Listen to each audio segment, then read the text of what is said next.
everybody. I'm Larry Ridley, and this is the NFL on EA Sports.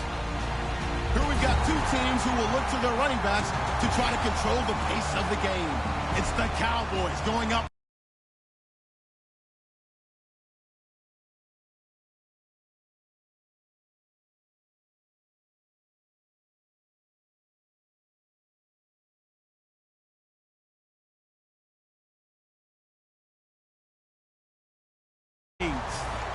With that, let's get up to Minneapolis as we say hello to our commentators, Brandon Guyton and Charles Davis.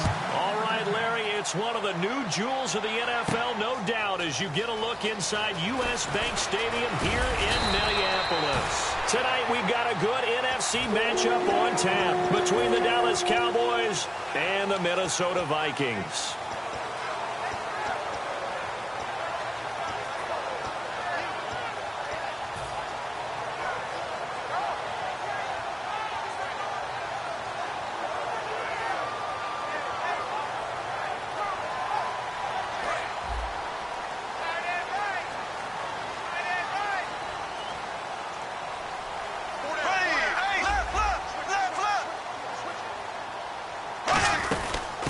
First carry now for Adrian Peterson. And he'll take this up near the 35, maybe the 34. It's a 7-yard carry to set them up with a 2nd and 3. First play of the drive, let's give credit all around. Excellent blocking, but the guy carrying the ball, he was the finisher. A really nice run. Offense staying ahead of the chains here, 2nd and 3. Shift together here from the D-line. They run again with Peterson. And to the 42-yard line here and brought down there. 9 yards on the pickup there, and it keeps the drive alive. So many teams want to throw the ball in this situation nowadays, but I love watching a team that has enough confidence to go ahead and run the football in that situation. That's almost a tendency breaker. Bradford now to throw on first down. The left side caught by Diggs. Give him 9 there on the first down completion. That was a nicely run slant route, and what the receiver's trying to do is make the defender think he's going upfield for a deeper route, and then breaks it off, usually after about 3 to 4 steps, and cuts towards the middle of the field. And now what he's trying to do is use his body to keep the defender. And he'll get into the end zone. Touchdown, Minnesota. Adrian Peterson, 48 yards. And the Vikings have taken a first-quarter lead. And his kick is no good. An inauspicious start here kicking-wise as this one stays a 6-0 game.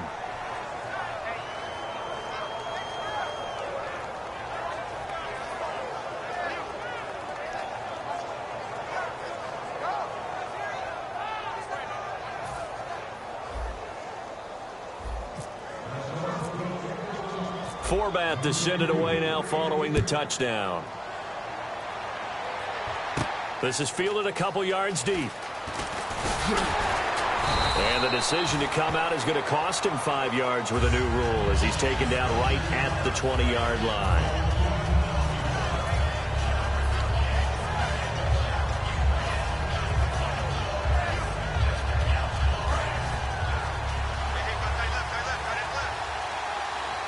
Bryant, the lone receiver, left. Come on, let's go.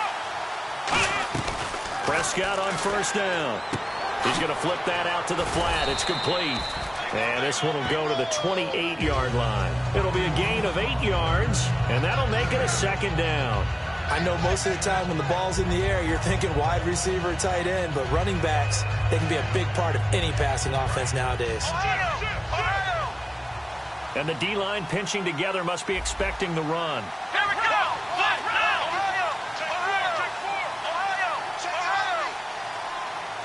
And they'll send Williams in motion right.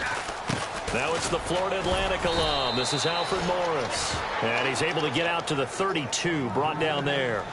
Well, we always talk about good down and distance, allowing offenses to expand their playbook. Well, 2nd and 2, that means your playbook's wide open. You can run just about anything. But a lot of times, the play caller, he just looks down at his sheet, sees the short yardage runs, and goes to one of those. Here we go. They go play action here on first down. He couldn't quite hold it. Got hit. Ball pops out. Incomplete. Okay, starting lineup time offensively, Charles, for the Dallas Cowboys. And how about them at number 4 in the 2016 draft? Big needs on the defensive line, and they go with the running. They go star power. They went star power, but Ezekiel Elliott, in a lot of ways, was exactly the right decision. When they had winning success in 2014, they did it running the football. Elliott can do that for them again. And a look at the Vikings defensive unit. Everson Griffin was a valuable reserve for most of his career, but his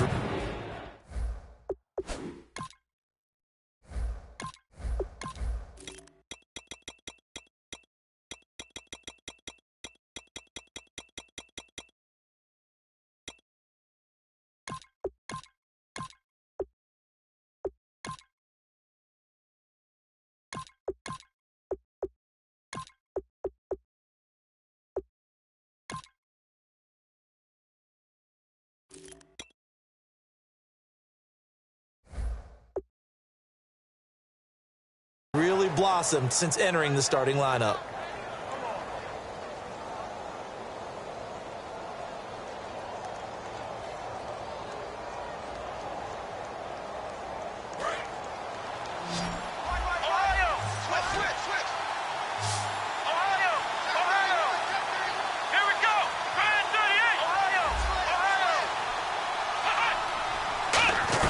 On third down, it's Prescott. He's got time. And that's incomplete. He was looking for Terrence Williams that time. And that brings up fourth down. It's a tried and true formula, and I don't think it'll change for as long as we play football. If someone's trying to throw the ball and you can put pressure on them and make it tough, that's only going to help your defense. Yeah, he's since being hurried. He got rid of it before taking the hit, but incomplete. And this will be taken at the 13. A nice job on the return there, 16 yards. And it'll be Viking football here as they take possession. Now the Minnesota offense set to take over again. And that recipe on their last drive that resulted in a touchdown looked pretty good, so they'll be hoping to do that once more. It takes me back to when we sat with the offensive coordinator and the head coach. They felt pretty good about their game plan and thought there were some holes in the defense, and they exploited them the last time out. Let's see if they can come back and put together a similar drive. And we'll see if they can do just that. On second down, Peterson. And this carry not as productive. He's swallowed up at the line of scrimmage. They'll lose a yard, and it brings up third. The insistence of speed at every position is really seen at the defensive end spot. These guys in old days were often outside linebackers. They just pushed them forward because they wanted them to play fast and get to the quarterback or the running backs quicker than ever before. That run is what defenses don't like about dealing with Adrian Peterson. His ability to drop a shoulder and run through contact. And he's amazing at keeping those strong legs going, isn't he? For him, no run is ever truly over. I mean, he's actually not even convinced that when they blow the whistle, he's actually down. That's how he finishes runs in a big way. He'll get a nice chunk there on the first down run, and it's 2nd and 4. Second down following the run. We are watching a runner having a really nice game. Carrying it very well. Vision is excellent, but boy, look at the help he's getting. Offensive line, I think they're pretty eager to block for him. Now it's AP, Adrian Peterson. And he'll get this into enemy territory, but not by much, as he's down to the 48. On the tackle, it's Randy Gregory.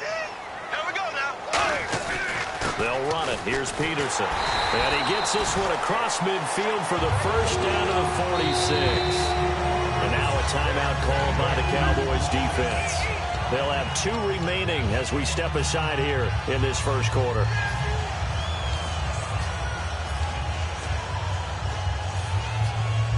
So the offense has it 1st and 10.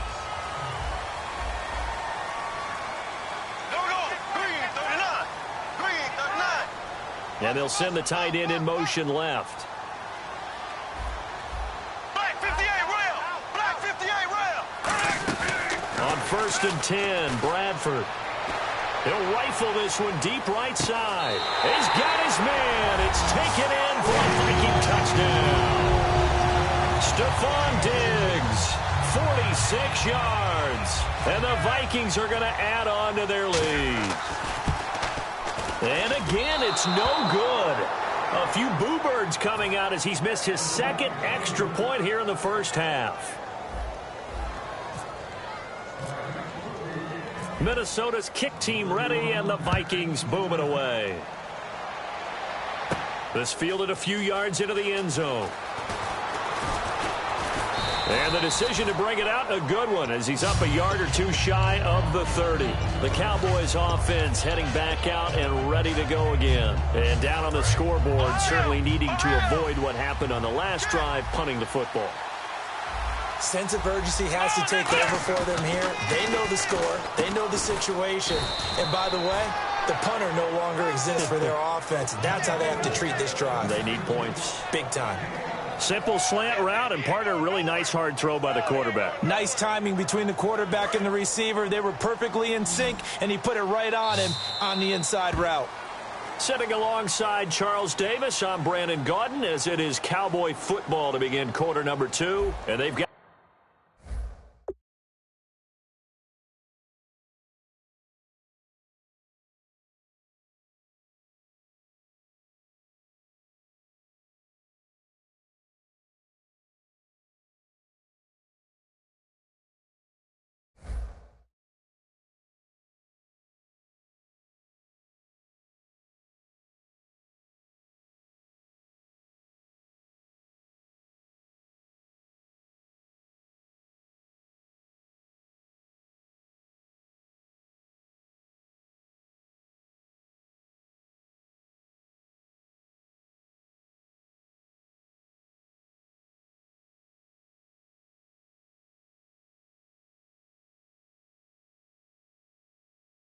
it here with a first down.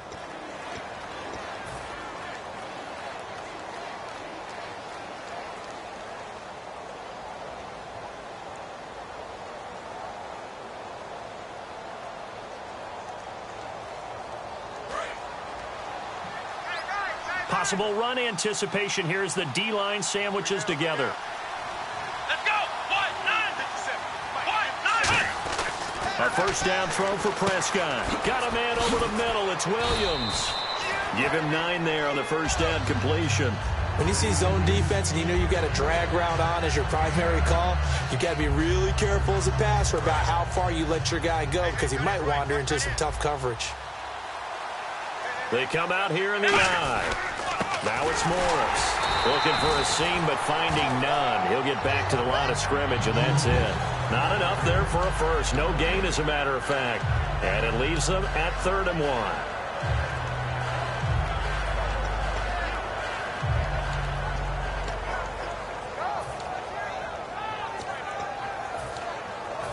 And they only need a little bit here. 3rd down and very short.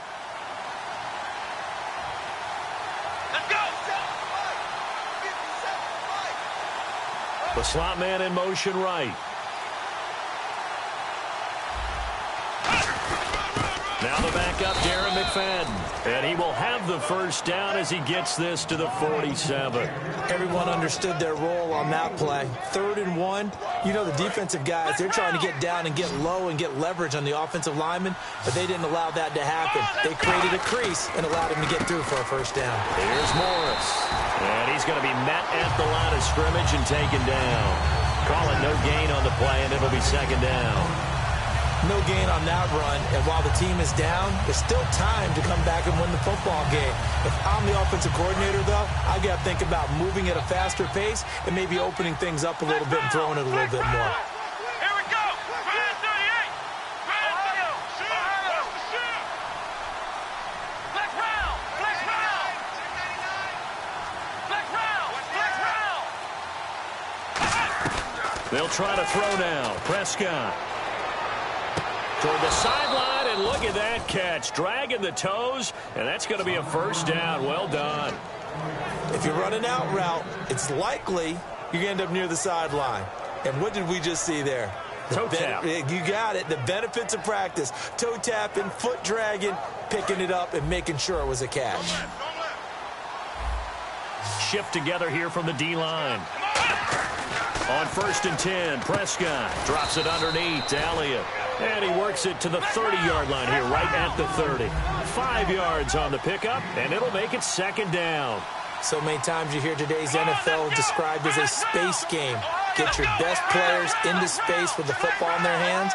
That's why sometimes you just swing it out to your runner, get him out in the flat, and let him have a chance to make people miss an open field. A dump off to Elliott. And he carries this one all the way down to the 9. And a nice gain of 21 yards. We can talk all we want about football being a game of strength and brawn. It's also a game of mismatches, and they're trying to create one there, getting it to their back out of the backfield to make a bigger play. As we often say, get it to him in space, let him use his leg. Yeah, if he can get a matchup against a linebacker or maybe a defensive end dropping out in a zone blitz, he's going to win that battle just about every time. So with that, we come upon the 2-minute warning here on the NFL on EA Sports.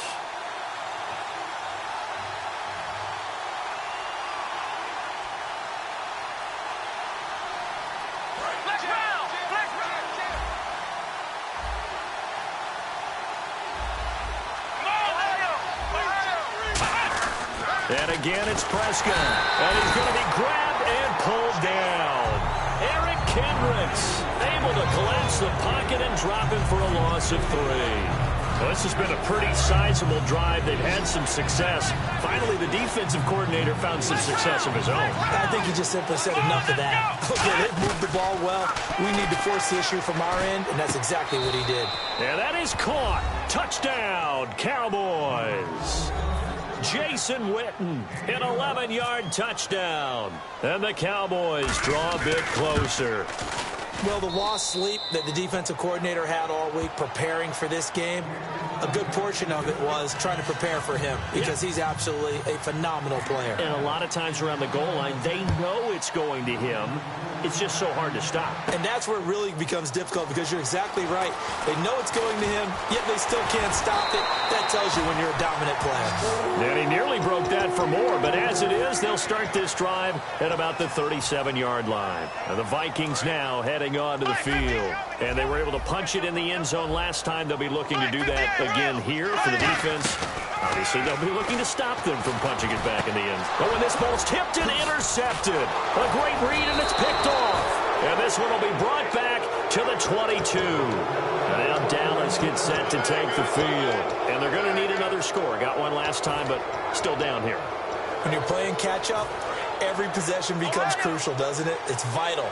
Get back out on the field, punch it in the end zone again. They know it's not easy, but what they do have going for them, they did score the last time. They think they've got a good formula working. And what about the defense? Well, now you're just... Nowhere to turn this time, and he goes down. Sacked back at the 29. Boy, he came in off the edge so quickly there. Look out, because that's exactly what it was being shouted by the offensive lineman to his quarterback because he had no chance to block him. Second down, Prescott.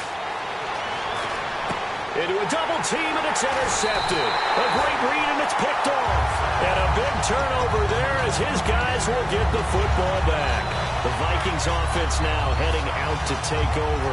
And we'll see how this is played. Offensively, they've got the lead. Not a whole lot of time left. What do you think, Charles? Well, it's tempting to try and add to your lead, but a mistake there, that could change things in a big way. I say go ahead, take the knee, get on out for the half.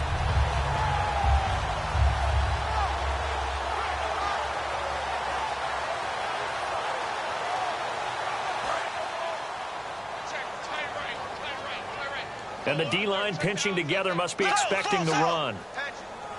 Here we go now. Green, 39. They'll send the tight end in motion left. Following the interception, Bradford flush to his right. And he's taken down. Back at his own 7. Tyrone Crawford coming hard that time. He's able to run him down for a loss of 12.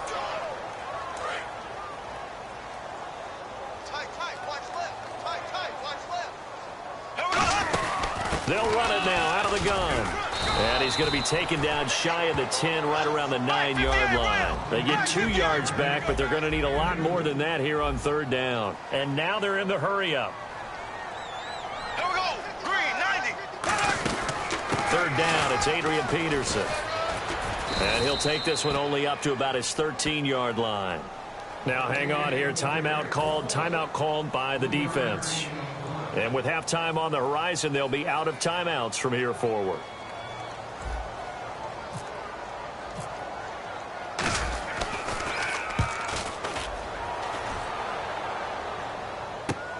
And it's fielded at the 34. That's it for the first half. 2 more quarters to go. We'll have plenty more to see after the break. And we welcome you back now. Alongside Charles Davis, I'm Brandon Gaudin, getting set for quarter number 3 here.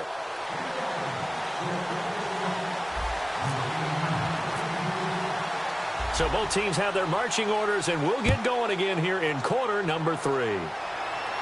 This fielded a few yards into the end zone. And he'll take this up past the 20 and down at the 22-yard line. Out come the Cowboys now as they'll go on offense first here in this third quarter. They're close game, but they're going to need to do a little bit better probably here in half 2, no? I would agree with that totally. I would guess it in the locker room. They talked about cleaning up some of the errors, but overall, I think they wanted to be positive with them. Guys, we're right there. Just not playing as well as we need to. Let's pick it up, and we still have a chance to win this game. Yeah, we do. We'll see if they can pick it up. Well, we looked at each other right when he flinched. We knew that that flag was coming. Yeah, offsides, easy call, mark off the 5, and keep it moving.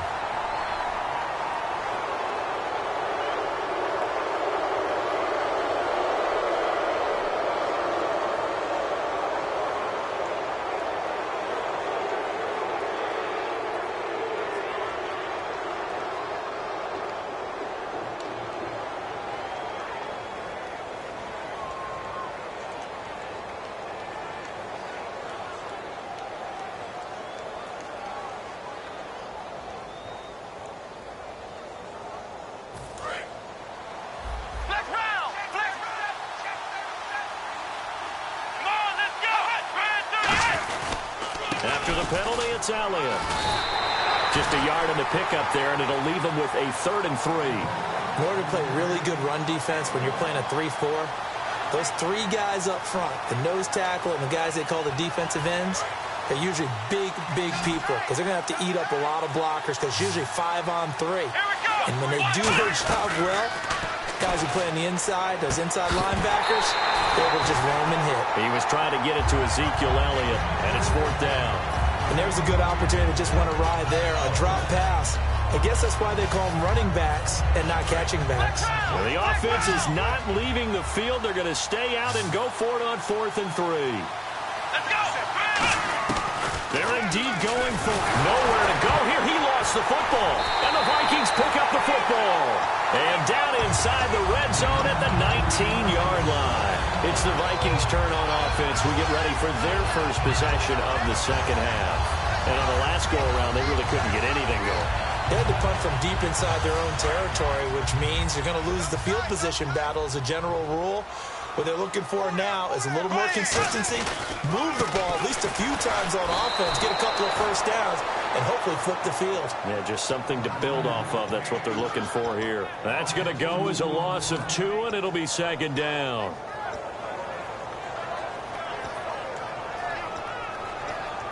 And the offense moving in the wrong direction here now as they face a 2nd and 12. They'll come out in the pistol. Now Bradford on 2nd down. Being chased out left. Oh, he's got a little daylight. And able to get this down inside the 15 to either the 13 or 14 before he's out of bounds. Okay, he's not going to get the first down, but this is still a nice job of buying some time and then running to get to the sideline and get out of bounds and avoid the big hit. Blue 45! Blue 45! Here's Peterson. That'll make it 4th down after a loss of 1. Brandon, that play ended so fast, it's almost as if the quarterback handed it to the runner and the tackler was there right away for a loss of yardage.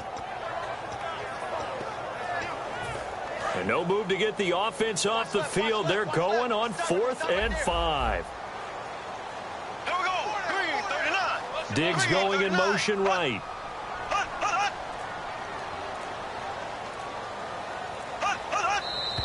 Now we've got movement up front, and I think this is going to be on Minnesota.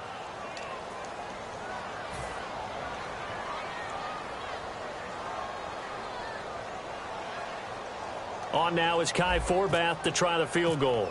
This will be a 37-yard attempt. And Forbath will put this one through, and that'll push the lead up to 8. So it's only 3 points on this opening drive of the third quarter. And even though that stretches out the lead, Charles, I think you'd have to consider this a win for the defense, no? Couldn't agree more, Brandon. That offense got themselves in prime position to really open up this ball game, but the drive stalled out. And yeah, 3 points is very easy to get back in today's NFL. Fielded about a yard deep. And not a bad return here. He gets it out to the 25-yard line. And now Dallas gets set to take the field. And last time they coughed it up, led to a field goal. They're fortunate that it only led to a field goal, but still, they're not happy about it. Could you sense the relief, though, when they only gave up the field goal? And they were able to trot back out on the field and start this drive. A little more pep in their step because they didn't cost their team a touchdown. But they know they've got to do it a lot better than they did on the last possession. The coach will just be relieved, though, if they recoup with a score here, right? I think the coach would be ecstatic to see them pick themselves back up and now take it downfield, punch in the end zone without turning it over. A first down carry by Elliott. And he'll push this forward only to about the 42-yard line. Give him a couple on the carry there. 2nd and 8. That's a good play by the guys on the defensive side of the ball. Held them to a gain of 2. And that changes the playbook a little bit now for the guy calling plays. 2nd and 8. Now he's got to probably think about going to the air instead of maybe staying with the ground game. One man in the backfield, Elliott. Now Prescott looking for his tight end, Witten, and it's intercepted. Xavier Rhodes with a pick. And they get the football. They'll set up shop at their own 49-yard line. And out now come the Vikings. And they're not going to play this conservative, I don't think. They had a field goal last time, and they're up, but they're looking to put a drive in the end zone. Oh, I agree with you totally. No one goes out on the field and says, all right, let's just settle for 3, except in certain situations, trying to ice a game, that sort of deal. Most of the time, it's end zone, and that's what you're thinking, and I believe that's exactly what they're thinking as they begin this one. Yeah, no quarterback ever goes out there saying, hey, let's get 3, right? Not one that I've ever met. Everyone's got to be able to catch the football. Doesn't matter what position you play, but if you're on offense, be aware a ball may come your way.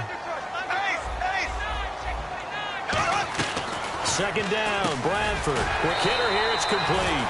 And he gets it inside the 35 and just shy of the 30. Quick pass play there on the slant, Charles. Works out well for the offense. The offense loves it. The defender hates it. Hard to get through the body of the receiver to get to the football trying to cover a slant. Call it a gain of 4 on first, and that'll make it 2nd down.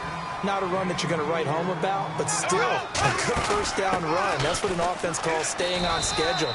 3 to 4 yards on first down, you're set up very well for the rest of the drive. DeMarcus Lawrence in on the tackle.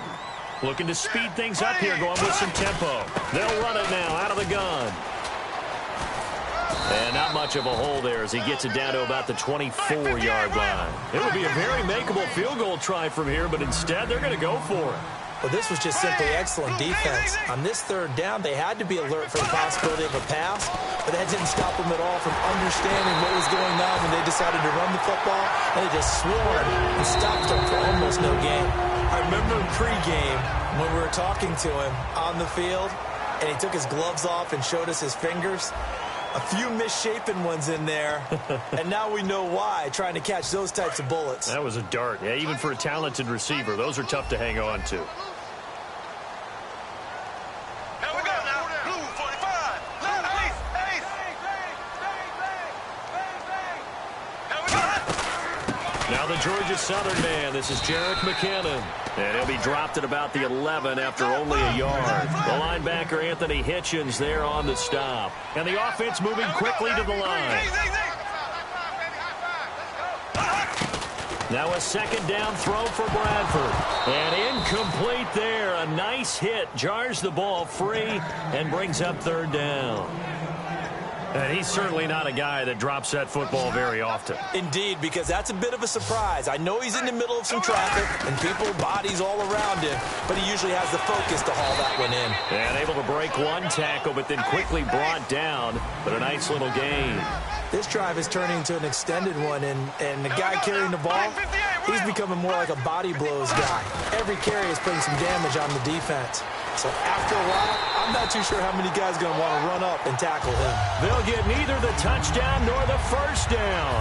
And it'll be a turnover on downs. Here's the Dallas offense now heading back out onto the field. And following the interception, we'll see what they can put together on this drive. I hear my old college coach right now. He always used to tell us before every game, the team making the fewest mistakes will win. What they're hoping is that last mistake is their only one of the game. Coaches, that's all they talk about, turnovers, right? Minimizing those and maximizing opportunities. And he's going to be taken down shy of the 10, right around the 9-yard line. 3 yards is half of what they needed. Now can they get the other 3 here on third down? We always like to talk about defense in terms of levels. First level defensive line, second level linebackers, third level defensive backs. On that run, that was what we call a first-level run, and it was stopped by a second-level player. He completes it to Bryant. It's a 7-yard gain there, and it's good enough to move the chains.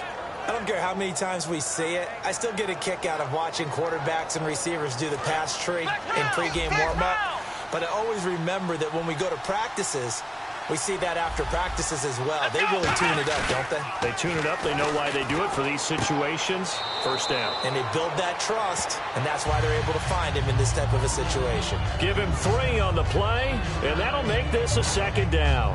I'm going to show my age here a little bit. We used to talk about running backs catching the ball as safety valves. Nowadays, they're a big part of the passing offense. Quit acting like you're so old. You're only 65.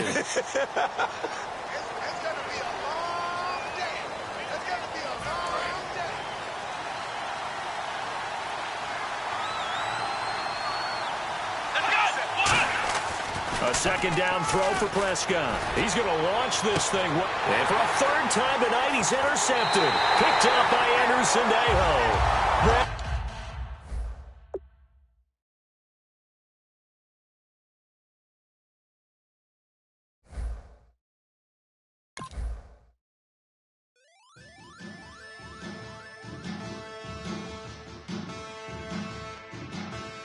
Yeah, man.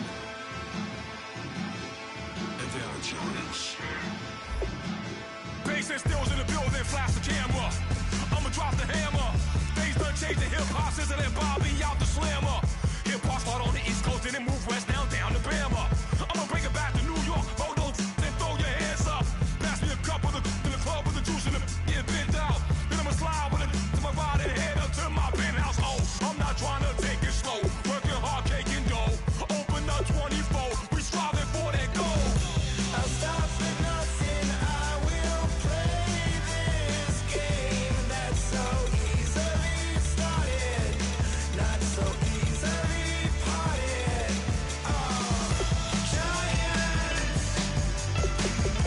Giants, everything is shaking through the walls. We are giants.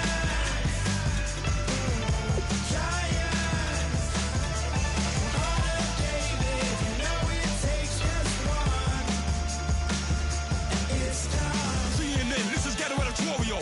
See me like milk and Oreos. Dipped inside the audio, platinum plaques in my portfolio. My lines are finest, they blow your mind like you could do what you wanna do, whether group or solo. Boston cold with a bowl of chili, summer cheesesteak on the roll in Philly. I'm a patriot, don't do a hatred. If you make that beef, I'll smack you silly. Back on up on this, before you with this, you better walk jumping off the building.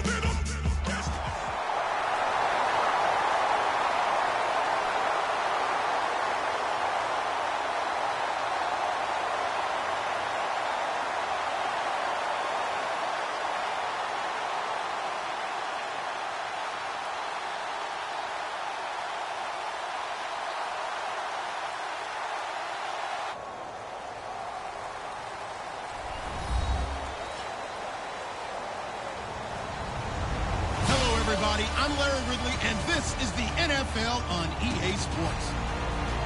Tonight's matchup features 2 quarterbacks who will be trying to lead their team to victory. It's Manning's Giants going up against Bradford's Vikings. So with that, let's get up to the new U.S. Bank Stadium in Minneapolis. On the call, here are Brandon Guyton and Charles Davis. Larry, it's the newest facility in the NFL, and it is a beauty as we come to you from U.S. Bank Stadium here in Minneapolis. Today, we've got a good NFC matchup on tap between the new...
Now the first carry for Adrian Peterson. No gain on the play. It'll be second down. The starters now on offense. And Stephon Diggs, our first chance to see him today. Brandon, remember we had this conversation about how highly recruited he was in high school. Didn't quite live up to it in college due to some injuries. But, boy, as he hit the NFL like a bomb. Stephon Diggs, a crafty, mature route runner who can go the distance. Well, there's an example of patience being rewarded. Ran the ball on first down and got stuffed. Most people would scream, throw the ball here. In this situation, they stayed with their roots, stayed with running the football, and they got rewarded. Now a run with Peterson. Not much room here as he only gets it to about the 30. 2 yards on the pickup there. It's fourth down.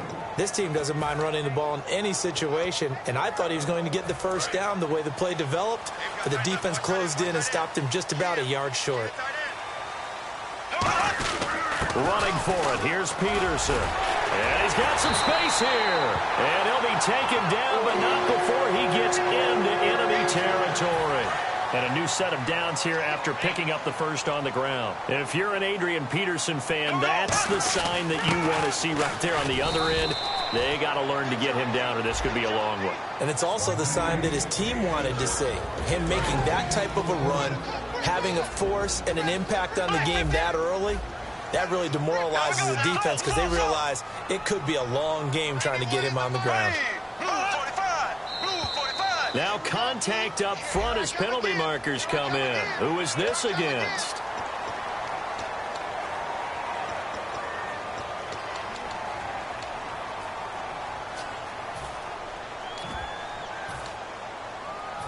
So we've got a 2nd and 5. Possible run anticipation here as the D-line sandwiches together.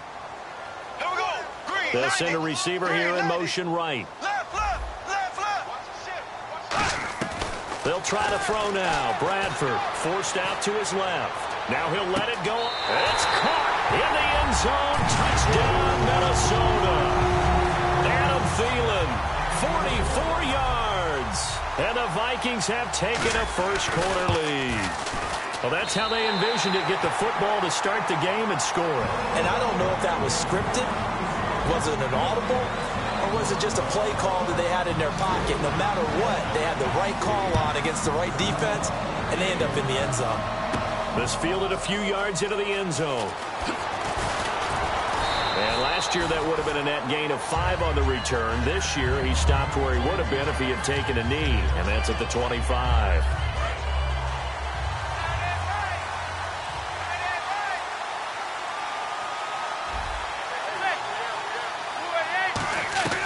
Manning now on first down. And this one hauled in by Will Tye. And they're going to get this one all the way out across the 45. Partner, it's a lot of fun watching the NFL now, isn't it? Because when the big fella runs routes, it used to be when we were kids, he'd run about. Into double coverage, and it's intercepted. Terrence Newman with a pick. And his guys will take over at their own 44-yard line. Now the Vikings offense gets set to take over here. And that last drive was very, very balanced, pretty methodical. You think they go that route again? I'm heroes of the school that until they stop me from doing something, I'm going to continue. And I think that that's exactly what they'll look to do. But the beauty is the balance that they've created sets up opportunities for big plays. Looks like a run, turn it into a play action, and throw one deep.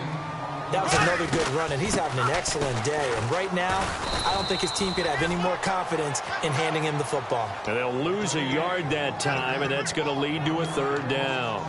Well, there they went blitz defensively, Charles, and things were paved well coming from the linebacker position. I love the way that you described it, paved well. Oftentimes, the guy who gets home on the blitz, he's going to get all the credit, but his teammates did all the dirty work, right? They ran into people on purpose. They sometimes tugged on jerseys to hold linemen to create space and gaps. And that play finished off really, really well. Well conceived, well designed, and even better executed. Mike Zimmer's made his decision, and that decision is to try and go for this thing on fourth down. Here we go. Blue for the Fourth down, Bradford. And this is caught. A spectacular one-handed grab there. Boy, a curious decision to go for it. Doesn't pan out. And this defense is going to get the football back near midfield, right at the 48. They go back to the air here after the INT on the last drive. And here the hook up good to Victor Cruz. 23 yards on the play. One thing I can say pretty safely, that route is not called if you don't have a guy who can throw the ball and put some mustard on it. Because if you're going to lollipop it in the middle of the field, bad things usually happen. It takes a strong-armed guy who can rifle it in there, and they were able to successfully complete that one. Will Tye, the intended receiver. That'll bring up second down. Offensively, the starters for the New York Giants, and one guy that's definitely hoping to stay on the field more this year, Victor Cruz. And they would love to have him on the field. Just 6 games played over the last 2 seasons, starting with that horrific knee. And he will take it on in for a Giant touchdown. Will Tye, 29 yards. And the Giants are an extra point away from tying up this football game. And he knocks it through. So a tie ball game here as the kick's away. That's fielded in the end zone. And he'll get it up past the 20 to the 22-yard line. The Vikings offense now, they get ready to head back on the field. And last time out, went for it on fourth down, turned it over, gave them great field position, turned it to 6 points, so they've got to recover here, Charles. It's amazing what one decision can do in the chain of events, right? The decision to go for it on fourth down. Caused all of that. It caused every bit of it, but it showed confidence. Hey, I've got confidence in you guys. Go pick it up for them. Didn't happen. Also showed confidence in the defense. They didn't pick up their end of the bargain, so now they've got to come back out and start over and rebuild that confidence. No gain on the play there, so that doesn't help. Now they're looking up at a 3rd and 9 situation. So he runs it for 1 yard, then no gain. I don't know that you go back to that well here on 3rd down. Yeah, I don't know that you do as well, but if you want to get the ball to him, if you want him to have it, maybe you get him into space and throw it to him. They'll send a receiver in motion to the right. On 3rd down, Bradford buying time to his left. And he is going to go down. He will be sacked on the final play of this first quarter. Back now with Charles Davis. I'm Brandon Gaudin. Second quarter begins with the Vikings holding the football. They are, however, facing a 4th down situation.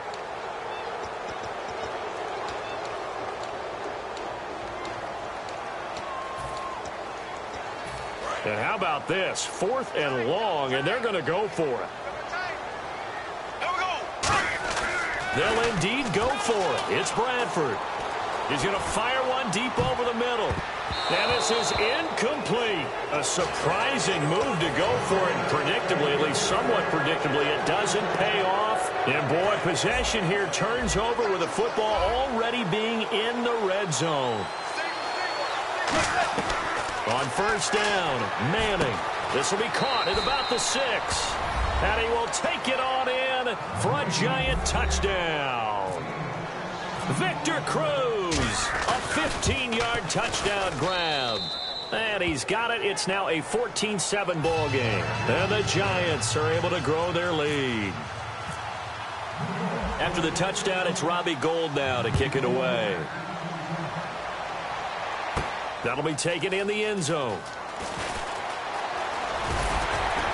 And the decision to bring it out is going to cost him about 7 yards all told as he's taken down back shy of the 20. Now the Vikings offense works their way back onto the field. And last time this unit was out here, costly turnover, and then that turned into 6 points. They've got to make amends. And how many times have we sat in meetings with coaches and they use the term complementary football? Offense take care of the defense, defense take care of the offense. That didn't happen on the last possession. This is a chance for them to pick themselves back up and help their team. Yeah, we'll see if they can recoup and recover. Well, obviously, Wild Card Weekend is upon us, but don't forget about the 4 teams that have this weekend off.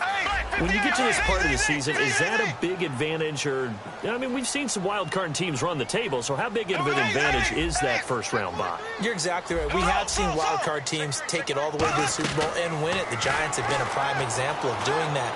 But every team I know would love to have that open week and be able to prepare for the playoffs. Why? You rest your injured guys, okay? Mentally, you get a little bit of a break. Everyone kind of gets out of the building for a little while. And the one thing that those teams get a chance to do, assess what's going on ahead of them, all right? They see how the other team plays, able to get in your game plan, almost like you can make the last move before you play. And the wideout in motion. Bradford from the gun on third down. Finding time.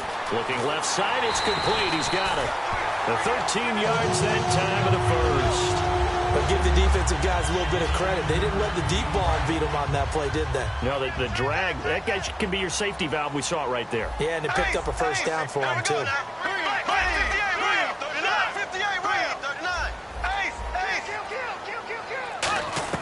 Bradford on first down. And they're not able to hook up there. Incomplete. Well, you know what we need to do? We need to give a hat tip to 2 guys that are riding off into the sunset. Steve Smith and Robert Mathis both have announced the end of their careers. Let's start with Robert Mathis. You see all the tributes coming from around the league. Everyone talking about what an exceptional pro Robert Mathis has been throughout his career. And the guy has over 120 sacks in his career as well. And how about Steve Smith? Came into the league as a punt returner and became a WR1. How about that? Well, the all-timers, I think both of them are going to merit Hall of Fame consideration, and both of them should get plenty of votes. So the run gets them the first, and now they operate with a fresh set of downs. Bradford now to throw on first down. He's got it complete to Diggs, right side. And he's brought down. They give him 15 more, and it's another first down. Well, coaches always talk about finding balance on offense. I don't think you can get much more balance than this. Big-time run, big-time pass. A 1-2 combination. Looked pretty good. How about that? Let's see if they can continue to take that kind of a punch, though. 5 yards on the catch there. Brings up second down. When you execute a drag or a crossing route really well and give them a chance to let it develop a little bit, you can gain some significant yardage hitting your tight end on that one. Now Bradford on second down.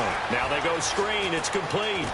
And he'll go out of bounds down inside the 15-yard line. They got 18 yards out of that one, and it gets them a new set of downs. In the red zone this time.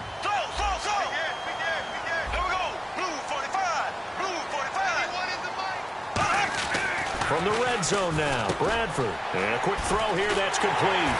And eventually stopped just shy of the goal line right around the 2. It's a nice pickup of 12 yards, and it gives him a first and goal. Good throw, good catch, but I really like the route. The drag and being able to run away from defenders. Hard to stick with them for that long. Yeah, better against man. And Rudolph has got it. The big tight end for a Viking touchdown.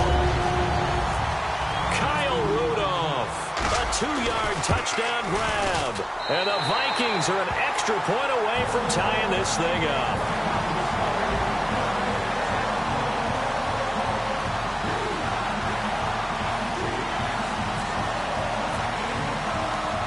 So we're right back where we started, all even as the kick's away.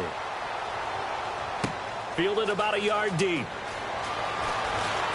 And he'll make it across the 20 as his guys will set up shop at the 23-yard line. The New York set to take the field, and they'll just simply be looking to build off the confidence of the last time out where they scored a touchdown. And confidence is powerful, isn't it? When you've scored once, you feel like you can go back out there and get it done again. Doesn't matter what the defense throws at them.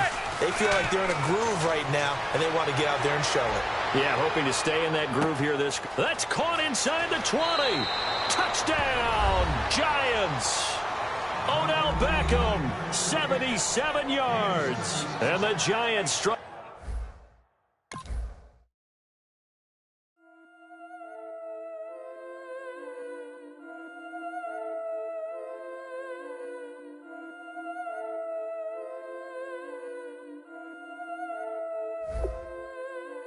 Yeah, I've been killing it. Yeah, I've been hard in the paint, not a single assist. Yeah, I've been flicking that wrist. Yeah, I've been that they with this. Yeah, I've been killing it. Yeah, I've been hard in the paint, not a single assist. Yeah, I've been flicking that wrist. Yeah, I've been that they with this. Yeah, I've been killing that. Yeah, I've been flicking that wrist. Yeah, I've been killing that, flicking that wrist. Yeah, I've been killing that. Yeah, I've been hard in the paint, not a single assist. Yeah, I've been flicking that wrist, flicking that wrist. Let me tell you about the young man. Matter of fact, I'ma let Push tell that. Take it about the old man. Had to change her heart and then fell back. Old man lived a long life. Walked around with a long quick like Jesus, that Colombiana. That's mere models like. Yeah. Look at the flick of that wrist. I'm feeling like Leonardo. Let me paint the picture. I might need a bottle. On the road to success, I can fit a throttle. That Michelangelo, hundreds in the envelope. Type when I write. And that old man had to change her heart. Wish he knew it back from the start. Like, looked around, seen his wife on the military all over the whole compound. Soon as he seen it, I swear it, I mean it.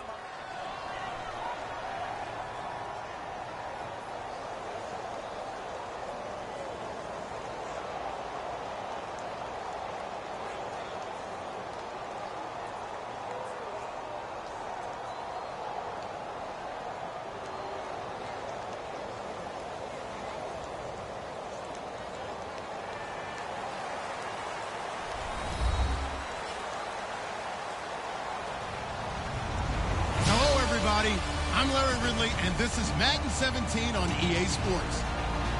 Tonight's matchup features two quarterbacks who will be trying to lead their team to victory.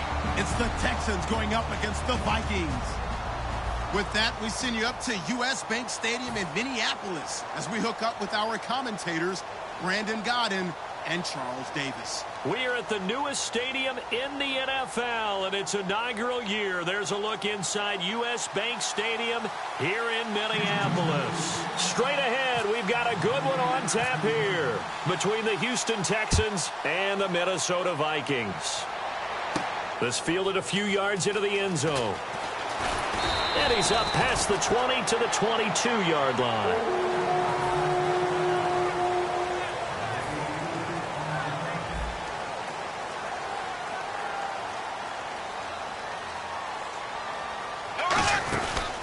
They start the drive with Peterson. And he'll take it forward for about 5 up to the 28-yard line. There's so many definitions of a complete back. I think most people think a guy who can block, a guy who can catch, and a guy who can run.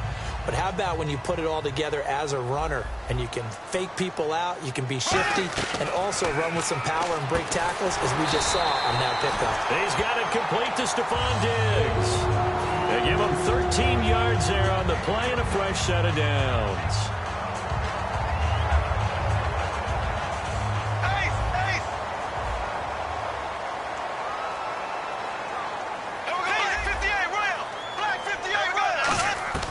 On 1st and 10, Bradford. And he's got his man on the out route.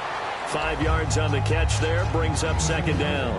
And this O-line, it is the lifeblood of the offense. They established the tone. Mean, nasty, physical. They can't wait to get after people. That allows the rest of the offense to feel confident. They give it to Peterson. And he'll fight his way forward to about the 48-yard line. It'll be a pickup of a couple, and it leaves them with a 3rd and 3. And a look now at the defense for Houston. Jadeveon Clowney was the #1 pick in the NFL draft, and it was with good reason. An absolute athletic freak. Now he's trying to add consistency to his game. He's got his man on the crossing route. And brought down, but not before he was able to break the tackle, and the extra effort moves the sticks. They hit that crossing route really well. Excellent timing, puts it right on him, and he keeps running. Yeah, turned it upfield for good yardage. First down, here's a run with Peterson.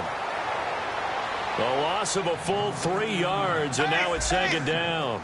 To me, that's a superior play by the backer because he was allowed to, I think, run free on it and make that play.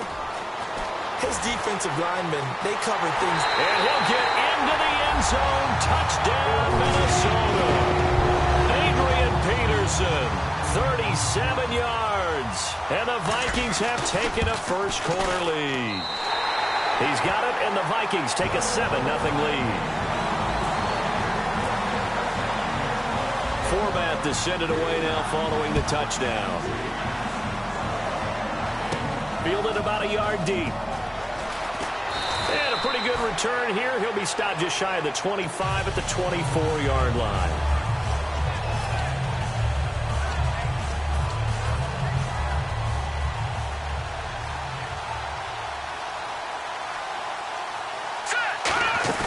Now a play fake here on first down. He's got time in the pocket. And he finds a man with a crossing route.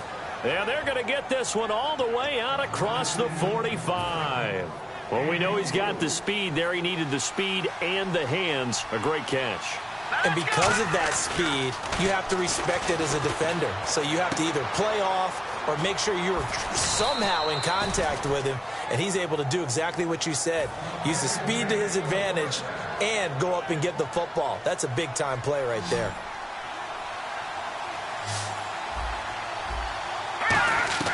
On first down, it's Savage. Right side, caught Fedorowicz. Legs still churning. Like a giant pinball. That goes for a gain of 31. As we continue to advance in the NFL, as people continue to scout players, they really don't care as much about body types as they care about those guys who can make people miss, run through tackle. And he's in. Touchdown, Houston. Lamar Miller taking it in from 7 yards away. And the Texans are an extra point away from tying this football game. And he puts it through. So a tie ball game here as the kick's away. That'll be taken in the end zone. And with the new rule, that decision to bring it out will cost him about 5 yards as he only gets to the 20. And now out comes Minnesota. That last drive, it was a good mix. Run, pass, defense on their toes. And what really helps out in a big way is when you're doing the run-pass mix and everything's working, that means that they're guessing wrong every time on defense. They think you're going to pass when you run and vice versa. I would continue that, and when they finally draw a bead on you, maybe you mix it up a little bit, a little play action and throw the ball. And will they maintain that balance? Time to find out.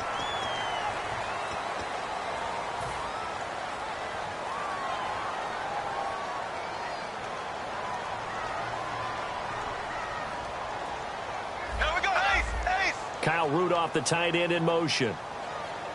Ace!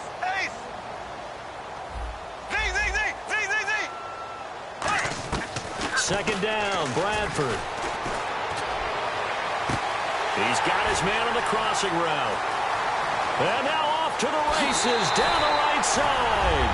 Touchdown, Vikings. Adam Thielen, 75 yards. And the Vikings have taken the lead. Good pass, clean catch, and a house call there on the fly route. And not that much room to operate. Because that tells you about his acceleration. We always talk about being able to go from 0 to 60 real fast. It took him less time than that to get the top speed and complete that play.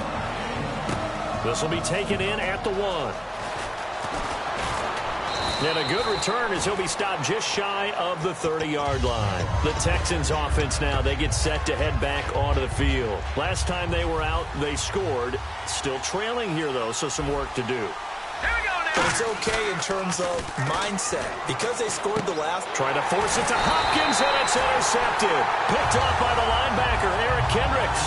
and his guys are going to take over at the 39-yard line. And now out comes Minnesota, and they will simply, Charles, be looking to duplicate what they did last drive when they were able to push it in for 6.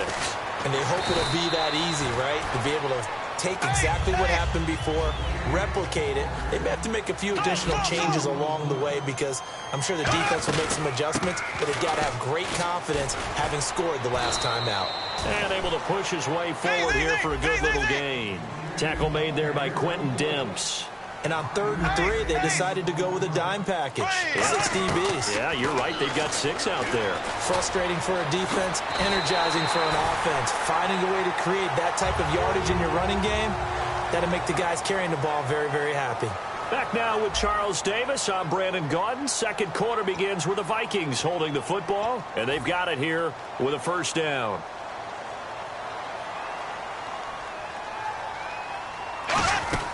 They'll run it now out of the gun. And a short gain here down to the 22. Just a yard on the first down carry, so it's 2nd and 9.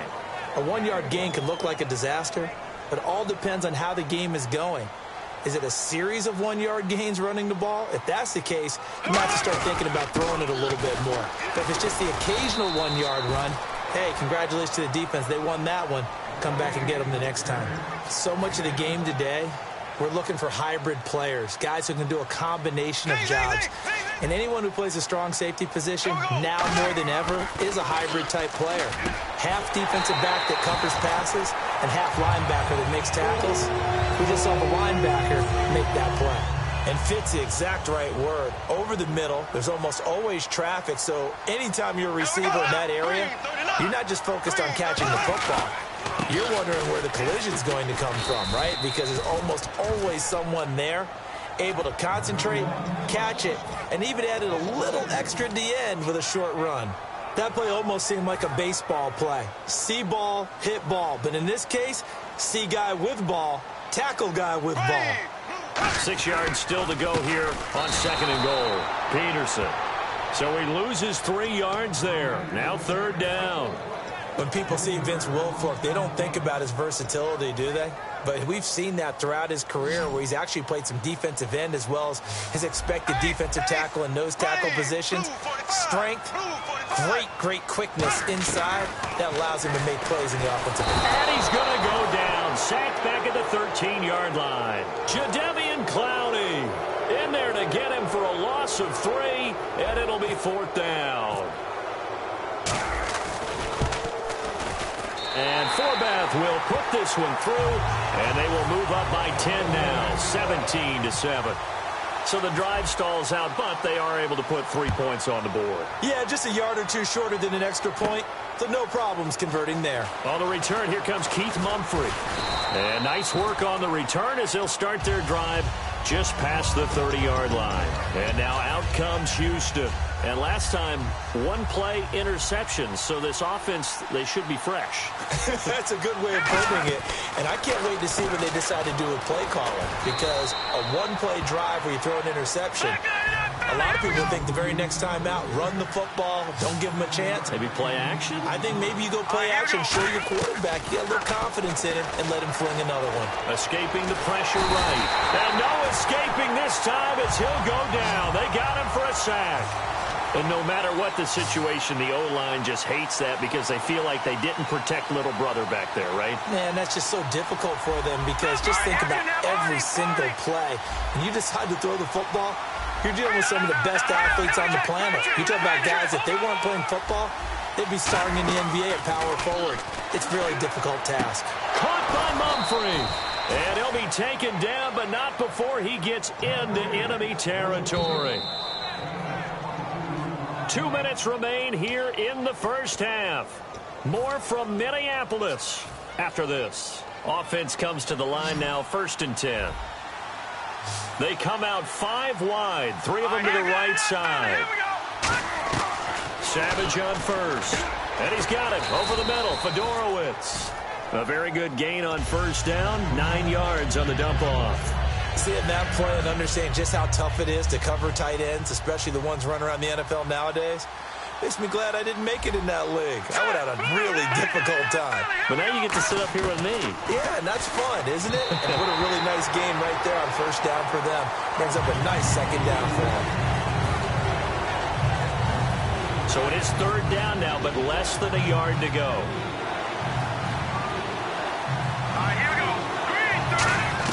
Savage wants to throw on 3rd and 1. And he's got the completion to Hopkins.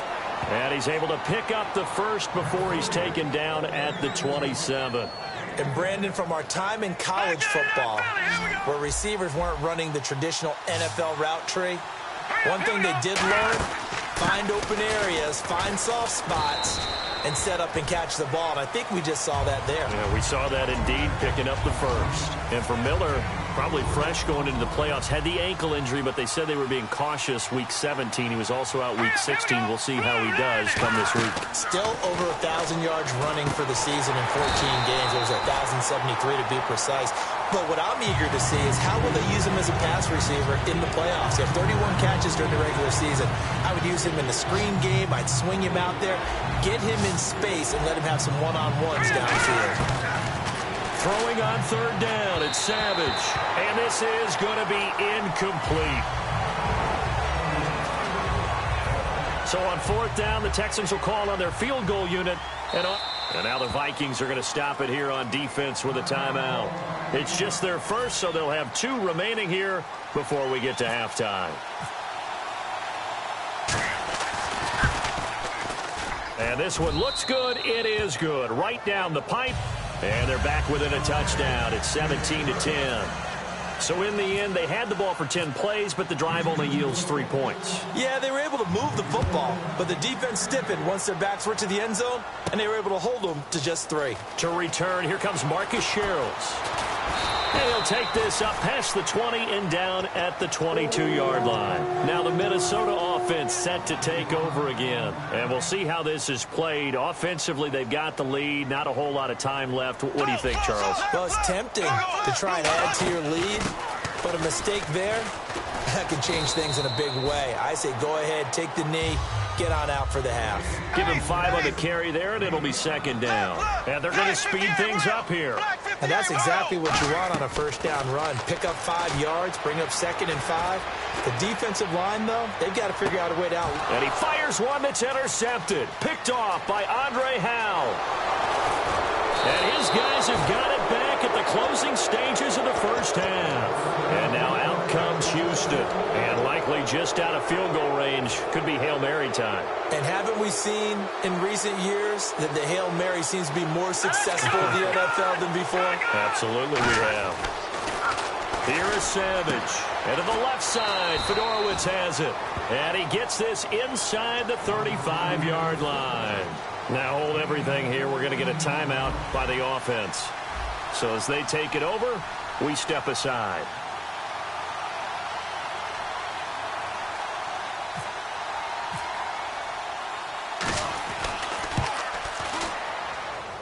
And that is no good. Hit it well from distance, but he couldn't work it back in.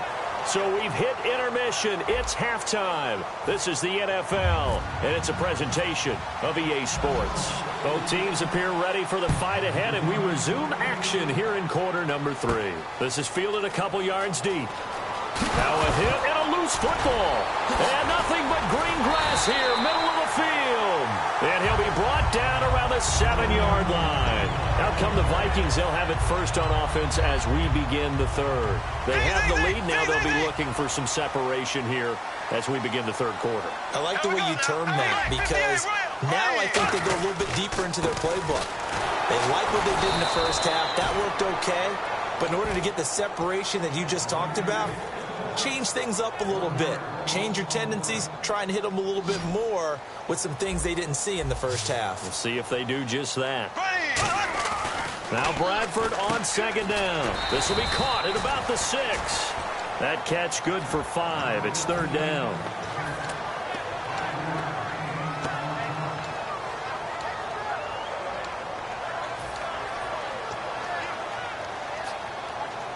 Well, they've got it down to the 3, but now this is 3rd and goal. Hey, They'll run for it with Peterson. And he will take this one into the end zone for a Viking touchdown. Adrian Peterson, his second touchdown of the afternoon. And the Vikings find a way to stretch their lead. Format to send it away now following the touchdown. This is fielded a couple yards deep. And he'll bring it a few past the 20 to the 23-yard line. And here comes the Texans now. They're down in this game. A chance for the offense, though, to put something on the board, get some momentum here in half two. Try and get things kick-started for them. And you know at the half, they discussed how they were going to get that done. This is where scripting comes into play a lot of the time. How many plays do you script coming out of the second? Most of the time in the first half, you're scripting 12 to 16. I think in the second half, you're really scripting more like 8 to 10. Kind of a starter or an opener, whatever terminology they use. Just something to get you off to a quick start. Looking to jam the receivers at the line here. Press coverage look defensively. A good run there on first down, and it'll leave them with a 2nd and 2. Some runs are blocked so well, you almost forget that someone has to carry the ball to gain the yardage. The leverage by the offensive line to create space up front, really well done. A nice pick up there, 10 yards, and it'll move the sticks. And now it looks like they're going to be in the hurry-up. How many times do we say in this game that speed kills? And now Miller hit, and he fumbles. And a big turnover there as his guys will get the football back. And now out comes Minnesota. Often on fumbles, you look at the guy who coughed it up and say, geez, what did he do? But, hey, let's tip the cap to the defense here. Not a problem at all, my man. I'm not... Congratulations, big-time play. Knocking it free and creating something good for your team. Over the middle here to Rudolph. It'll be a 2-yard gain, and it'll be a 2nd down. And quickly, they get to the line.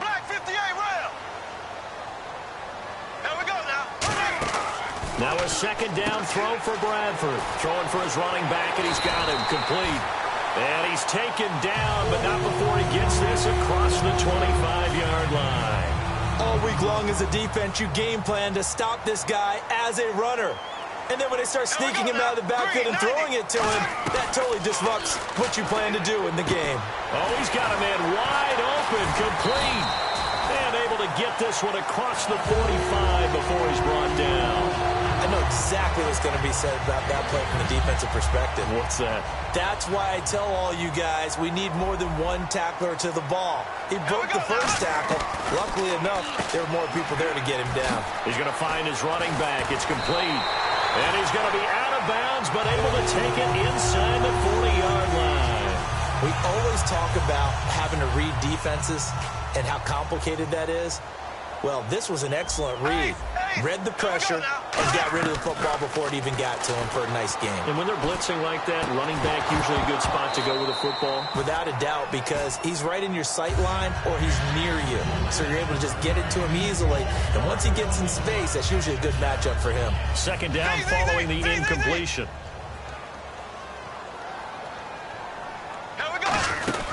They'll run it now out of the gun. And Peterson, what happened? He lost the football. And his guys are going to get the football at the 37-yard line. And now out comes Houston. And they'll be looking to atone for last time's mistake of fumbling inside the red zone. Certainly they don't want to do that again. And so much emphasis placed on red zone offense. I mean, you have periods devoted in practice just for that because everyone knows how vital it is to put points on the board when you've entered that part of the field. And to come away with nothing, that's difficult for a team to handle. And difficult, and now we'll see if they can make it less difficult on themselves on this drive. Savage now. No, he almost had it.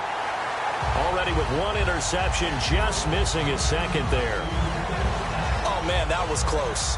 The opportunity to change momentum, big play, right in his hands, unable to come down with it. A sigh of relief, no doubt, on offense that fell harmlessly to the ground.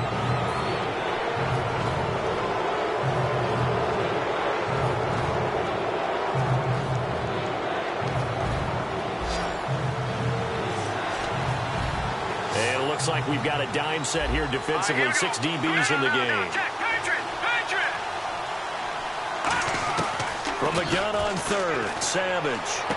Complete to Mumphrey. They'll give him a yard on the play, and that'll bring up 4th down. They didn't get the first down, but I have to say I do like the call. I like what they were trying to do. Try and hit your receiver on the run and see if he can pick it up, keep it on his feet, get a little rack yardage. Yeah, but a nice job defensively to get to him and keep him short of the first.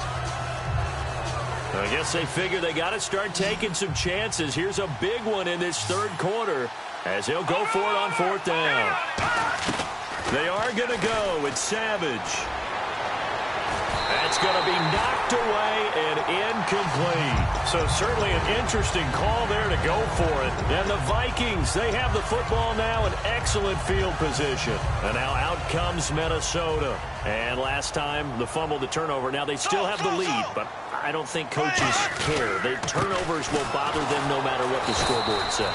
That's the relief that you still have the lead. But coaches look at what if and what it should be. Turning the ball over when they've got a chance to score more points and increase the lead, that's what's going to affect them. And they're also thinking of future weeks, maybe when the game's closer, right? No doubt about it. You want to clean up everything. Let's just be honest about it. They want everything to be perfect at all times. They don't want to give up anything that's going to hurt their team. And the defense searches for one more stop here after the run on 2nd down. And the Texans have an extra defender in the secondary now on 3rd down. Back now at beautiful new U.S. Bank Stadium. It's the Vikings in possession of the football and the lead. They'll be looking to add to that total as we begin quarter number 4.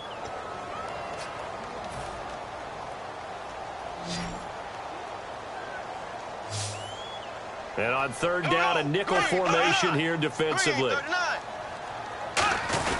Trying a little razzle-dazzle on 3rd and short. And he'll lose yardage here. Back at the 41. Call that a loss of 7 to bring up 4th. So it looks like the offense isn't going anywhere. They're going to go for it on 4th and 7. Here we go now. Blue 45. Blue 45. Bradford to throw for it on 4th. And he's got Kyle Rudolph. Give him 23 yards on the pickup. And they're able to pick up the conversion here on 4th down. So after that big play, let's see if they can catch their defense maybe on their heels. Peterson alone in the backfield. Now Bradford. And he will find his man on the outside. A gain of 6 there on 1st. And there's a completion to the tight end. And look at the size of these players nowadays. At that spot, 6'4", 6'5", and up. A lot of guys used to be basketball players, somehow came back to football. That's really good for the game of football. You're getting better athleticism, great hand-eye coordination, guys who know how to control their bodies when they run their routes. They're going to hurry back to the line now. Here we go. And that one was relatively easy to see. I noticed that from up here. Yeah, it doesn't take a whole lot, does it? Sometimes you get multiples. What I always love on these offsides is when each side points at the other. Hey, you did it. No, you did it. They deciphered that one correctly. Following the penalty, it's Peterson. It's a gain of a yard, and it'll set up 2nd and goal. And in this situation with the lead 4th quarter, they're liking keeping the ball on the ground, I'm sure. That's just smart football, but you know the defense has to know it as well. They've got to stop them here. So now we're going to see that loading the box in a big way. 6, 7, 8, 9, whatever it's going to take, puts a little bit more pressure on your big offensive line. And they're going to hurry back to the line now.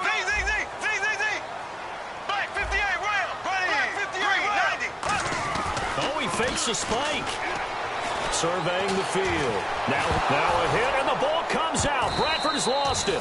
And a little bit of good fortune there. He wasn't able to get it back, but he did have a teammate on the spot able to retain possession for them. So out comes a field goal team now for the 2nd time here today.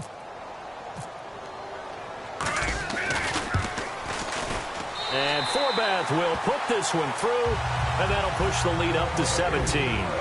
And you figure with that, this game's pretty well out of reach. It would take a heck of a comeback at this point. Being 3 scores down, I think that's too much to ask with time winding down here in the 4th. And he'll take this one near the 25, call it the 26-yard line. And now out comes Houston. And on that last drive, went for it on 4th, turned it over. A good job by their defense, though. They held them to 3, but this offense, they've got to be a little bit better, a little bit more careful here. And sometimes when you see these calls on fourth down, when they decide to go for it, it's not necessarily the coach saying, I believe in my offense. Sometimes the coach saying, I believe in my defense. I can afford to go for it here because if we don't get it, I don't think we'll give up more than 3. And that's exactly what happened there. You think that factored in? I do. I think that he had that in his mind going into the game, that I'm going to be aggressive on offense because I know I've got a defense that can hold up their end. Let's go. Green, 39. On 1st and 10, Savage setting up the screen for Miller.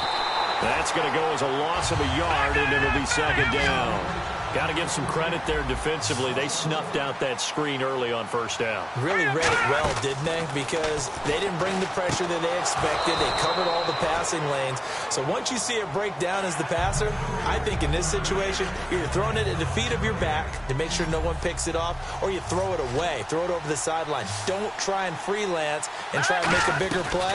There's really no one else running a pattern. And he's going to be wrapped up and driven down. It's a loss of 10 on the sack, and it leads to 4th. The game plan for any defense is finding ways to make a quarterback uncomfortable in the pocket. When you bring pressure from all angles, you never know who's going to get home. In this case, the left under pressure, and they got to him again. Chad Greenway in there to bring him down for a loss of 7.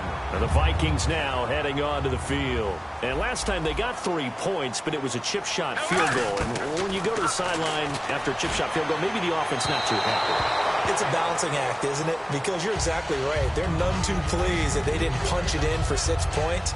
But they also have to remember they did put points on the board. 3 points is 3 points. And in this league, you take points when you can get them. Not easily done. Green, black 58 rail. Black 58 rail. Bradford, wow, he's going to throw. And Rudolph has got it. The big tight end for a Viking touchdown. Kyle Rudolph, a 20-yard touchdown. And the Vikings are going to add on to their lead. Oh, it's a fake. They'll try and throw for it. And unable to connect. They don't get the 2-point conversion here. Forbat to send it away now following the touchdown. Fielded about a yard deep. And he's up across the 25 and down at the 28-yard line. And now out comes Houston. They've lost this one. Their offense has struggled. Do they try to put together something here at the end just to take into next week? Yeah, sometimes teams want to do that and coaches want to. I remember one time I was on a team and we were losing late in the game like this, and you knew it was lost. It was over, right? And the coach called a running play and pretty much said to everyone, I want to see something executed well before we get out of here. And that was the message to the team. Just something to build on. Just something to build on, get it done, and maybe we can look at that and say, we'll get better as we go forward.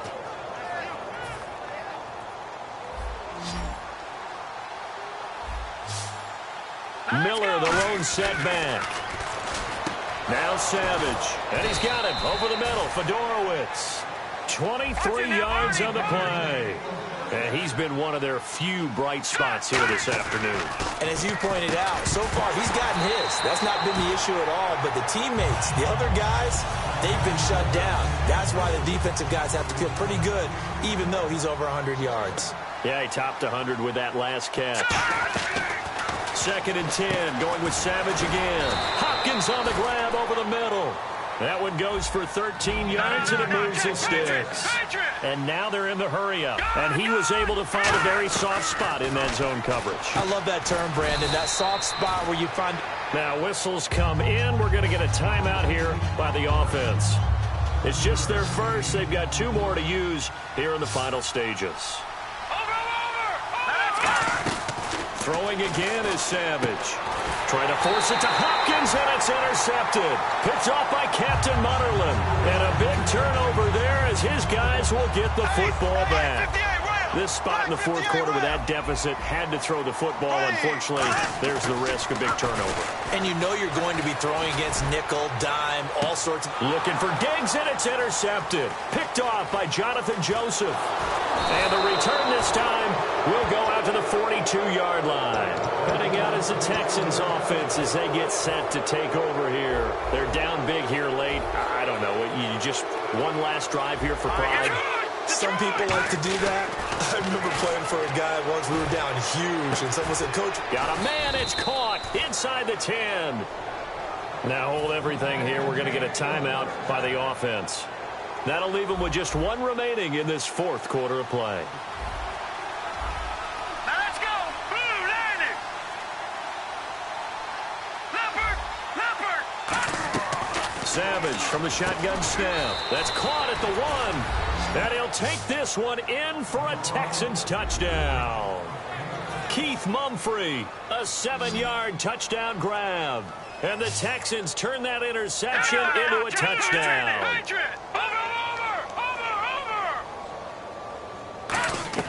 They'll try and throw for it. Flushed out right. And no, it falls incomplete. So the two-point conversion, no good. Protection was great. He had time to set up a campsite. But in the secondary, though, they were ready. And I think that in most places on the field, if you have that much time to throw the ball, someone's going to shake free and you'll find an open receiver. But condensed near the goal line on a two-point conversion, all that exit, there's not any extra field. So it kind of closes in on them, and that allows you to cover a little bit better. And they'll start in a hole here as he's brought down at the 11-yard line.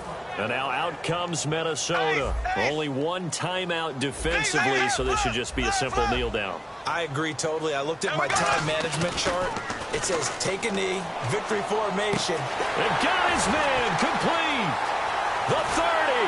And all the way down to the 24-yard line. Now whistles come in. We're going to get a timeout here by the offense. And as the two teams talk it over on their respective sidelines, we take a break. Bradford. And this one incomplete. Well, apparently taking a knee is not in vogue. They're not able to add another touchdown on. And now the ball game is over. And, Charles, I think when the schedule comes out, all teams, no matter where they're predicted to finish, talk about protecting your home turf. They were able to do that here in this one. Similar to a tennis match, right? Not letting them break your serve. That way you hold on to it. They got it done, and they feel very good about that victory.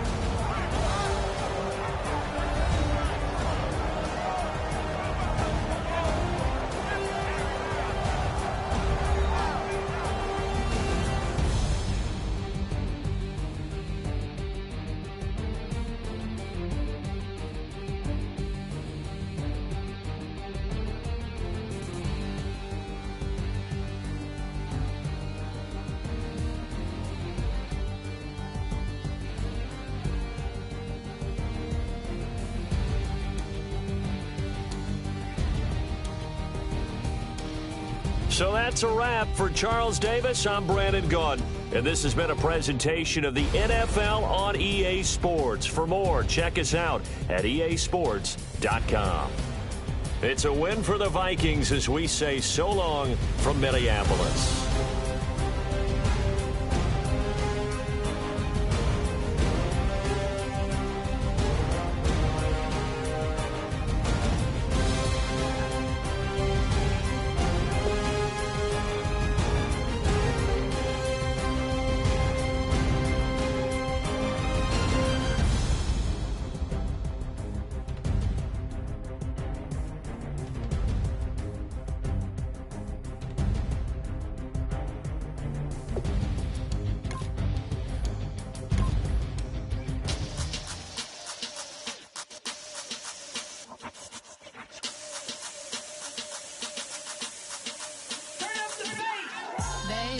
Show me what you like.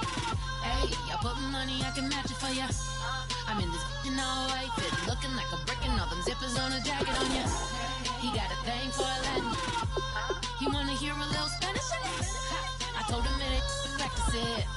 I'm about to fill you up with Spanish. Rock up with the click and I ain't looking like the side in this. I'm the opposite cause I'm the main event and boxing in it. As the time been ticking, I've been out here playing my position. I'm about to get it now. Ain't no one about to block me here cause someday, something come along. Someone tell me I'm somewhere, doing alright. Somewhere, somebody there, someone knows somebody there. One day I'll be the love of my life, but not tonight though.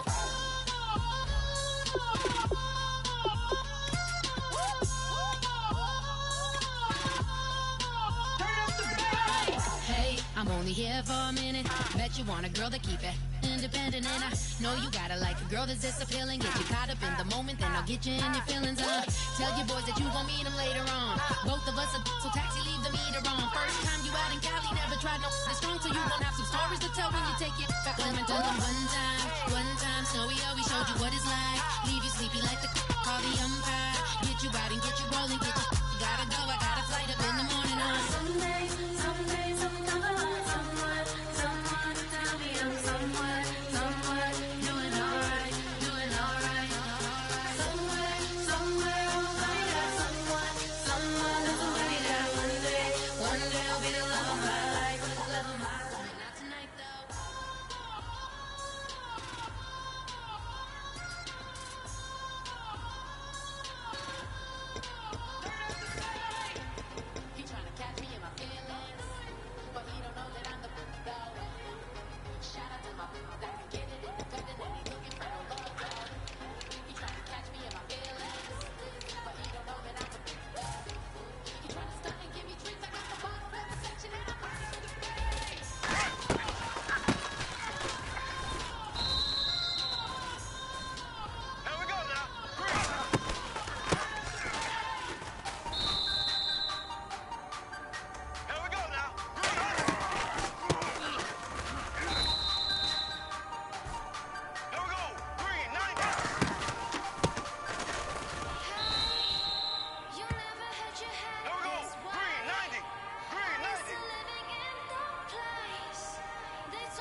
quick, quick.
a bag in a scrap fight. Cross contour, a little bit of backlight. Black ink after a Bristol to baptize. You can imagine a stuffed in a two, living tough to a school where it's all we get to. Being trained and observed by a capable few.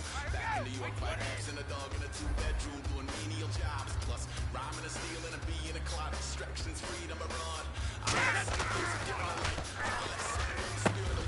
I let my fears materialize. I let my skills deteriorate. One about a thought I would have should have been continuing a mission that was rooted in a 20. Crisis, snap on the front lawn, look up in the sky. Shapes falling out of the fringe. All heart though we they will chop you down just to count your rings. Just to count your rings.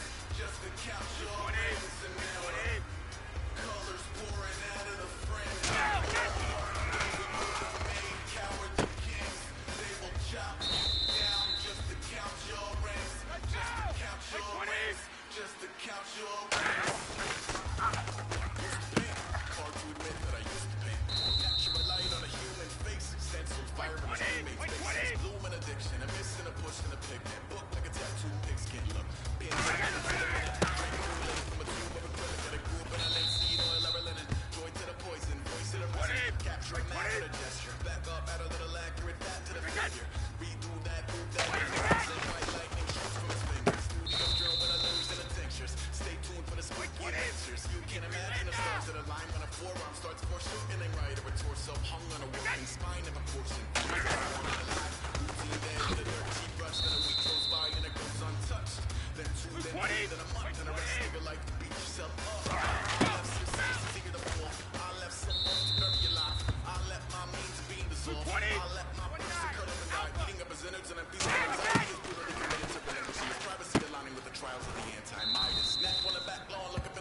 20. Judge Judy, stacking the rubies. If life was a movie, then you could just call me the internet, no respect. Haven't been under your parents' basement yet. Big neck. Like 20. Like 20. Break your neck.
chain. Caught up in it. Put your head on backwards and skate off. Engage and laugh about what just happened. Napkins get sent to mammies. Is that too graphic? Catch you in traffic. You sitting dappy like stealing candy. My ceilings absent. My wheels are massive. My friends assassins. All of us got mothers, queens, and our women dancers. My friends are slapping. My fingers flashing. My gills are flapping. I get some matches and sip something and kiss the dragon. I'm really rapping. No fingers snapping. The package. Slipping. My swag is dripping. So here's a nigga. What's really happening, bro? I'm attacking. I'm showing passion. Know what I mean? See, I'm the king like I'm from Akron. I'm going overboard. Somebody call the captain. And when it come to getting checks, I always want the fat one. I'm so I can sing to a chandelier. I blow a glass of spade of yours, a can of pill. Too many buttons. Not enough. These buttons, the SWAT is coming. Shoulder, no shoulder, buttons. Sticky like acupuncture and Magnus honey. Not on the side though, 3 times and have your money. Or get the stepping like Kappa stuffing. I slap it. I'm having lunch with Italian Sunday. Don't ask the subject. Lord, why you took rabbit from me? He said don't ask me nothing. Too many bundles. Not enough. These bugging, I heard they stung you. It's gonna be trouble. We come through and catch you while you cuddle. Barrels like tunnels. Don't even mumble. Queen playing past the toilet. Ready turkey, spaghetti, and castor oil. Turn your guillotine to a fashion show. In 4 minutes, I turn this into a revolution. With a board. It's long-winded, paper long, and you take it long. You just don't get it. On the phone up on Say Tony, want a song with. Hotter than Mississippi, the summer of 1950. In a van full of some white. Get pulled over for swerving like high officer. When he asked me why I was swerving, the swerve officer. I can make it bounce by myself. I can make it bounce by myself. I can make it bounce by myself. I can make it bounce by myself. I can make it bounce by myself. I can make it bounce by myself. I can make it bounce by myself. I can make it bounce by myself. Got a mansion in condo cabin. I sleep in my phantom. Dancing with the stars to the Star Spangled Banner. I change your channel, I change your pattern. I ring your Saturn. I you madam, she get and I shake the ladder. I make her then gather and calculate the data. I listen up for the snakes, all the baby rattle. I play the shadows, don't play no games. All day, like it's my favorite album. I play the sound and the Cayman Islands. Dancer, if I don't get the call first, I have a temper tantrum. I'm innovative, I demonstrated this. Don't care if you owe me, you need to pay me. I kiss your lady, then kiss the baby. You situated, get keys off table and leave her. Get it made. Won't wrestle, cause I spatula all you action figures. Tiny like a spider on a spud web. I got some on my thumbnail. I feed it to my girls. They say, yeah. I'm doing this for the L. I don't need for the belt. I told you did like a chef. I want a Ferrari and yellow. Just so I can match all my yellow. I've been a dance in elementary. I got more bars than a penitentiary. I gotta hang several inches. I can make it bounce by myself. I can make it bounce by myself. I can make it bounce by myself. I can make it bounce by myself. I can make it bounce by myself. I can make it bounce by myself.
White wicket!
Just a bunch of poor boys, daddy's girls, children of the cornfield, trying to turn a shift job into a dollar bill. We wear the muddy boots roots, stay true to how we're raised. Ain't nothing about us fake. You know we're straight out of that dirty South, dirty roads. Nobody got no money. Got them signed up pickup trucks, whistling at them from the country. Yes, sir. You know we're straight out of that long week, working now. Everybody wanna party all night long. Bonfire on the back 40 in the middle of nowhere. Nobody going home tonight.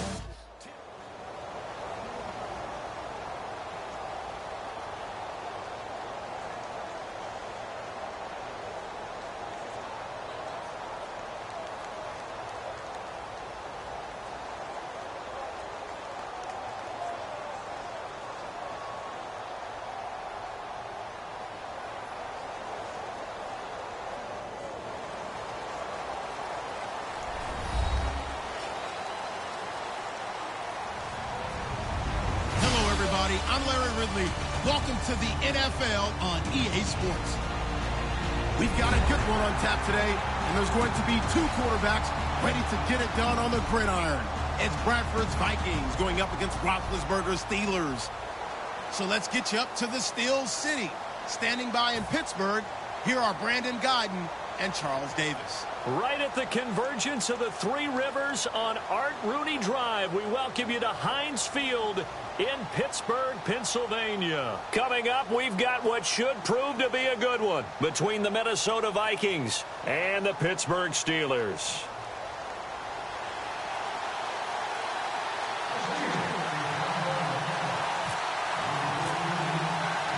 On to get us started now, the kicker, Chris Boswell. Towels waving, we're underway from Heinz Field. On the return, here's the dangerous Cordero Patterson. And he's able to get it across the 20, but not by much, as he's marked down at the 21-yard line.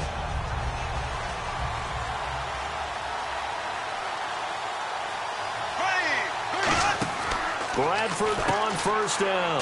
He's going to leave this for his running back. It's complete. Again, powerful running. 23 yards on the play. I like it, I like it, I like it. Get everyone involved in the passing game, and you know you can create those great mismatches throwing it to your guys out of the backfield. And on the first drive, that can also help establish some rhythm, right? I think so. It gets everyone in. Adrian Peterson off to the races. Touchdown, Vikings. Adrian Peterson, 56 yards. And the Vikings have taken a first-quarter lead. You talk about explosion plays. There's one pretty much right out of the gate. And now they get to ride a wave of emotion, momentum, everything. Just as you described, right out of the gate. Big sprint, touchdown. They're excited. But on the other side, they've got to guard against a major letdown because they hit them right in the gut with that one. And now you start to question yourself a little bit when you give up a touchdown on the opening drive.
They'll throw on first down with Roethlisberger. He's got time. And this is caught on the sideline. But no, they'll say out of bounds. He caught it but was not in bounds. Incomplete. Offensive starters time. Electric is certainly a word that comes to mind when you talk about Le'Veon Bell. Love the way that he reshaped his body coming out of college. A bigger, thicker runner while he was at Michigan State. Lost weight, became more of a whippet in the NFL, and now no one can tackle the guy, whether he's running it or catching it. Trying to get it there to Martavis Bryant, and now it's third down. Quickly now a look at the defensive starters for Minnesota. Harrison Smith is a player I love to watch. Whether he's ranging deep as a free safety or near the line of scrimmage where he makes more plays, keep your eyes on him.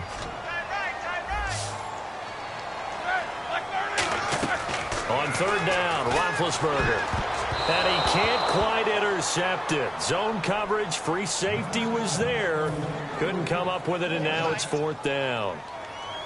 So the defense forces a 3-and-out, but they got some help along the way. They threw it on first down, and when they were unsuccessful, it became second and long. Didn't get it again on another pass. Went third and long, and they almost had to put it in the air. They may want to rethink some strategy going forward. Very good return that time. 18 yards. And out will come the offense as they take over.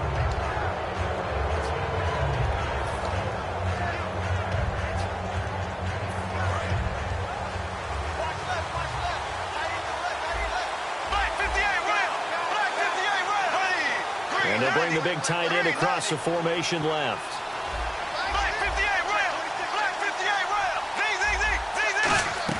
First down, Bradford. And the Steeler pressure too much here. He's going to go down. Stephon Tuitt in there to bury him for a loss of 11. Now hold everything here. We're going to get a timeout by the offense. They'll have 2 remaining as we step aside here in this first quarter. In motion comes the tight end left. Now a second down throw for Bradford. Eluding the pressure right. On the run, he'll let this go. Oh, a ball batted in the air, and now it's intercepted. A great read, and it's picked off. And he's able to get it back here to the 43-yard line. Out comes the Steeler offense now, ready to see what they can do here. And the first drive, 3-and-out. Second possession, see if they can get a little momentum. And oftentimes that first drive is just a feeling out process. You have some plays that you've got called and you want to see how the defense reacts. It may not go terrific on the first one. Now they're ready to go. They've kind of got to look at them, got a sense. Let's see if they open things up a little bit. See if they open things up. Let's see what the defense does here, too, after a good stop. There's a lot of discussion this year about the MVP and who's going to win it. And Tom Brady's name comes up, and immediately someone says, don't forget, he didn't play the first 4 games this season. Should he be in it? Well, Le'Veon Bell missed games early. And if he hadn't missed those games, I think we'd be talking about him as a strong MVP candidate, don't you? Yeah, I mean, he was over 1,200 yards, just 7 rushing touchdowns, but also didn't play Week 17 either, so that's 5 weeks of the season gone for him. Well, you remember, was it Week 16 against Buffalo when he just absolutely decimated them for over 200 yards rushing? Probably needed the time off after that anyway. Actually, by the way, quick correction. If you add in Week 17, he only missed 4 weeks this season, but still, great production. 2 yards on the carry there, and it'll be second down. Partner, we know today's NFL is really built around the guy throwing the football. But these short runs, they still pay dividends because they can take their toll on a defense, and they can add up as the game goes along. You control the clock, you control the ball, and that way you often control the game. On second down, here's Roethlisberger. Trying for Brown, and it's intercepted. Room here to run. And the return comes to a halt right at the 44-yard line. The Vikings offense now heading out to take over. And last time wasn't pretty. 1 play and an interception. We'll see if they can do better.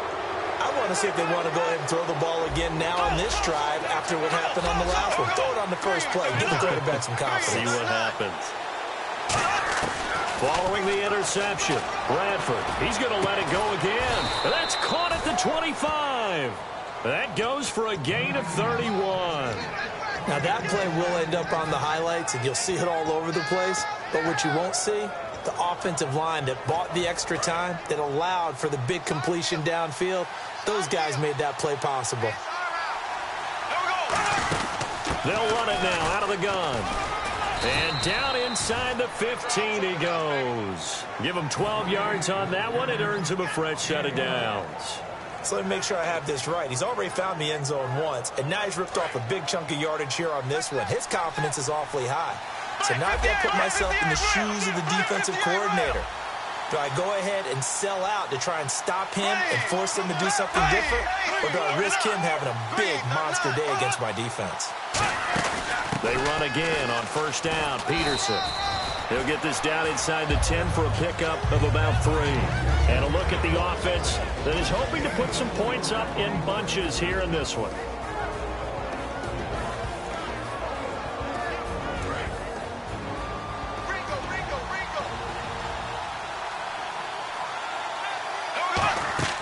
Now Bradford on second down. That's complete right around the 8. Only 3 yards on the catch. It's third down. The Steelers insert their nickel defense on third down. Yeah, they add a DB.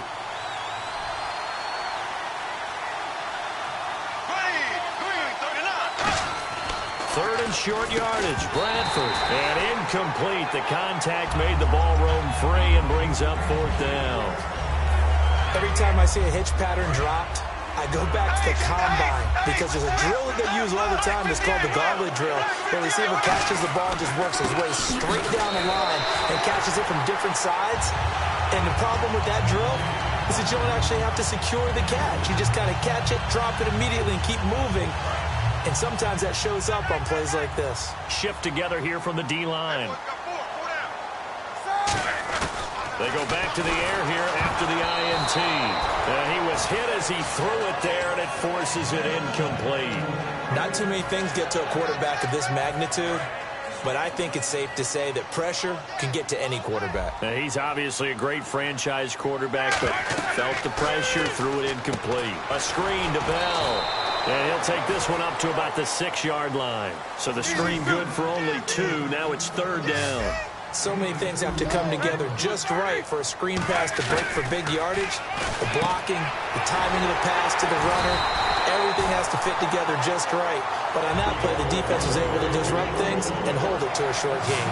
And connection number 1 there on the game, Roethlisberger to Boney Tony. Antonio Brown, that's what his high school teammates used to call it. I wonder what they would call him now. More muscular, more successful Boney Tony Brown, right? I'd say you're probably right. It may be all of that. They'll still call him Boney Tony, but Ben Roethlisberger calls him my number 1 target. Ben to throw again. Here, this is caught by Hayward Bay. And he's going to be out of bounds at the 39. They give him 13 yards there on the play and a fresh set of downs. It's a nice completion, a little bit of run after catch as well to create the yardage that they got. But it is so tough to cover that route, the drag route, because they run it at varying speeds. Because the key is to create hesitancy on the defender's part. Always so empathetic for those DBs, aren't you? And some changes here as the D-line separates some. On first down, it's Roethlisberger. And they get to him with a pressure as Roethlisberger goes down. Linval Joseph able to swap him from that defensive tackle spot for a loss of 5.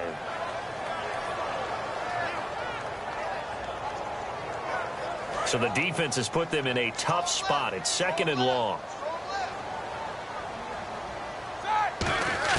Now Roethlisberger to throw on second down.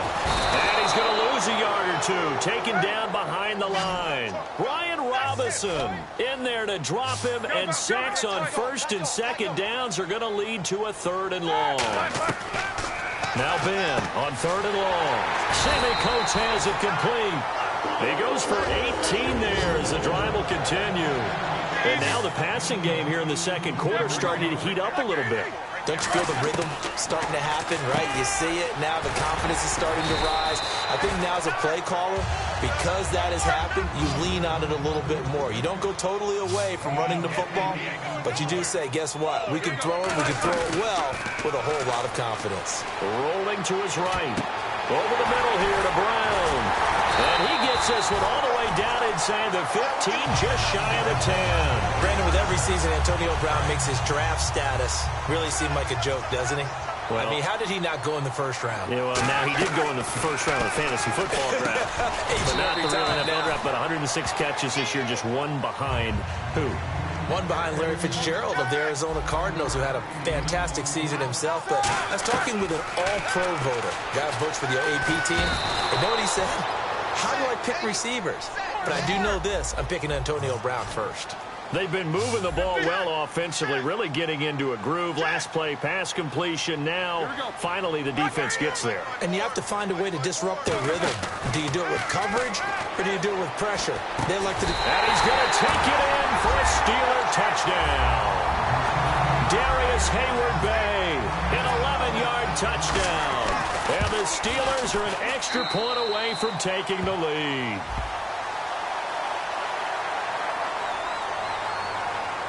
Another extra point opportunity here. And this one through the uprights and good. Boswell now to kick it away after the touchdown. This is taken about 7 yards deep. And he's going to be taken down shy of the 10 at the 9-yard line. Special teams coaches spend a lot of time scheming things up, but this was just a bad return. Now the offense has a long way to go to try to put points on the board. Here's Peterson as they begin on the ground. Officially no gain on the play, and it's second down. And he got off the end there very quickly to make that play. Yeah, it was almost like the bullet train, wasn't it? I mean, just zoom. Quick, quick, quick. And what a terrific play, holding them to no gain.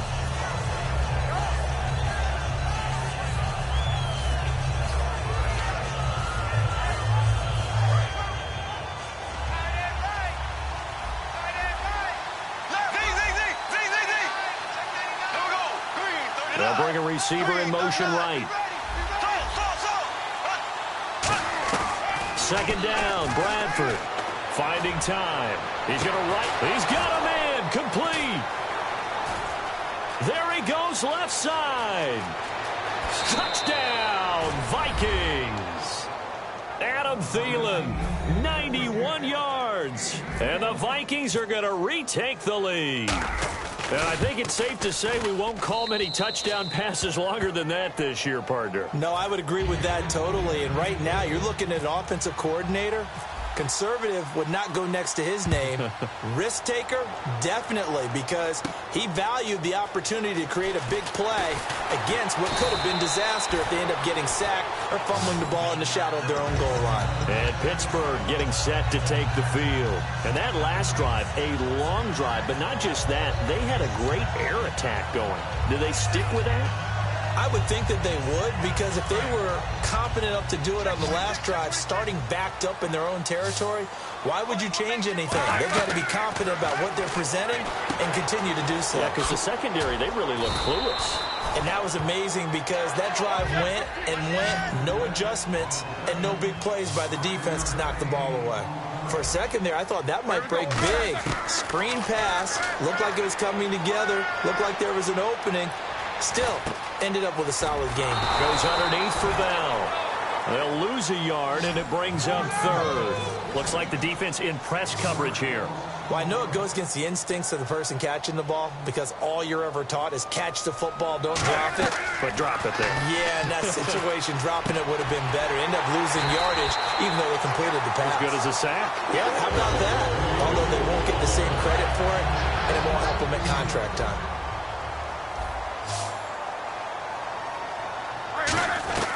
Throwing now, Roethlisberger on first down. Into a double team, and it's intercepted. Picked off by Harrison Smith. And they will set up shop at their own 41-yard line. And out now come the Vikings. And that recipe on their last drive that resulted in a touchdown looked pretty good, so they'll be hoping to do that once more. And it takes me back to when we sat with the offensive coordinator and the head coach. They felt pretty good about their game plan and thought there were some holes in the defense, and they exploited them the last time out. Let's see if they can come back and put together a similar drive. And we'll see if they can do just that. Just a 1-yard pickup there, and it's going to make it third down and 6. And they insert their dime package, 6 DBs here on 3rd and 6. Expecting pass all the way. They'll run it now out of the gun. And he's got the first down before being taken down at the 46. Looking to speed things up here, going with some tempo. I thought guys that were over 30 weren't supposed to run the football this well in the National Football League. How about that veteran leadership? A big-time run combined with some nice blocking by his offensive line. showing that the ins and outs of being a veteran still has his place in this league. His odometer is not totally turned over yet. They'll try to throw now. Bradford. He's got it complete to Stephon Diggs. 14 yards that time for number 14. And the offense moving quickly to the line. Here we go. Green, 90. Green, 90. Ace, ace.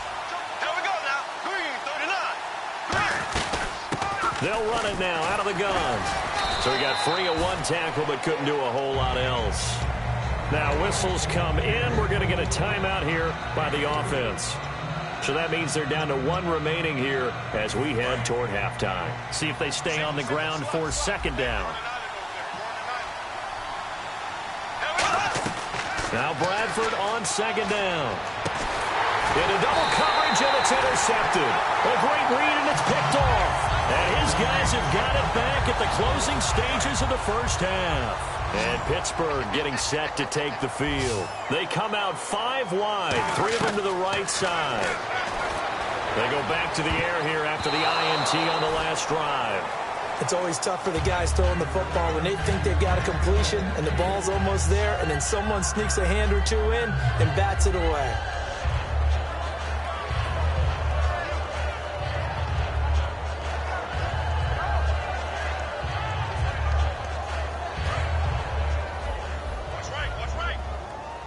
Brown, the lone receiver, left.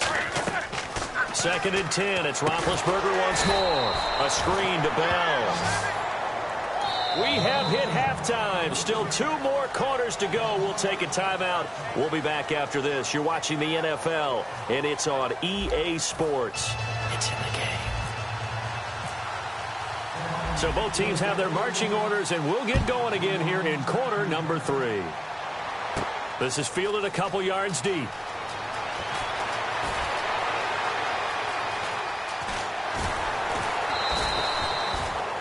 The Steeler offense now with a football first here to begin the third quarter. They're down here, but very much in this game. What's the tonality of a coach's talk when a game is within striking distance like this at intermission?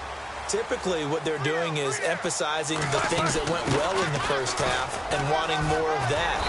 Sure, you got to go over some of the errors and clean up some things because there's a reason you're down. But overall, I think they want to stay positive, stay up with this team. We're just starting the second half, and we've got the football. Let's go ahead and punch it in, and then we'll take it from there. See how that recipe works. 2 yards on the pickup there. It'll be 2nd and 8. And they're going to speed things up here. But I think we know by now that every run is not going to be broken and get all the way to the end zone. But these short ones still have their value. You can still set up your play action and throw the football. You control the clock because you have the ball and they don't. And often the physicality sets the tempo for the game. And Big Ben intercepted a 3rd time. A great read, and it's picked off. And they take over. They'll set up shop at the 46-yard line. Now we take a glance at the offense as they work their way back out for their first possession of the second half. Looked like they had something going last drive. Then the interception happened. Will they recover? The memory they need to keep with them is that they did have something going. They were moving the ball on offense, had a nice sequence going. Don't worry about the other part. You can't get that back. Let's go back to what you were doing well before. I thought you were going to say they need to have no memory, but remember the good part, forget the bad. I like that even better. And now it looks like they're going to be in the hurry-up. On 3rd down, Bradford. He's got the connection over the middle to Diggs. Call it a gain of 7, and it gets him a new set of downs. So he makes the grab, and the chains move forward. Nice job by the offensive line giving them time to complete that first down pass. In motion, Patterson. Now a play fake here on 1st down. And he's just going to throw this one out of bounds here. Nowhere to go with it. Incomplete. I hope I don't sound too rah-rah on that one, but that's the exact right throw. Either your receiver gets it or no one gets it. Give him a lot of credit for being really precise with it. Got rid of it. No one got it. Here we go now. 58, Williams. And the tight end goes in motion left. Throwing again. Bradford on 2nd and 10. And the pressure gets to Bradford, and down he goes. Bud Dupree in there to drop him, and it'll be a loss of about 8. They'll send the tight end in motion. 3rd and long for Bradford. He's going to rifle one deep left side. And it's knocked away and incomplete. He was looking for Adam Thielen there. And that'll bring up a 4th down. Well, sometimes you just have to take things into your own hands, don't you? I mean, the offense is really struggling in this game. They're the ones keeping things going. They have to continue to play at that level.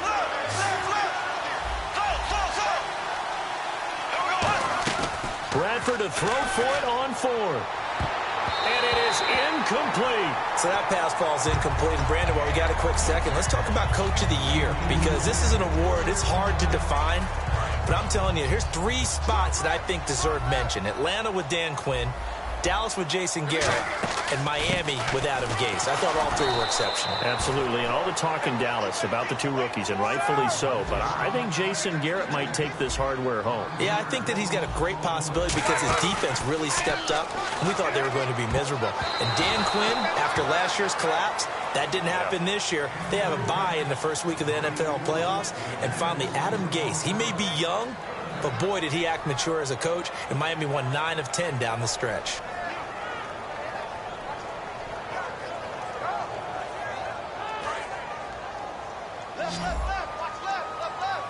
And on 3rd and 15, we see the dime look, 6 DBs on the field. Playing pass all the way. Now Ben on 3rd and long. And he takes a shot on the release as this will be incomplete. Antonio Brown, the intended receiver. And it's 4th down. They got pressure there and only rushing 3. And there's a defensive coordinator right now who is celebrating not just getting home with 3 there, but realizing if that's the type of pressure he can get in the entire game, then his pass defense is going to be excellent. He dropped an 8. Where are you going to go with the football? Now the Vikings offense gets set to take over here. And last time they were very fortunate, this offense. They went for it on 4th, turned it over in their own territory, but the other guys held up. They didn't give up any points. So how about the guy with the #1 headset on the sidelines, the head coach? That was planned going into it, not necessarily to not get the first down or to have the defense have to hold But he up. trusted his defense. Trusted his defense very much, and I think that that's how he's going to play this game. Go for it. And he's going to be taken down, sacked back at the 2. James Harrison able to get in there and drop him for a 2-yard loss. Back near the goal line, Bradford. And he couldn't hang on to it through the contact. Incomplete. And that drop will cause a little bit of angst for the play caller because you know they've worked all week game planning and flexing the tight end out and making him a matchup issue for the defense. They have what they want. And from their own end zone, it's a fake. Wide open receiver complete. And he gets this one up just shy of the 35 to the 34. Fresh set of downs here. Always enjoy a good fake, but I really enjoy it when he throws the football from punt formation. Now, you were a kicker and a punter in high school. Did you ever do that? One time, threw to my man Tim Jones on a botched field goal attempt. Hit him right in the numbers, and Jonesy just dropped it. Oh, the poor guy. Well, we had a fake punt here, and this guy caught it, so I think he and his friends will be okay with that one. And he loves this play call, right? He's been waiting for this one all week long. Been had that arm loosened up ever since they got to the stadium. Handoff comes to Peterson. And he'll get this only up to about the 35. 1 yard, the official pickup there, so it's going to set up 3rd and 9. And quickly, they get to the line. Again, Peterson. And he'll get up to the 43-yard line. He gets a good chunk of yards there, 8 all told, but they're still looking at a 4th down. And once again, leverage wins. The offensive line, lower than the defensive front, they move.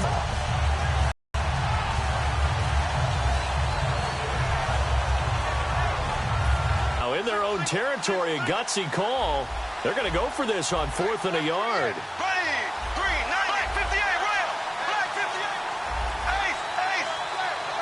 And the play clock's running down.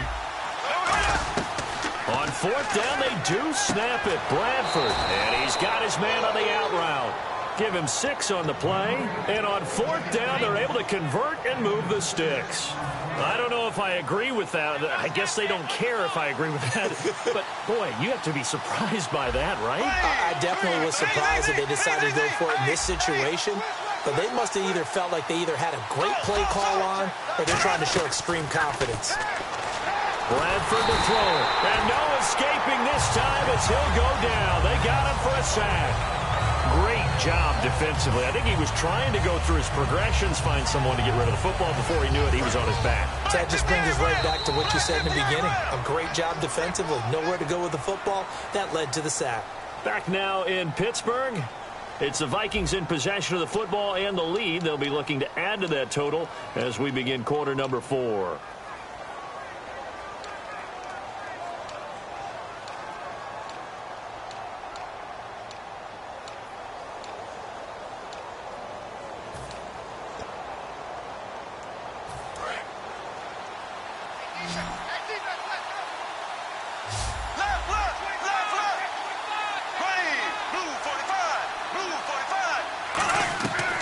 Bradford on 2nd down. And he will find his man on the end route. Complete. The reception good for 7. It's 3rd down. And the offense readies for play number 10 of this series. 3rd and 11. 5 in the secondary now. Nickel look. On 3rd down, Bradford. Firing quickly here, and that's complete. And he fumbled it. It's on the ground. And the defense not able to get it. From a defensive perspective, what's that moment like when you realize the ball is loose?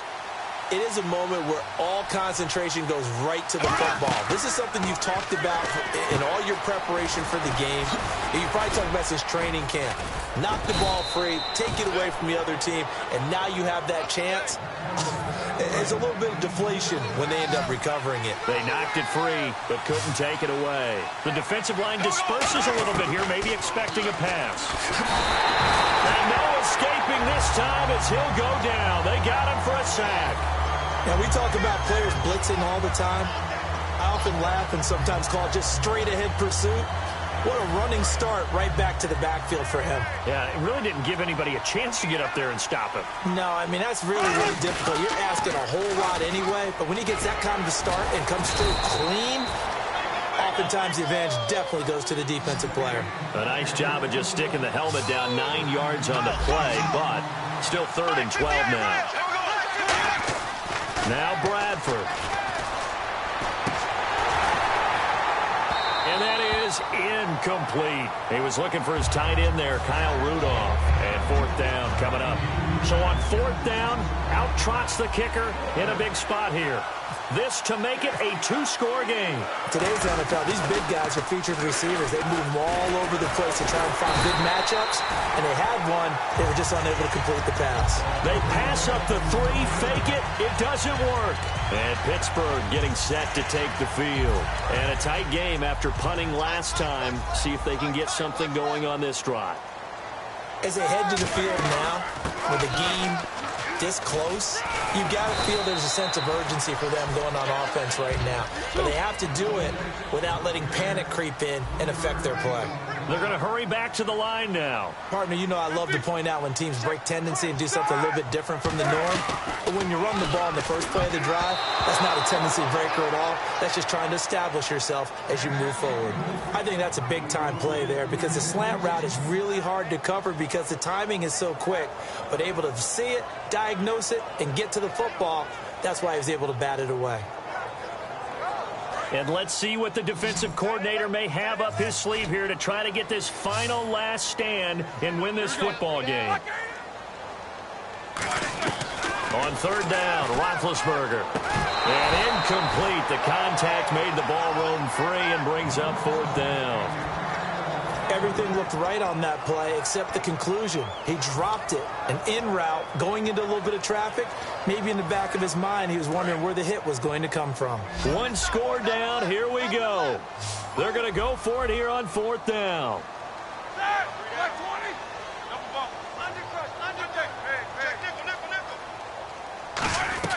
Here we go. It's Roethlisberger on 4th down.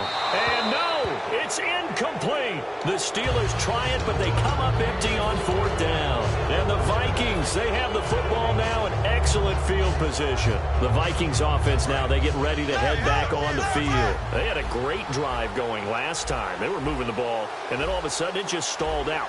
So we'll see what they can do here, Charles. And it's always easy to second guess when you don't get it on a 4th down try. But they had to like the feeling that they had going on offense. They want to continue to see if they can capture that again on this drive and maybe get in the same position. Yeah, and that's, I mean, like I said, they were moving the football. It's not like they went 4 and out, so I don't think it's a deal where the offense doesn't have confidence. No, I agree with you totally on that one. If anything, they may have gained more confidence. Okay, they stopped us once. That's all right. Let's keep moving it. Make them do it again. It's an 8-yard pickup and leads to a new set of downs. And that's a nice pickup of a 1st down on that 2nd down run. And at that yardage gained, they can run that play on any down. Time for a break. We'll come back for the electrifying conclusion after this. Peterson alone in the backfield. He'll get it running right. And for one of the few times here today, this run's not going to go anywhere. No gain on the play there, 2nd down.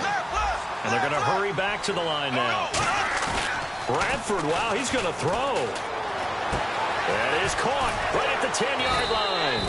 And they do get him down, but he's inside the 5 all the way to the 3. Okay, when the big guy runs a corner route, you're asking a lot no matter who's covering him. Doesn't matter whether it's a linebacker or a defensive back. Yeah. He usually has the advantage because of his body type. And the offense in a great spot. It's 1st and goal from the 3. And he is going to lose yardage here. Now the Steelers put a stop to the action with a timeout defensively. It's just their first. They've got 2 more to use here in the final stages.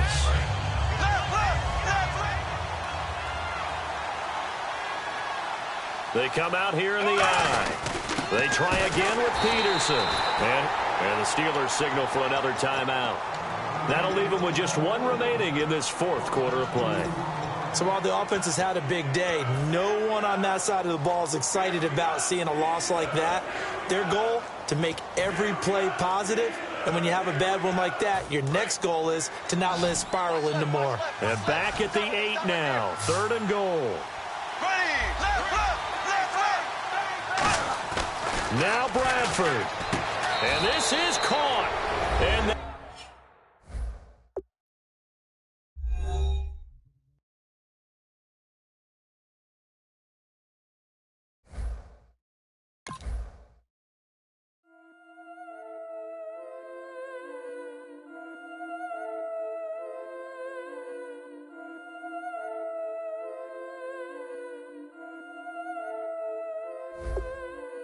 Yeah, I've been killing it.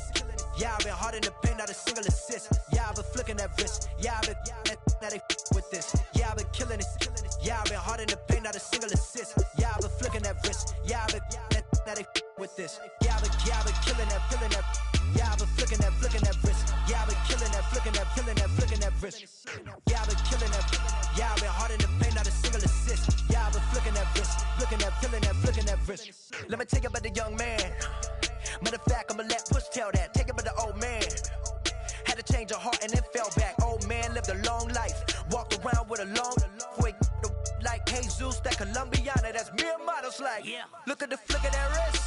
I'm feeling like Leonardo. Let me paint the picture. I might need a bottle. On the road to success, I can feel the throttle. That Michelangelo, hundreds in the envelope. Type when I write. And that old man had to change her heart.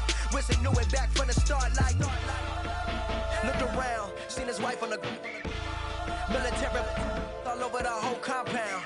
Soon as he seen it, I swear it, I mean it, my man was go quicker than Domino's. He in jail. Everyone falling like dominoes. Yeah, I've been killing it.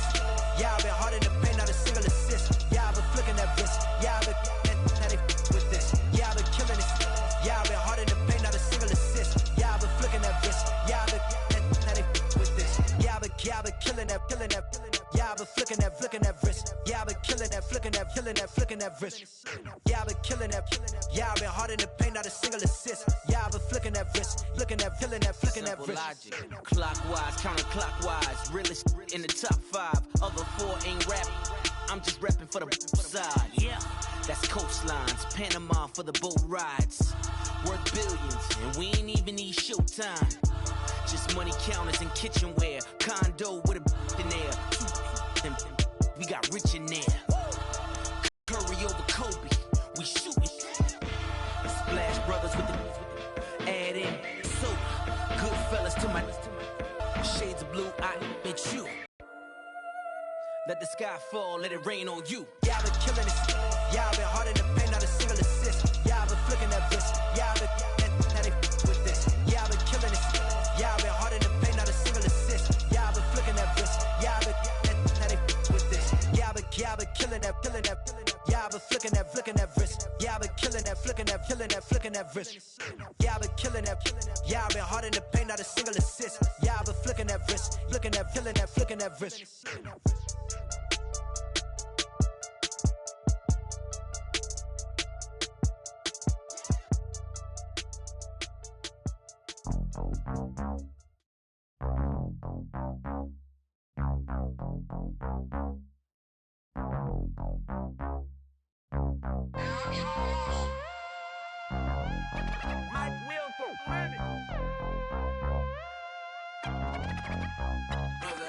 We set the roof on fire. We set the roof on fire.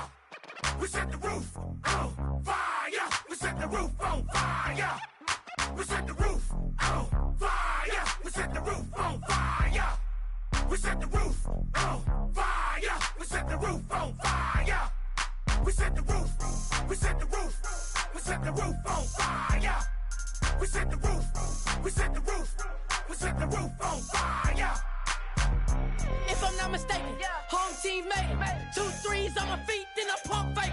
Baby girl, grab the crew. What if kiss it? Sweat leave, Mr. Couldn't took it quicker. Hottest on the planet, get the place lit up. Fly, got expensive taste, sight into. We ain't on the same team. Cheer up. Bought your bitch that make sit up. I ain't come to blend in, boy, I stand out. Money talks, you just popping off at the mouth. If I'm the topic, then the conversation heated. Right shrimp, getting booked up in every city. Splash out with cash, had the spaz on the waiter. She messed up my order 3 times in a row. I'm good on gas, I just filled up my tank. Now let's fill up her head and let's see if she goes. We set the roof on fire. We set the roof on fire. We set the roof on fire. We set the roof on fire. We set the roof on fire. We set the roof on fire. We set the roof on fire. We set the roof on fire. We set the roof. We set the roof. We set the roof on fire. We set the roof. We set the roof. We set the roof on fire. So bad, swimming in my bed. Off with it, off with it. Young Slim, get it in my infrared. Come and hit the rain, I just lit the gas. Young wild winning, living fast. Stash your money in a brown paper bag. We set the roof on fire, then we flood it out. We just threw the money up, we ain't even count. Shake it. It in my speeder, girl, I'm nothing, messing up my speech. I'm $1 million player, baby, nothing's at my reach. I'm $1 million, like I hit the lottery. Splash her with cash.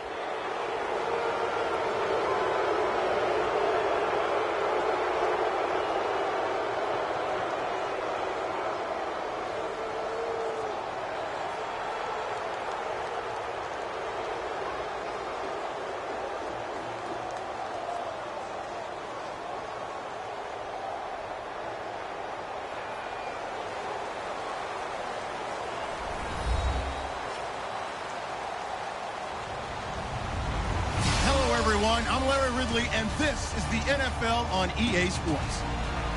In today's matchup, we've got a pair of running backs who are hoping for plenty of touches come their way. It's Peterson's Vikings going up against Lacey's Packers.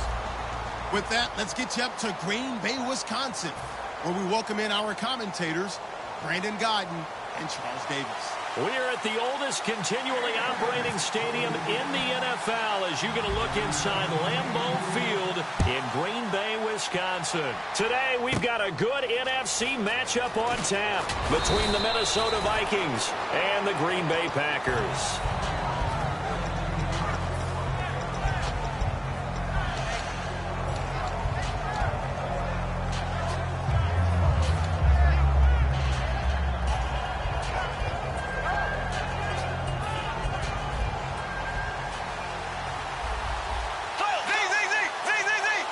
Here we go. And he'll send the tight end in motion left. Bradford now to throw on first down. Oh, he's going to take a shot, and that's caught inside the 35. And all the way down to the 22-yard line. So the defense blitzed. A nice job picking that up, completing the pass. And Howland Sink was the quarterback in his center on that play.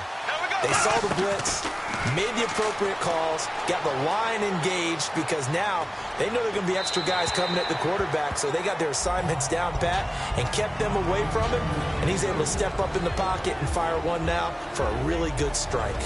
And if this offense is going to flow today, certainly the running back will be a key piece. Without a doubt, because they asked their runner to not just do that, but to block, to catch, to help set a tone for their offense. Call it about a gain of 3, and they'll be looking at a 3rd and 7 coming up. Well, so many times we look at a short run and we praise the offense for trying to set the tempo and establish things, but the defensive guys, hey, they just won the battle there. It wasn't a big run given up. They don't always have to absorb the body blows. Sometimes they dish them out themselves. And on the outside, they're playing press coverage. Bradford from the gun on 3rd down. And this is going to be incomplete.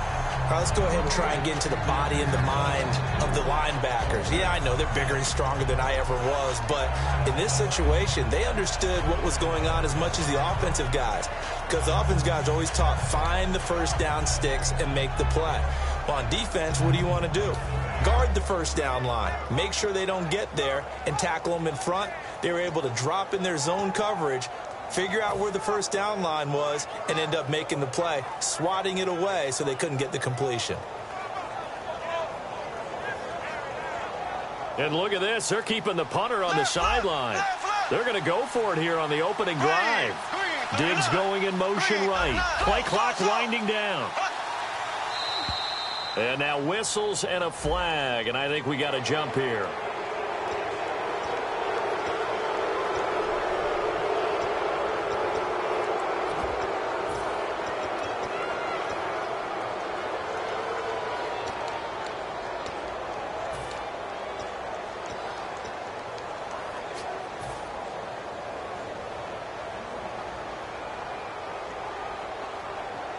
And it appears they'll go for it here on 4th down. A big call on the game's opening drive. Green, 4th down, Bradford. That's complete right around the 8. And he will have the first down before he's brought down at the 3. Well, the feel that I get on this is that they felt like 3 was just not going to be enough after getting this deep into their territory. And Charles, correct me if I'm wrong, but it didn't even look like they hesitated there. They knew they wanted to go for it. That tells me that during the week, they were thinking about these situations, and they feel like maybe they're just the better team, and they want to go ahead and prove it conclusively. And he's going to get this back to the 3-yard line and no further. They'll say no gain on the play, and it'll be 2nd and goal. Well, we looked at each other right when he flinched. We knew that that flag was coming. Yeah, offsides, easy call, mark off the 5, and keep it moving. And here comes play number 6 on this drive.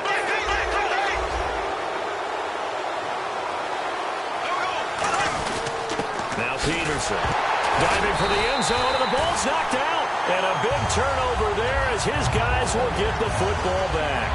And without a doubt, not the way they pictured that opening drive unfolding. No, they were making progress. They weren't exactly in high gear, but they were making a few yards along the way. And now that they've coughed it up, you got to go back to the sidelines and regroup a little bit. Now flags will come in. I think this one's going to be on the defense for jumping.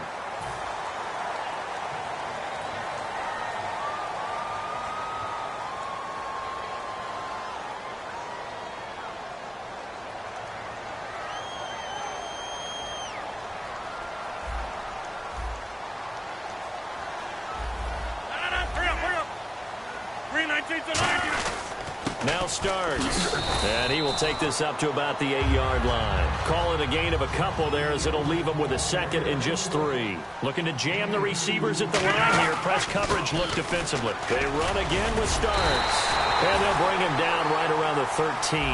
They get 5 out of that one, and it moves the chains.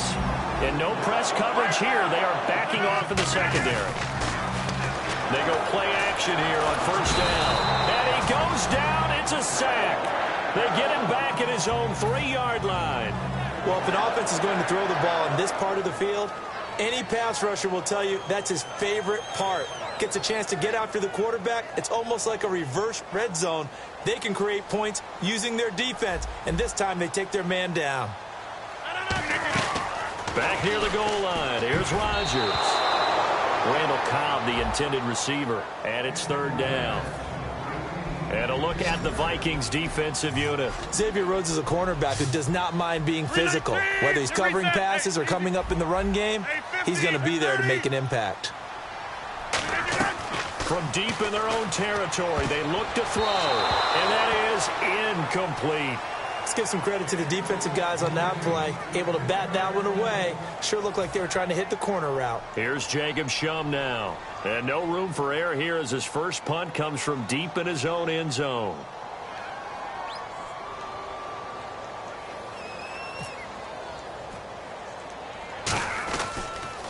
And he'll try and hurry the kick, gets it away, but it's not looking that great. Here's Sherrills.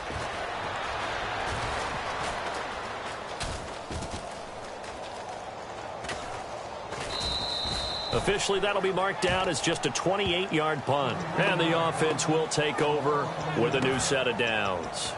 Now the Vikings offense works their way back onto the field. And so close to hitting pay dirt last time, fumbling down near the goal line. Now, how does that affect their psyche this time around? It's a tester, that's for sure, because to be that close and come away with no points is really disappointing, not just for the guys on offense, but the defensive players, too, who thought, hey, we'll put some points up and have a little momentum going. They've got to find a way to just get it out of their minds, let it go, short-term memory, and move on to the next series.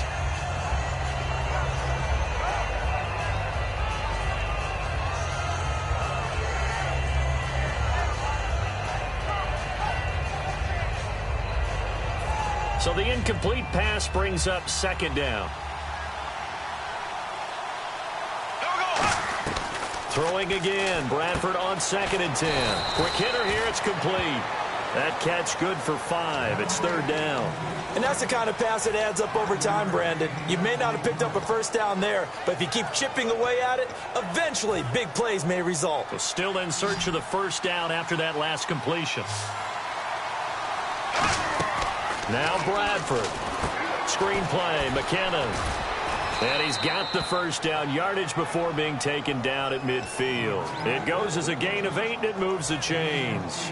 Would it be safe to say that as precise as routes are supposed to be run in the NFL, maybe they're not quite as precise in college ball? That's accurate, yeah.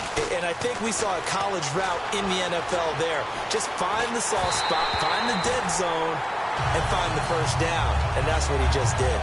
It's nothing like pressure to affect the accuracy and the timing of a guy trying to throw the football. And on that play, they ended up flushing him to his left, contacted him as he's trying to throw the football, and that led to the incompletion. They'll run it now out of the gun. It's a gain of about 3, but it's going to leave them with 3rd and still 7 yards to go.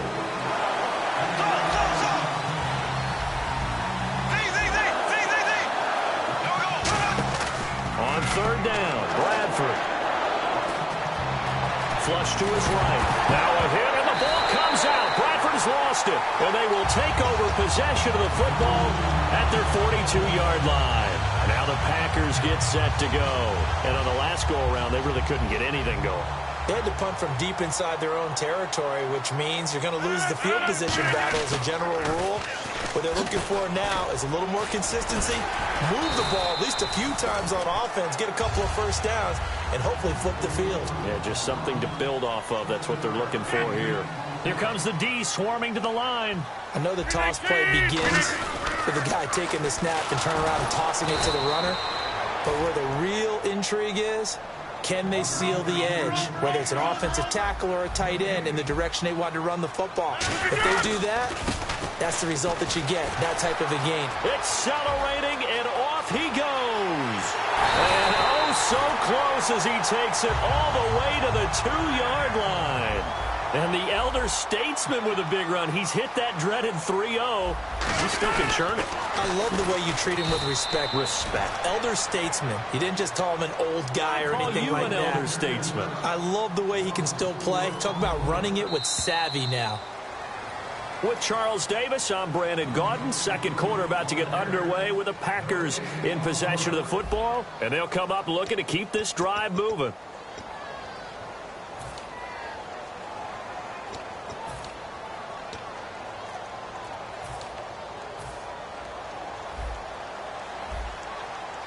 And they're going to go soft on the corners. And the D-line pinching together must be expecting the run. Now they'll run it on the toss. And they'll be driven back here, losing yardage to the 9. So he loses 3 yards there. Now third down. On goal-to-goal runs, when you create lost yardage plays, the only way that happens is either called pressure or what I like to call straight-ahead pursuit. A great read, and they get to the backfield. Looks for Nelson, and it's intercepted. Picked off by the linebacker, Eric Kendricks. And a big turnover there as his guys will get the football back. And now out comes Minnesota. And they got across the 50 last time but fumbled and turned it over, so they'll be looking to have a short-term memory here, Mr. Davis. Not only a short-term memory, but a whole lot better ball security. Because if they take care of the ball, continue to move it, their chances of scoring some points, they've got to feel pretty good about it. They thought they had things moving in the right direction last time. Fumbles, they don't just affect you on offense, they affect your overall team because now your defense has to make that stand up.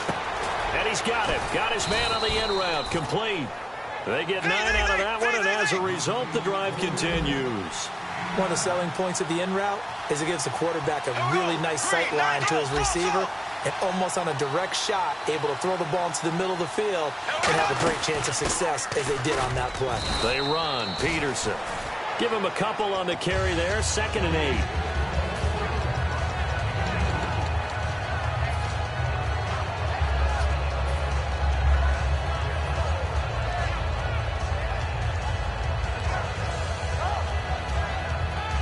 And after the play on the ground, that brings up 2nd down here. They'll send the tight end in motion left.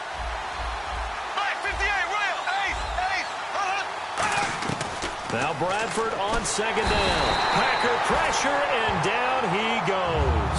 Nick Perry. He's the one that got to him. He takes him down for a loss of 9. In motion goes the tight end.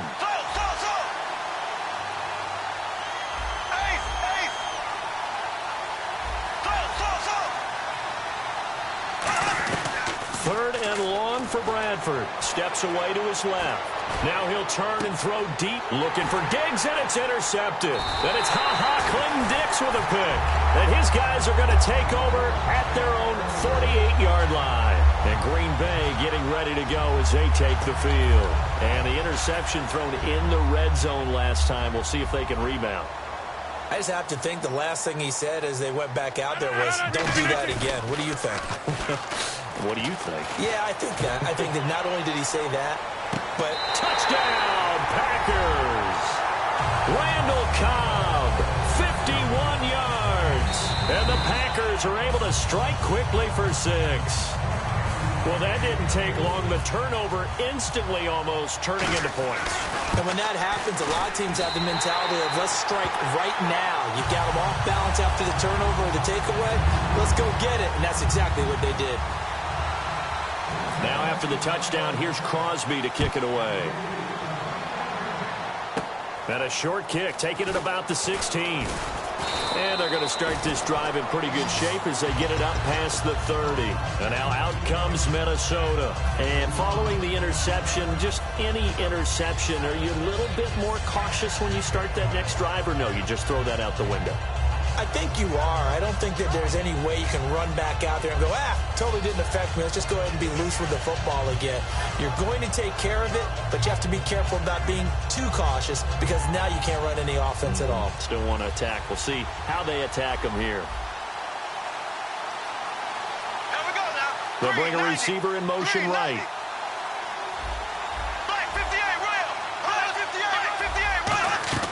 Try to shake off the interception. He'll look to throw. He's going to try and go deep again. And that's caught inside the 35. Touchdown, Vikings.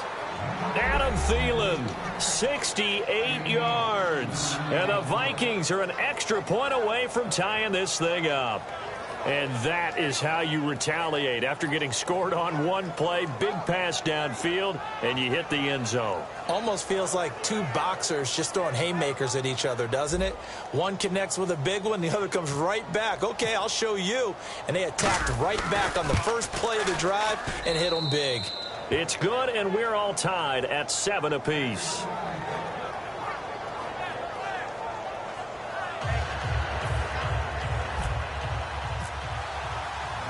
So we're right back where we started, all even as the kick's away. Fielded about a yard deep.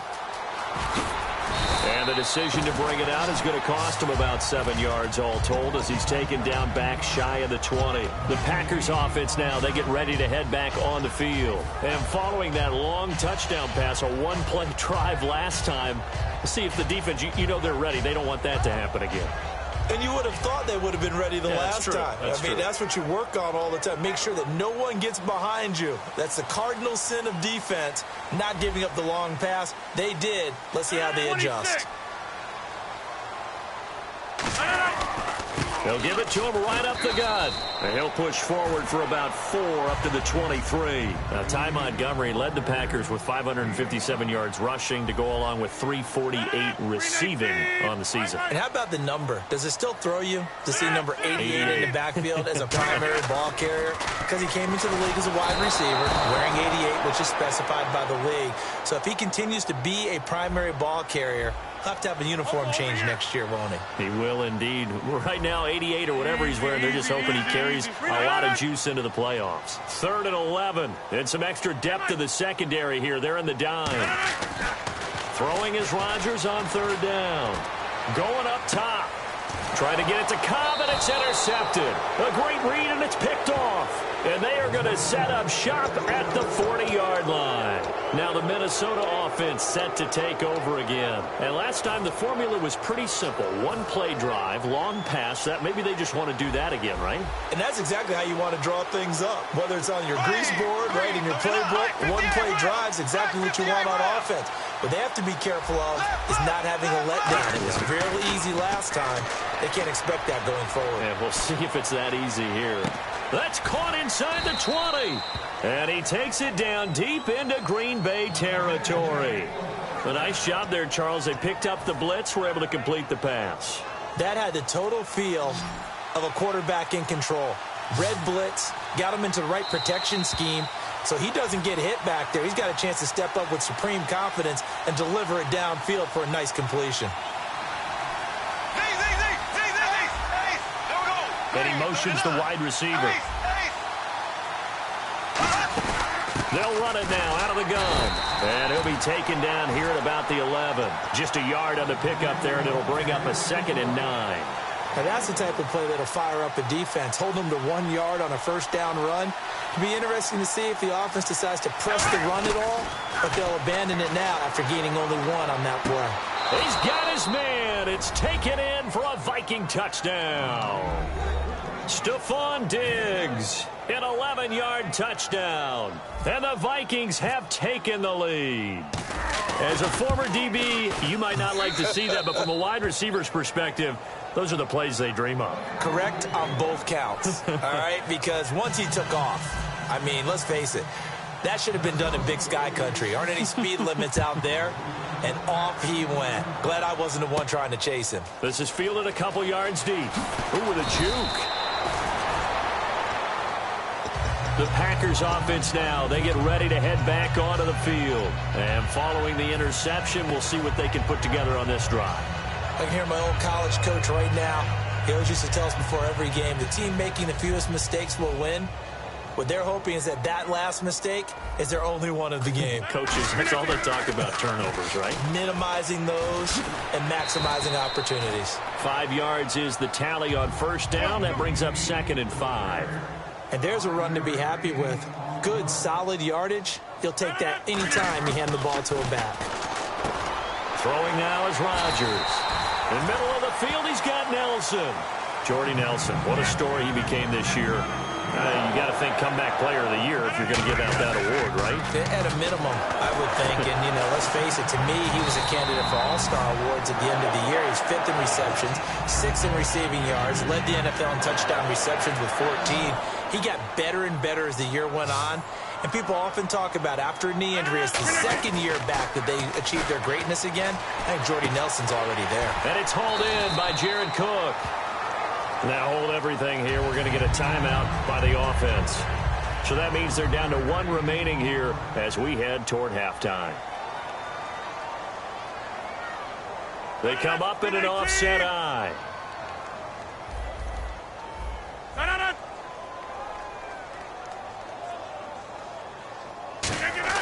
Rodgers now on first down. He's just going to dump this one off to his fullback out of the backfield. It's a gain of 11 yards that time, and it produces a new set of downs.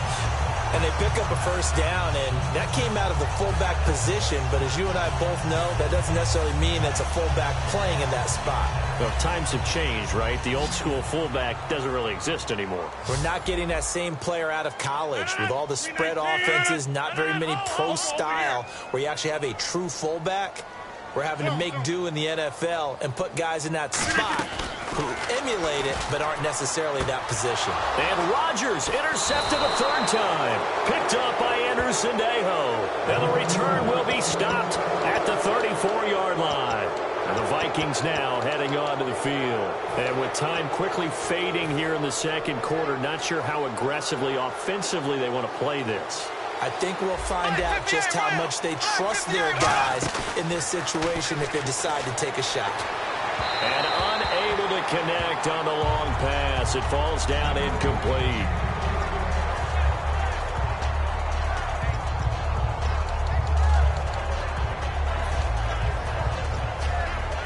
So incomplete on first. Let's see what second down has in store. And they'll bring the big tight end across the formation left.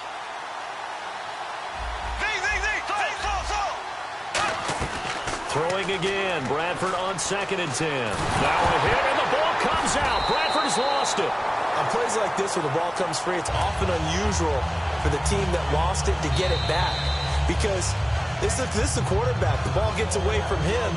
Everyone else is trying to execute what they're supposed to do on offense. They're usually looking in the other direction, downfield, or have moved away from him. In this case, though, a teammate is able to come up with the ball. To throw is Bradford. And hit behind the line. He lost the football. It's loose. And they're going to set up shop at the 27-yard line. The Packers offense now heading back out onto the field. So with 4 seconds to go in the half, here's the field goal unit onto the field. And another timeout called by the Vikings now. So as they take it over, we step aside. So with 4 seconds to go in the half, here's the field goal unit onto the field. From the right hash, this from 44 yards out.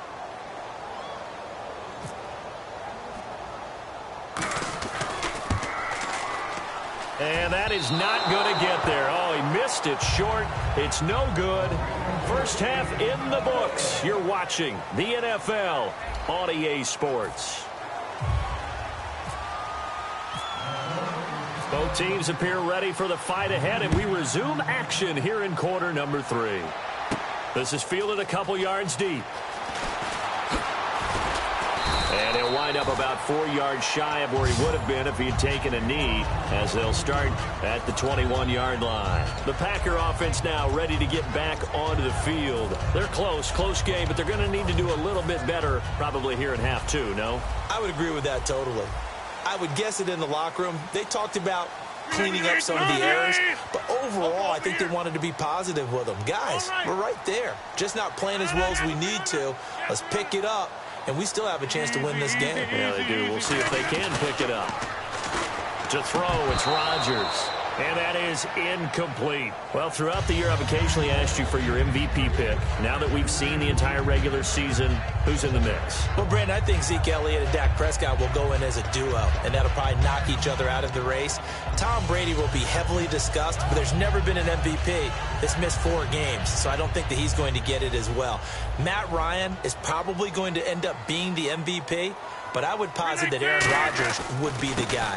4-6 at one point. His lead running back is a converted wide receiver. And who has he been throwing out to wide? Jordy Nelson coming off of a knee injury. You look back at Matt Ryan, he's had the two-headed monster in the backfield. He's had Julio Jones. I think that Aaron Rodgers should be the MVP. So a 3rd and 10, and defensively, a dime look. Now whistles come in. We're going to get a timeout here by the offense. It's just their first, so 2 remaining as they burn one here in this 3rd quarter.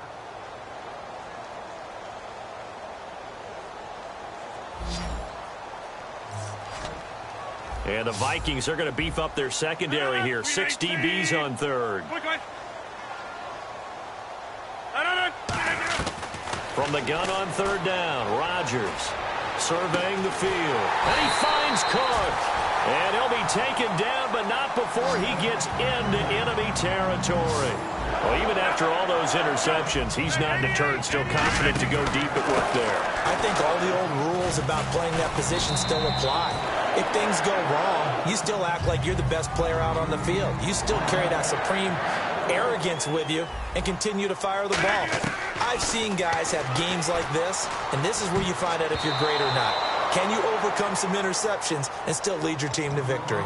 And that one was knocked away, and I think the defenders are going to be a little upset with themselves. They made the play on the football, but that one felt like a forced pass by the quarterback. Thought he had someone open. He really wasn't. Maybe an example of having too much confidence in his receiver that no matter what, I'm going to throw it to him. And that was a play made by the defense, and it could have been a bigger one. And now they're in the hurry-up.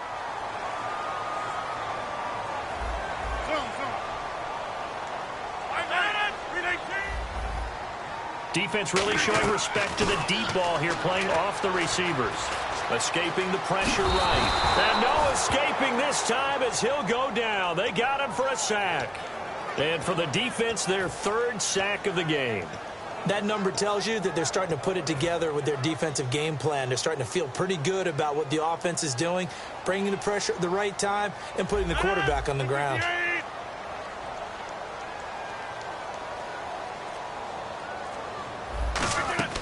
A play fake to start. Now Rodgers. His throw incomplete. He was looking for his tight end, Richard Rodgers, that time. And it's 3rd down. Give him credit for batting it away, but unable to come up with the interception. And sometimes that joke does come true. Guys are on defense for a reason. Maybe their hands aren't quite as skillful as the guys on offense, but a lot of credit on that play for just knocking it away. 9th play of the drive coming up, and certainly not an easy one on 3rd and long.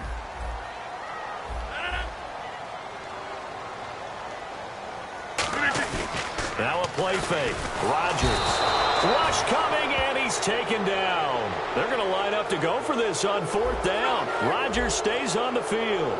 Man, he got in there so quickly, Charles. What could the offense have done to adjust and account for that? But what you're hoping is that you figure out and you see and get a clue that maybe there's going to be some pressure coming at you, and you change the blocking schemes. Maybe you go to max protection. The biggest one is maybe you bring your running back in to try and keep you clean. But in that case, that didn't happen. 0 accountability, and a sack resulted.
They try to fire up the run game with Adrian Peterson. Takes to midfield, but no further. Just a yard there. Tough day, tough sledding right there, and it's been that way the entire game. Not a whole lot of room to ramble for him. Yeah, you're right. It's been that way all afternoon. Didn't get a whole lot better there. Here we go now. Ace. Switch.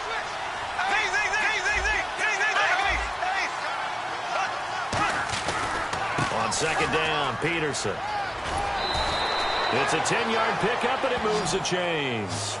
Whenever we meet with coaches and they always talk about wanting to establish running the football, it's oftentimes with a good tight end who can control the line of scrimmage and the point of attack, and they're becoming harder to find because the colleges are giving us a whole lot of receiving tight ends, former wide receivers who can run, not necessarily block very well.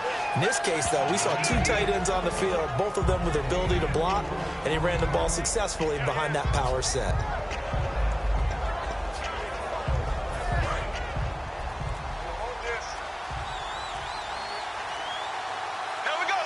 They'll need to get the play off quickly. A 10th carry now for Peterson. 2 yards on the carry there, and it's going to lead them to third down. I do know from experience that when you slow down someone's running game, you're now doing the dictating on defense. And guess what? Now you're getting ready to tee off on their quarterback because they have to throw it all the time. But you still have to be alert for the draws and other plays of that nature and make sure you don't get hurt. And this defense looks for one more stop here on third after the run.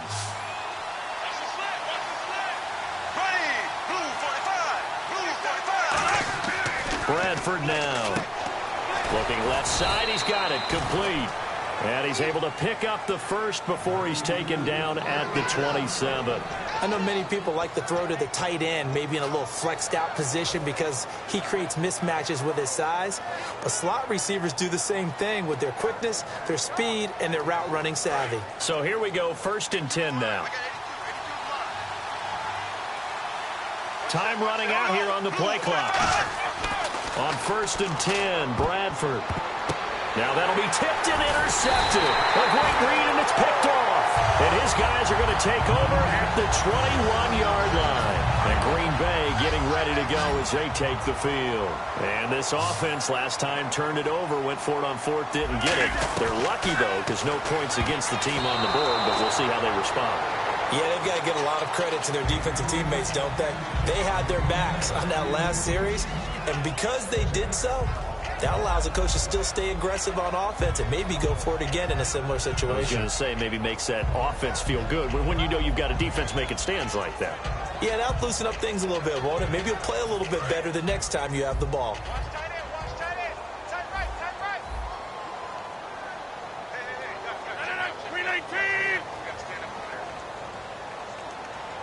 Possible run anticipation here as the D-line sandwiches together.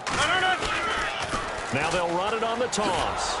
Looking for a crease, can't find one. Stopped at the line of scrimmage. They'll lose a yard that time, and that's going to lead to a third down. Looking to speed things up here, going with some tempo. Throwing is Rodgers on third down. In the middle of the field, he's got Nelson. And he gets it to the 32, good enough for a first down. Now they'll run it on the toss. And they take him down, losing yardage back at the 27. Back now at Lambeau. It's the Packers who have the football, but in need of points as we begin quarter number 4. So the defense has put them in a tough spot. It's 2nd and long. They come up in an offset eye. On 2nd down, here's Ron. The Vikings after him, and they get there for the sack. Ryan Robinson in there to pick up his 2nd sack now of the afternoon.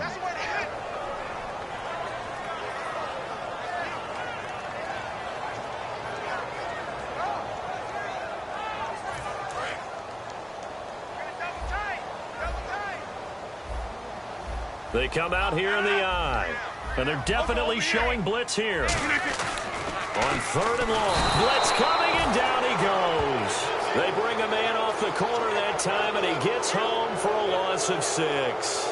3rd and long, defense with no fear. They brought the pressure. Zero fear at all. That means they feel really good about the guys who are going to cover. But the biggest one is they think their pressure will get there before he has a chance to find an open receiver.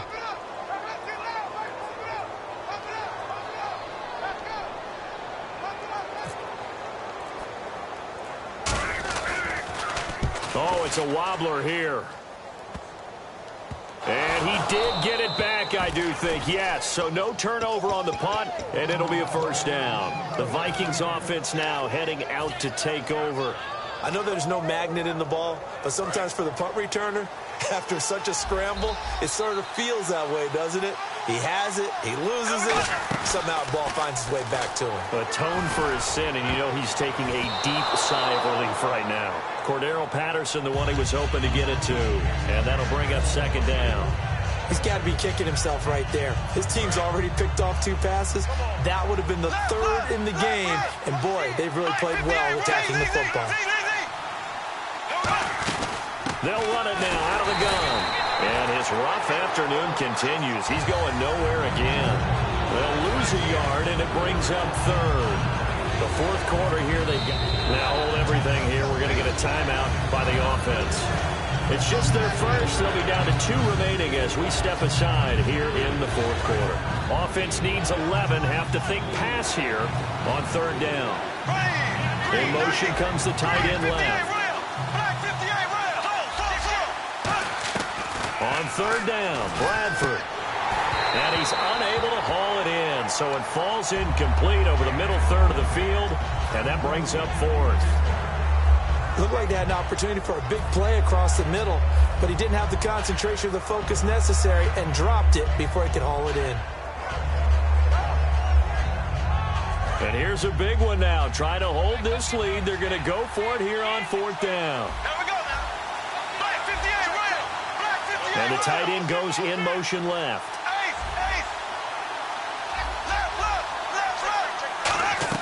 4th down, Bradford. He's got time. He'll right. Man, it's caught at the 6-yard line. Touchdown, Vikings.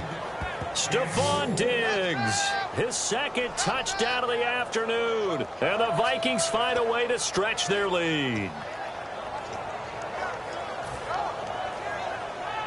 Now Forbath for the extra point.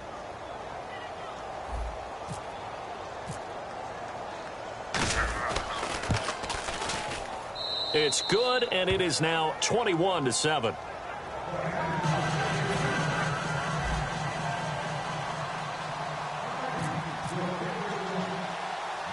The kickoff team on the field now as they will send this one away.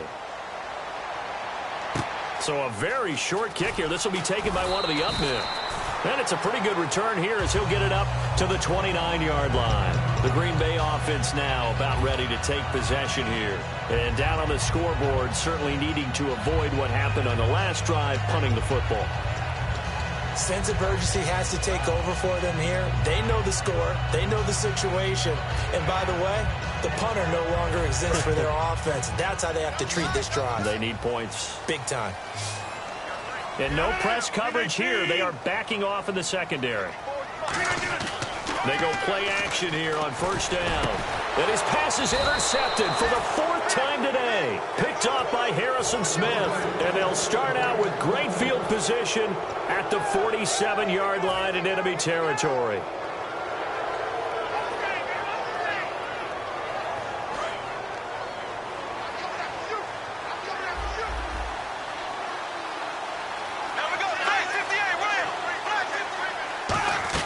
Following the interception, Bradford. And all this is taken in one-handed. What a catch.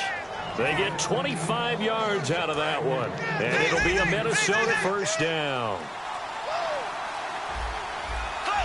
The play clock's running down. 1st down, Bradford. Finding his safety valve here. That's complete. And he will score. Touchdown, Vikings. Adrian Peterson.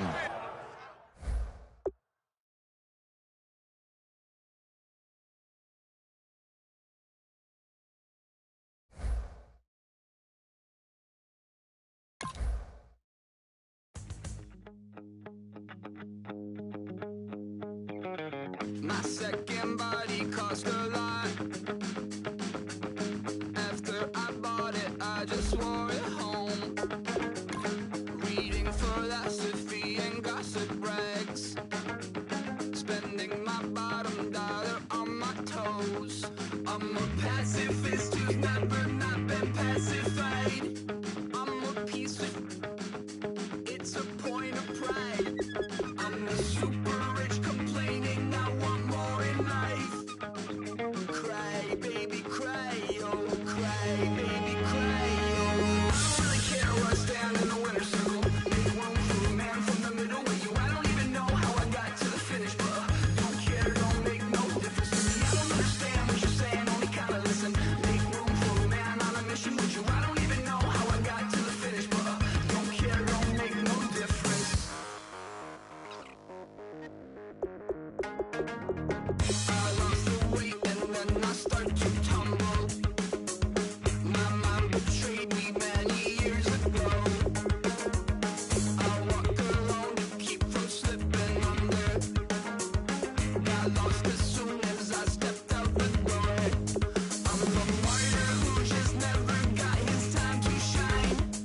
I'm a punk kid, no reason why. Nothing finer than the taste of tears running down my face. So cry, baby, cry, oh, cry, baby, cry, oh. I don't really care where I stand in the winner's circle. Make room for a man from the middle with you. I don't even know how I got to the finish, but don't care, don't make no difference to me. I don't understand what you're saying, only kinda listen. Make room for a man on a mission with you. I don't even know how I got to the finish, but don't care, don't make no difference.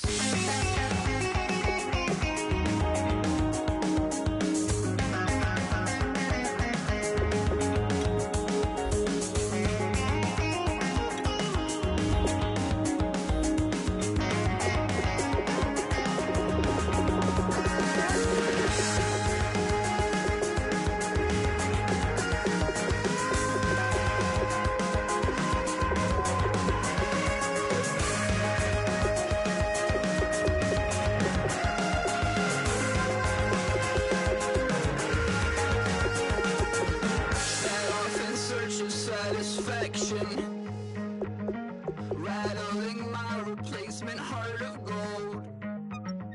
I'm coming back to join the cast of Carmen. I never sung a single song before. I don't really care where I stand in the winner's circle. Make room for a man from the middle with you. I don't even know how I got to the finish, but don't care, don't make no difference to me. I don't understand what you're saying, only kinda listen. Make room for a man on a mission with you. I don't even know how I got to the finish, but don't care, don't make no difference.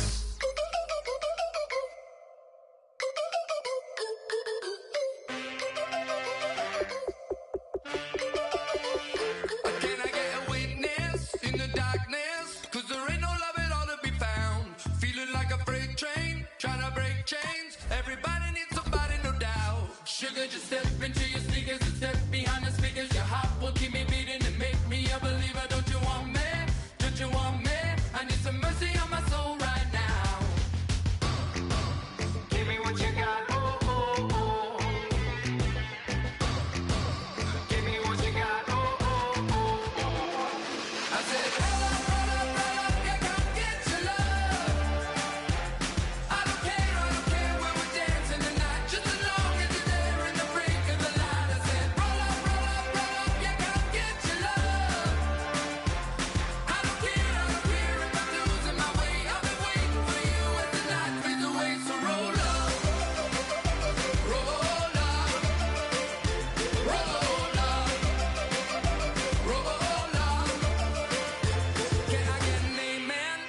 behind the speakers. Your heart will keep me beating and make me a believer. Don't you want me?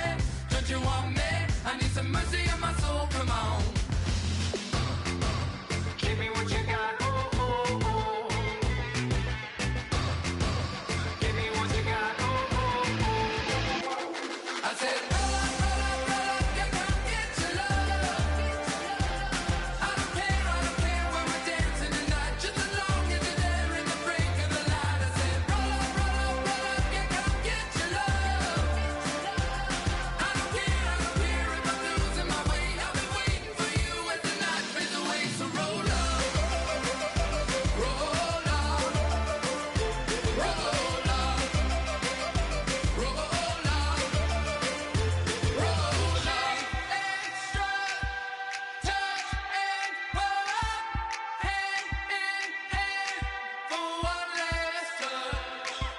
Shake extra touch and pull up, hand in hand for one last touch. Shake extra touch and pull up, hand in hand for one last touch. Give me what you got, oh, oh, oh, oh. I said, yeah, come get your love. I don't care when we're dancing tonight. Just as long as you're there in the break of the light. I said, roll up, yeah, come get your love. I don't care if I'm losing my way. I've been waiting for you as the night fades away. So roll up, roll up, roll up, roll up,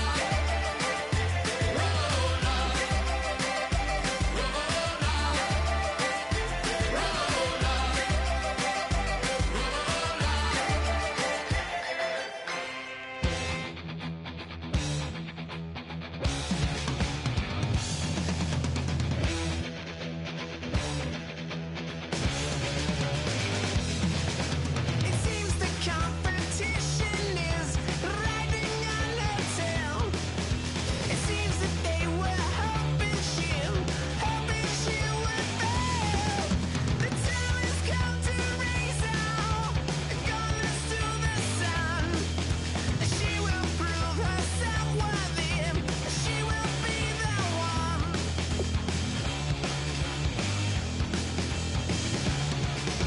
We will be victorious.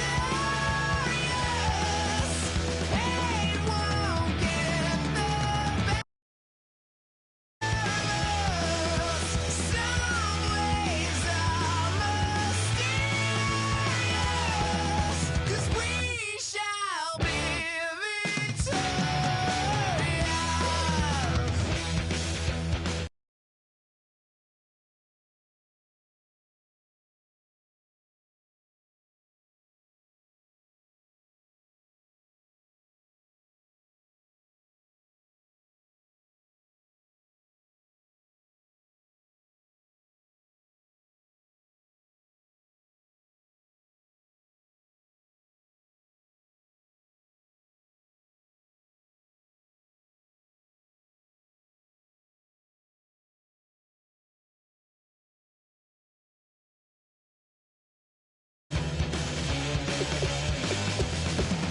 It seems that they are plotting out all of our destruction with the things that they have. DJ Fresh. Now I've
everybody. I'm Larry Ridley. You're tuned into the NFL on EA Sports. As we head towards kickoff, two quarterbacks will be on the field today trying to push their team to victory. It's Newton's Panthers going up against Bradford's Vikings. With that, we'll send you up to Minneapolis with our broadcasters, Brandon Godden and Charles Davis. Okay, Larry, thank you. We are indeed at the beautiful state-of-the-art U.S. Bank Stadium in Minneapolis. Today, we've got a good NFC matchup on tap between the Carolina Panthers and the Minnesota Vikings. And he'll take it back to about the 19-yard line.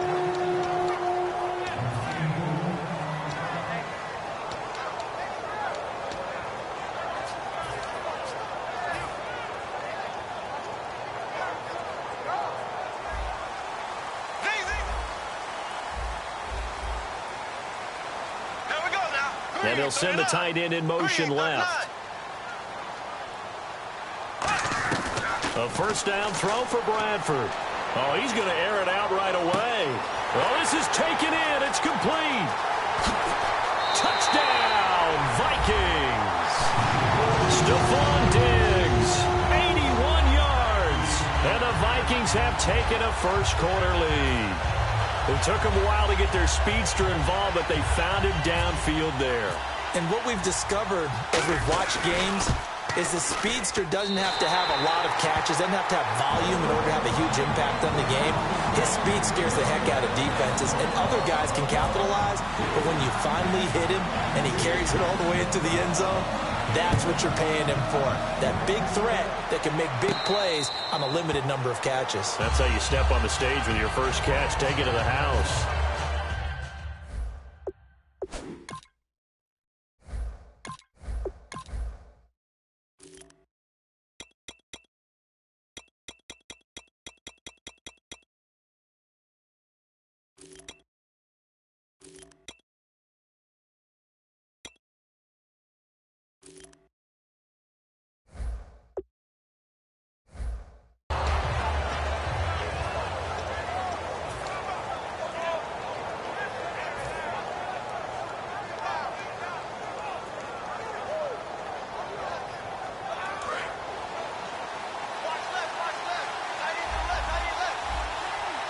They come out here in the eye.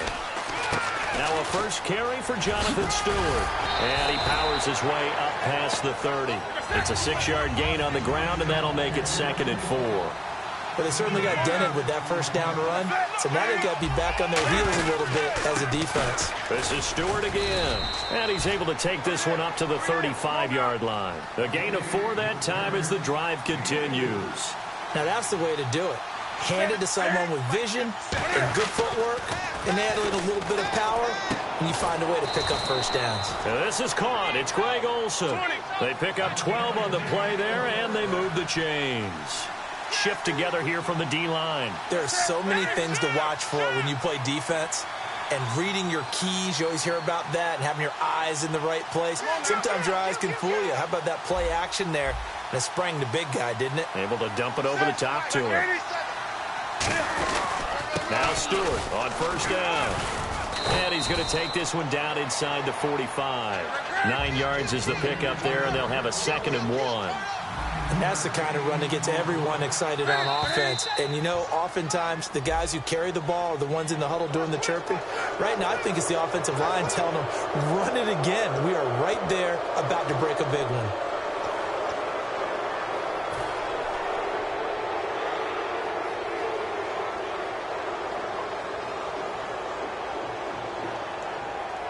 First down and 10 now for the offensive group.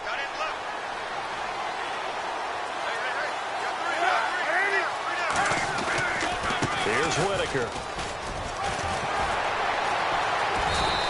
A nice run there, 9 yards, and it'll be 2nd down.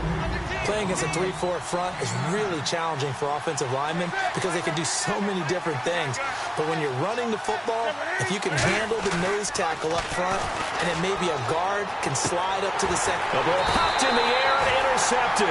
Xavier Rhodes with a pick. And a big turnover there as his guys will get the football back. And now out comes Minnesota. And they were able to punch it in the end zone last time. They'll be looking to do that again here for the defense. Obviously, they'll be looking to stop them from punching it back in the end zone. It always is punch-counter-punch, isn't it? And which team has the advantage? Well, let's just go back. Last time on offense, they rolled downfield, got into a good rhythm. You can see a little more bounce in and out of the huddle. You can see the sideline really get into the game. So defensively, you're thinking to yourself, how do we take that away? And got his man complete. 20, 10, touchdown, Vikings. Stephon Diggs, 98 yards. And the Vikings get the quick strike touchdown. And that's the type of play that'll give your sideline some juice, a long touchdown pass. And it's like a bolt of lightning, isn't it? That suddenness of that play brings everyone to their feet in the stadium, and he takes it all the way to the end zone. Give him credit for making that type of a play call. Even more credit for how they executed it.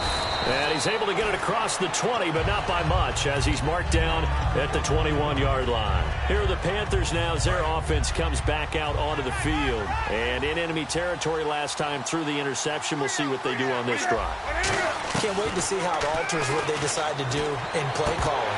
Do they continue to throw the ball? Do they want to lean more on the running game? It'll be an interesting sequence of plays that they've got coming up. Does it often affect the play calling with the interception? How much does that change what you do? I think it does, depending on why the interception was thrown. Sometimes it's just a matter of the defense made a great play, so you continue to come back. But if it's on you, if the offense just doesn't have the confidence, if they're a little bit shaky, maybe try and take the pressure off and run the ball a little bit. And he'll get about 3 as he takes this up near the 25. It's Xavier Rhodes there in on the stop. Quickly now a look at the defensive starters for Minnesota. Anthony Barr almost defies description at times. He's built like a defensive end, but he plays outside linebacker and does it quite well. Newton to his fullback, Tolbert. No gain on the play there. A nice job defensively, and it likely forces a punt situation on 4th. Here's the Panthers punter now, as he's on to punt for the first time this afternoon.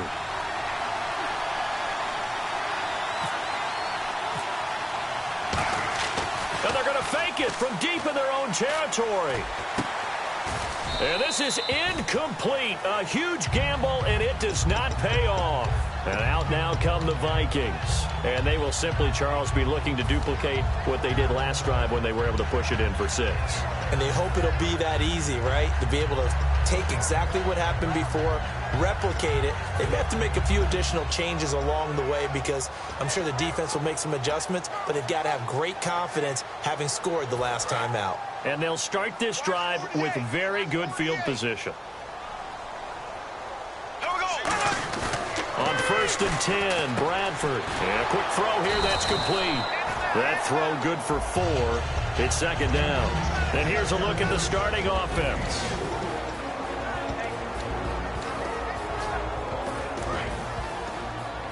And the D-line pinching together must be expecting the run.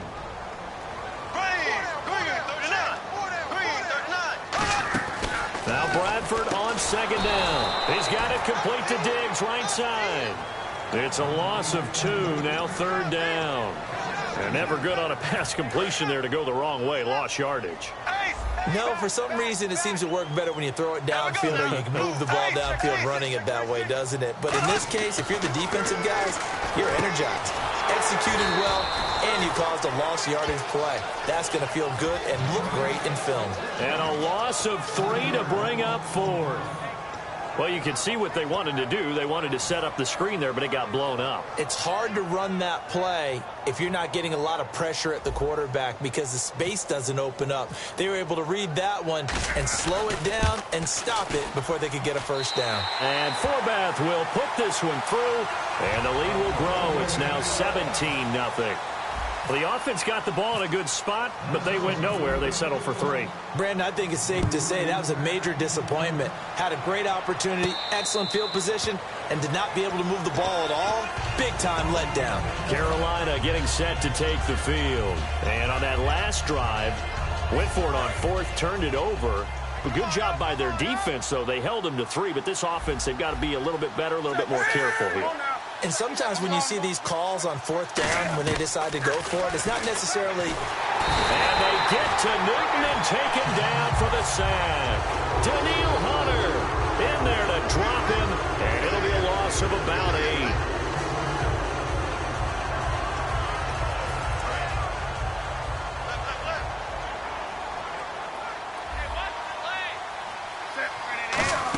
On second down, they run with Stewart. And a short pickup there as he'll take this up to right around the 20. Call it a 3-yard gain, but they'll be forced into a 3rd and 15 coming up.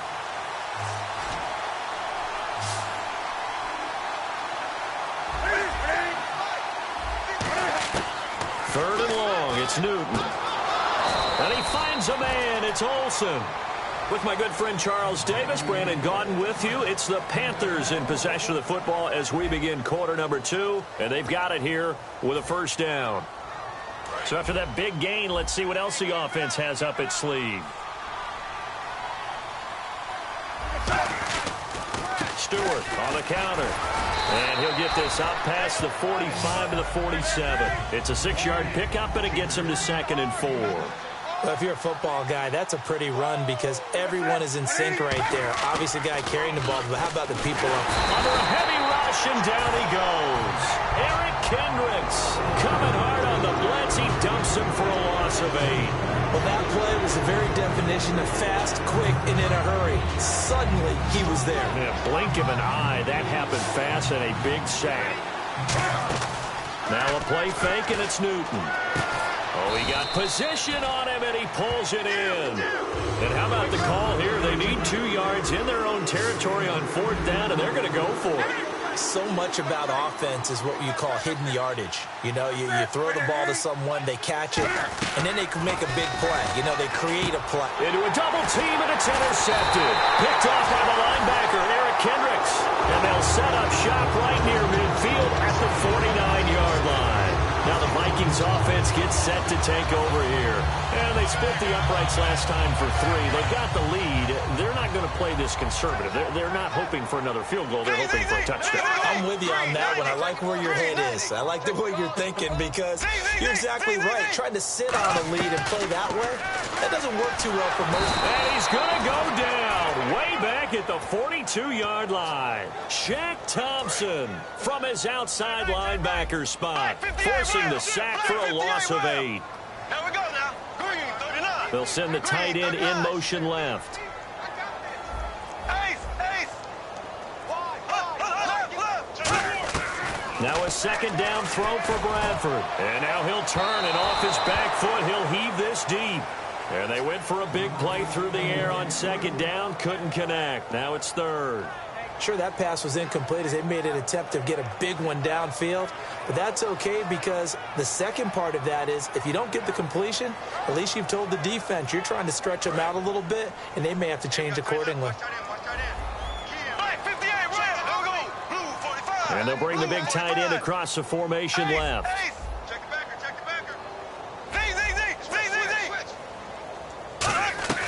Third and long for Bradford. He's going to take another shot here. That's caught inside the 20. A big play for the Vikings on 3rd down. 42 yards. There will always be a place for methodically marching the ball downfield. But when you can pick it up in big chunks and strike like that, have explosive plays, that's often the difference in winning and losing.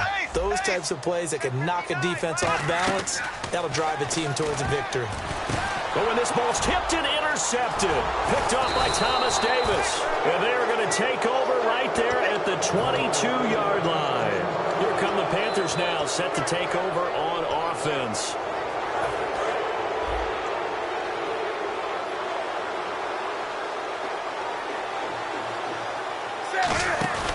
Now following the interception, here's Newton. And the tight end Olsen, right side. And they're going to get this one all the way out across the 45. Obviously, this has not been a banner game throwing the football. So what you got to do, you got to kind of down focus, don't you think? Find the tight end, take some easier completions. Yeah, interception last drive. There he hits the reliable target. Credit him with a 1-yard gain there to make it 2nd and 9.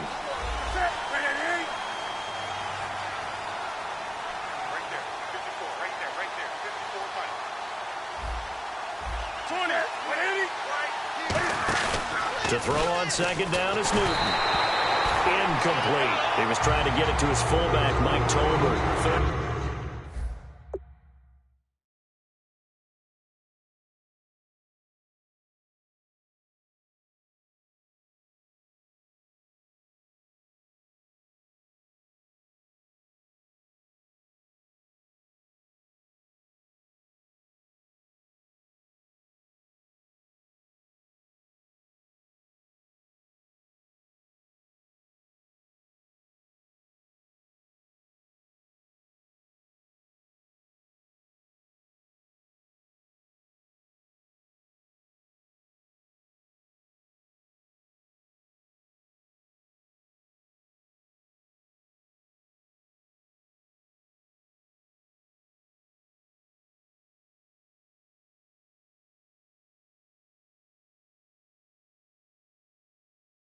Down here.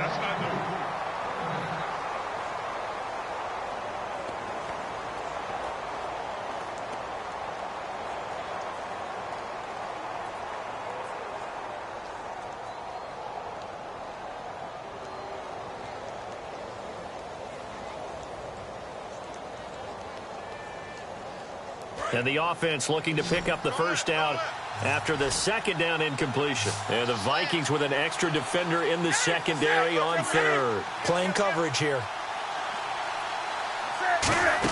They'll run it now out of the gun. And he'll take it down shy of the 45 at the 46. NFL teams last year a little under 50% on fourth down conversions. This is a bit tougher. 4th and 4. Here's Newton. And Olsen over the middle. And down he goes, taking it inside the 10 to the 7. A big play that time on the catch and run. 39 yards.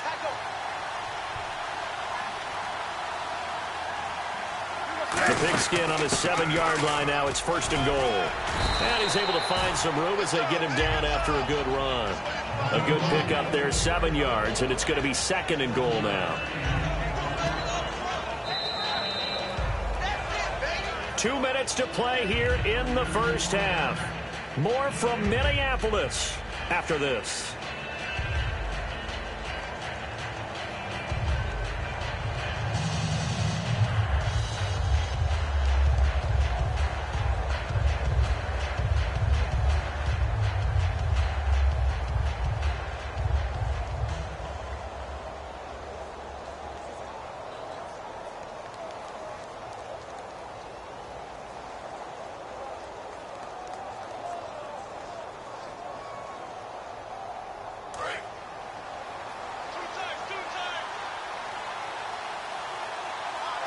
They come out with one, and he takes it into the end zone for a Panthers touchdown. Cam Newton taking it in, and the Panthers are able to cut into this lead. And the sneak works on 2nd and goal. They didn't wait until it was 4th down to try and get him across. No, and I think if you're the QB, you like these plays, don't you? I mean, you want to hand it off sometimes, but also prove that you can get it in there as well. Yeah, it makes you really part of the gang, doesn't it? It makes you part of the crew, and it really bonds you with those big offensive linemen because then you get to celebrate with the big fellas. Gano now following the touchdown here to kick it away. Now it's Patterson. And not a bad return here. He gets it out to the 25-yard line. And now out comes Minnesota. And they had a nice little drive going last time. Threw the interception in the red zone. Costly.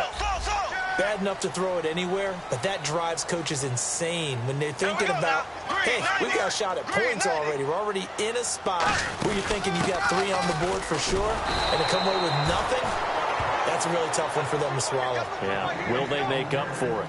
It's a loss of a yard there, and now 2nd down. And the offense moving quickly to the line. In motion, the tight end.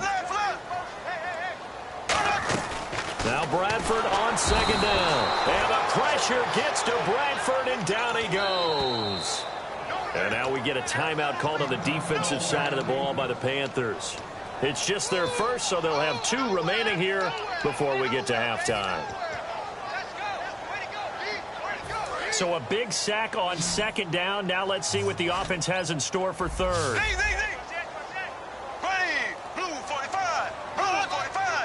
And they'll send the slot in motion left. Here's Bradford. Oh, he's got a man wide open, complete. A pickup of 24 on the third down conversion. Possible run anticipation here as the D-line sandwiches together. And they're going to speed things up here. Here's Bradford. He's going to flip one out here to his running back. 6 yards on the pickup, and that'll bring up second down. Second down now after the pass completion.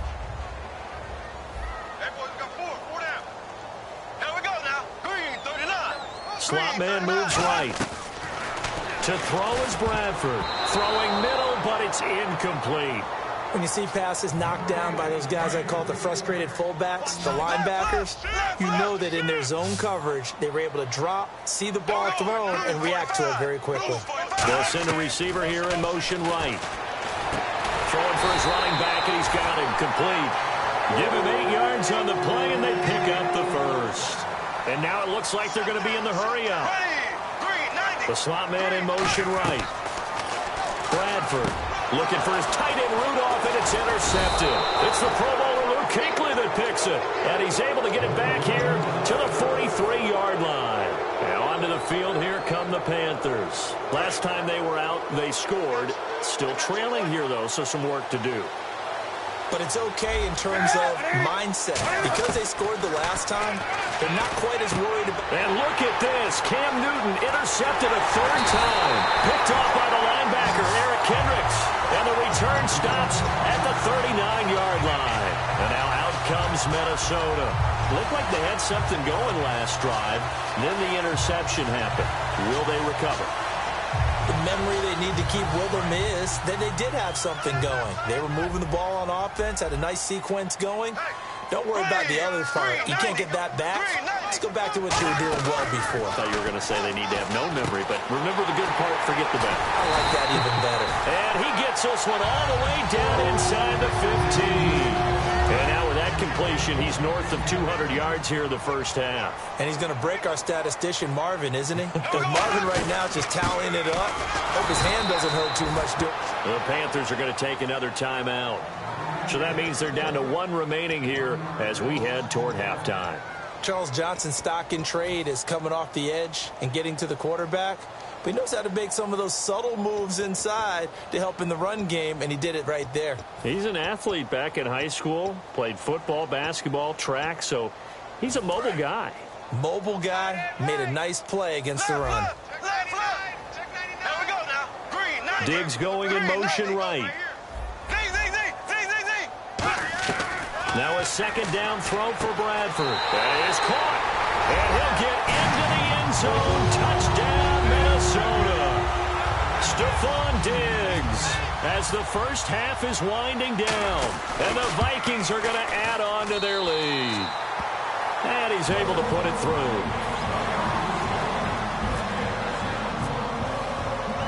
Set now to kick this one away, and off it goes. And a fair catch signaled for and taken successfully.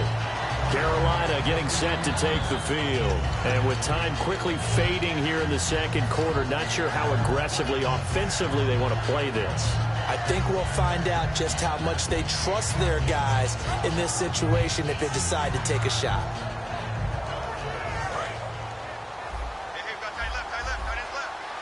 They come up in an empty set. 4 wide receivers, 1 tight end. Trying to shake off the interception. He'll look to throw. It's complete right side to Benjamin. A good pickup there of 20 yards. Now that's the way you run offense. Understanding your clock situation. Excellent job getting to the sideline and getting out of bounds. That's the way to conserve time. Now a first down throw for Newton. And it pops free. The collision there jarred the ball loose and brings up second down. Second down here after the incomplete pass. Maybe just a lack of concentration there as he couldn't haul it in. And when you're going across the middle like that, you know, he's running that drag route, you are conscious of all the bodies and the traffic in there. But let's face it, if you're going there, you might as well come down with the football and absorb whatever else happens after that. Really good job by the offense there. Every second counts right now. So for them to get out of bounds and save some time, that's a nice move. Now Newton on first down. They'll set up the screen for Stewart. And he gets this one all the way down inside the 20-yard line. Now whistles come in. We're going to get a timeout here by the offense. And with halftime on the horizon, they'll be out of timeouts from here forward. And Godot's kick is right through. So 2 quarters down, 2 remain. Charles and I return after the break. And we welcome you back live now inside the booth alongside Charles Davis. I'm Brandon Gaudin, set and ready to rock for the third quarter.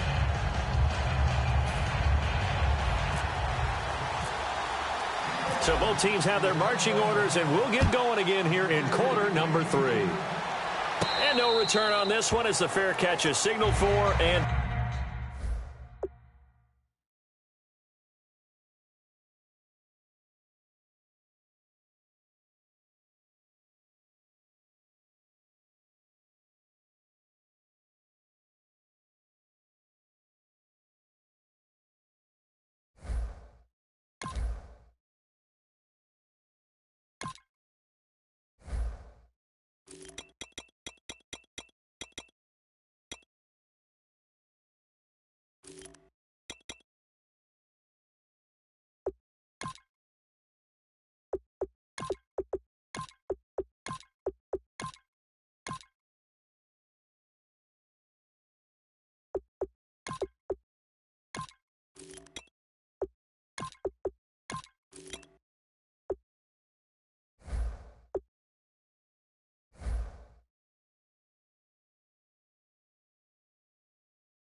taken. Out come the Panthers. They'll have it first on offense in the third quarter. They have the ball here for the inaugural drive of the second half.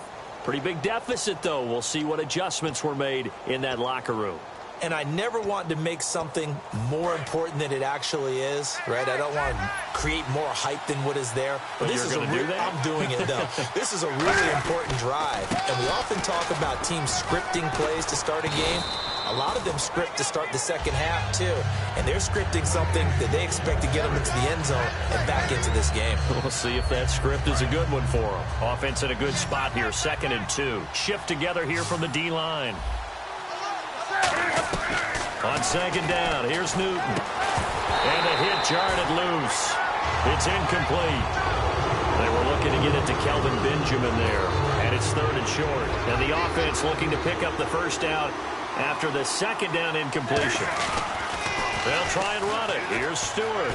And he's got the first before he's brought down at the 39-yard line. It's a pickup of 6 and good enough to move the chains. And quickly they get to the line.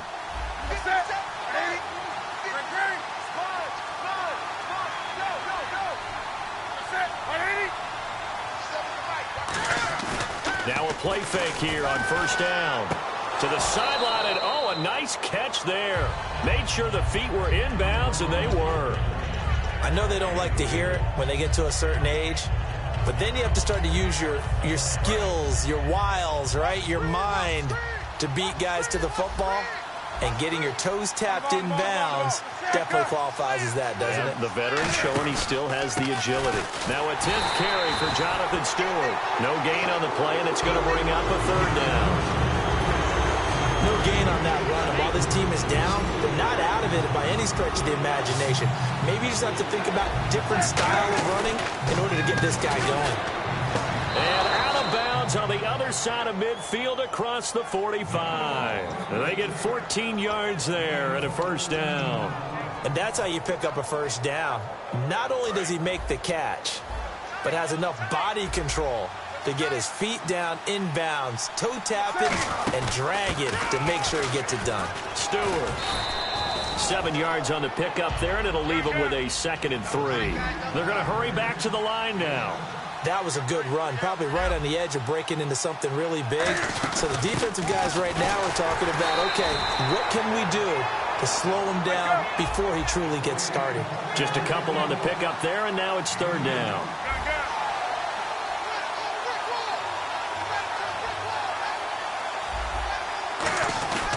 On third down, Jonathan Stewart. And he's able to get it to the 33. Good enough for a first down. And the D-line pinching together must be expecting the run. And they're going to hurry back to the line now. 3rd and 1, partner. No need to be fancy there. Just use some force and move forward and pick up the first down. And he's brought down. 17 yards on the pickup there. The drive will continue. It's a first down. So on that play, defense was in the zone. They ran a crossing route offensively, but the defense there, you got to be good with communication, don't you? You certainly do, and it's not something that is really evident when you watch it on the screen. And no escaping this time as he'll go down. They got him for a sack. He couldn't get rid of it. He takes a sack for a loss of 6 to bring up second down. And now for the offense, this is play number 11 here on this drive. They come out here in the eye. On the ground, Whitaker. And they won't fare much better here as he maybe gets back to the line. No gain on the play this time, and it'll be a 3rd and long situation coming up. And the seemingly endless drive continues.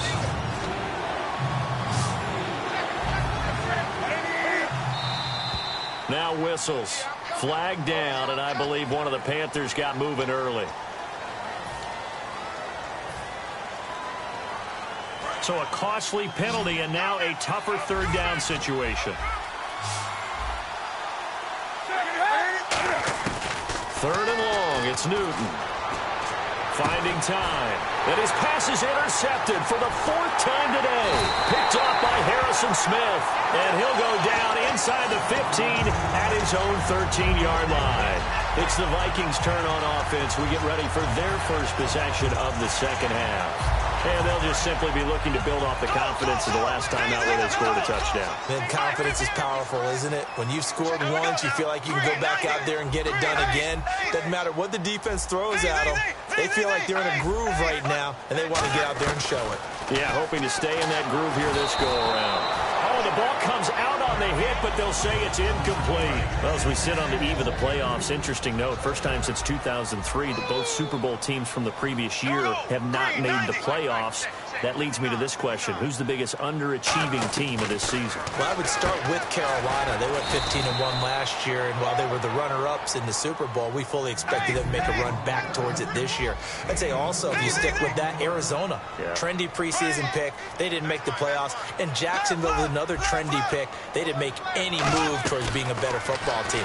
On the flip side, on the overside, Miami, they made the playoffs. I think Detroit, Tennessee both made great moves. And how about the Dallas Cowboys? Did anyone expect this season the #1 seed in the NFC?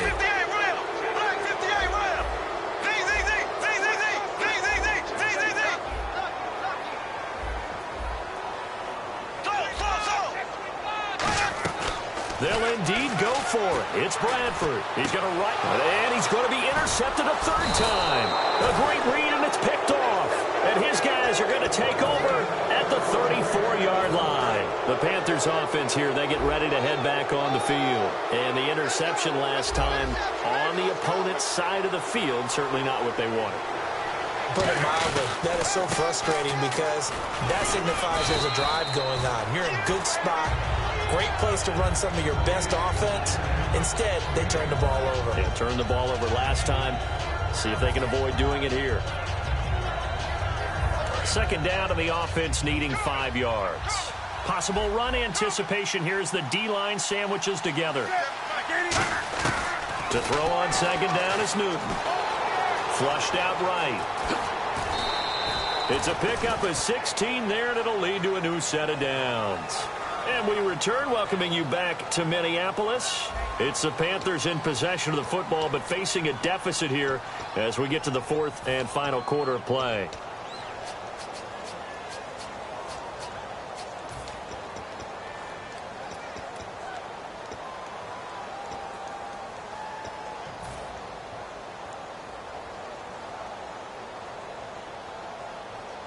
And the offense lining up 1st and 10.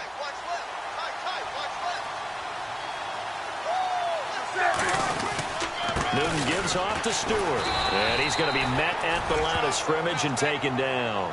Just a yard on the first down carry, so it's 2nd and 9. 2nd down following the run. They come out here in the eye. They keep it on the ground again to Stewart. And he'll be taken down here at about the 11. Only a gain of a couple there. That leaves them needing about 7 here on 3rd down. And now they're in the hurry-up. Throwing is Newton. And he will take it across for a Panthers touchdown. Greg Olsen from 10 yards out. And the Panthers have got it back to a 1-score game. Boy, it's nice to have that big, reliable target you can go to. Each and every time. A lot of people see that position as a fallback. Throw it to them when all else fails. Not at all. This guy can make plays, and that's exactly what he just did. Yeah, play here for a touchdown. This will be taken in at the 1. And he'll get it up across the 20 to the 21-yard line. The Vikings offense now, they get ready to head back on the field.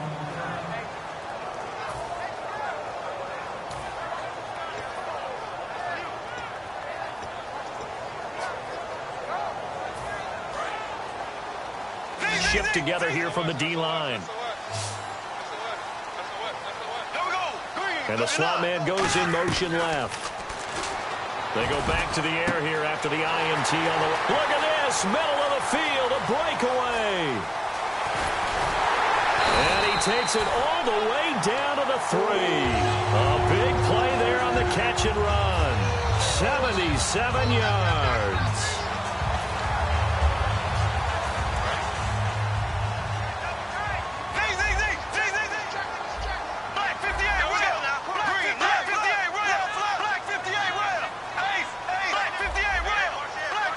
First and goal at the 3-yard line now. Now it's AP, Adrian Peterson. And he'll get in. Touchdown, Minnesota. Adrian Peterson taking it in from 2 yards out. And the Vikings find a way to stretch their lead. Oh, it's a fake. They'll try and throw for it. Okay, they went for the fake off of the extra point attempt. It's a long way to go, and they didn't get there. Didn't get it completed successfully. Did someone dare them to do that? Did someone double dog dare them I was to do going to that? ask you, What was maybe that? they saw something on film, but do you see something on film with those to try something from the 15 on a PAT? I don't know. The only thing they needed to see on film there was a snap, a hold, and someone kicking the ball through the post. And it looks like the Panthers hands team does its job. Well, 4th quarter, they felt like they needed the football back. Unfortunately, they couldn't get it. And I know we brought analytics into the game, and someone has said here that the data says that when a team's expecting an onside kick, 80% of the time, the team expecting it, they do actually recover the ball, which is what we saw here. I just wonder if that number is much more of a anecdotal type of a number. Kind of like when the coaches tell us, well, when you score on special teams, 93% of the time you win the game. I'm still waiting to see that number is empirical. And on this play, the read for the quarterback was the defensive end, and he was totally focused on the quarterback. He should have given it off inside to the running back. Instead, he kept it and ended up taking a loss on the play. Newton now to throw. 6 yards is the pickup, and that'll lead to a 3rd down. They'll need to get it to the 30 for a first. This is 3rd down. Looking to speed things up here, going with some tempo. Newton to throw. And an alley to run. And he picks up the first before he's taken down at the 29. Now, that definitely hurts because the mindset is getting a 3-and-out there, and they don't get it done. They give up the scramble and a pickup for a first down. Eluding the pressure right. And down inside the 15 he goes. The 15 yards there on the scramble and a first down. So an instance there of Cam being Cam. We know he can use his legs. And with that big body, it's hard to get him down, even if you get a clear shot on him. Plus, he moves it a lot faster than what people think. And boy, does he have fun playing the game of football. And the offense moving quickly to the line. Another run for Stewart. He's been busy. It'll go as a gain of 6 that time, and it moves the chains as well. That's a good, nice, crisp run for... Now hold everything here. We're going to get a timeout by the offense. It's just their first. They'll be down to 2 remaining as we step aside here in the fourth quarter.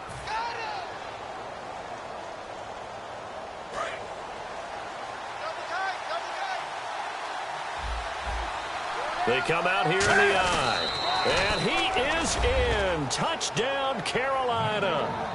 Cam Newton taking it in. And the Panthers are able to get this back within a touchdown. And they wasted no time right down near the goal line, and they just sneak it in. Just do what you need to do. Big guys going up front. Have the field general, the leader, just fall in behind them. Gano now following the touchdown here to kick it away. This is taken about 7 yards deep.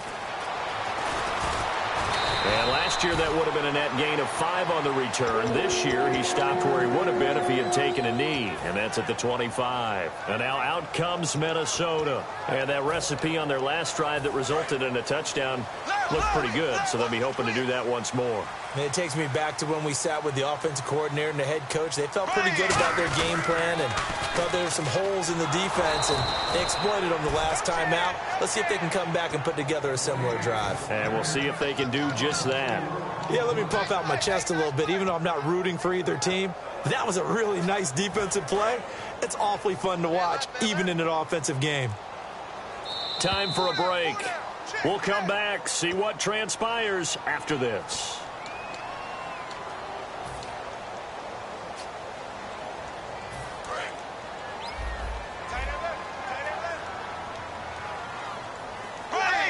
In motion comes the tight end left.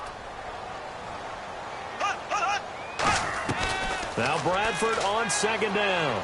He'll rifle this one deep right side. And that's caught inside the 35. Touchdown, Vikings. Stephon Diggs, 79 yards. And the Vikings are going to add on to their lead.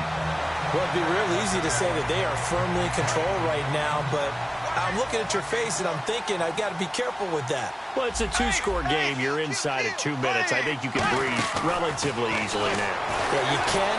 And he's going to be taken down. It's a sack, and they fail on the try for 2.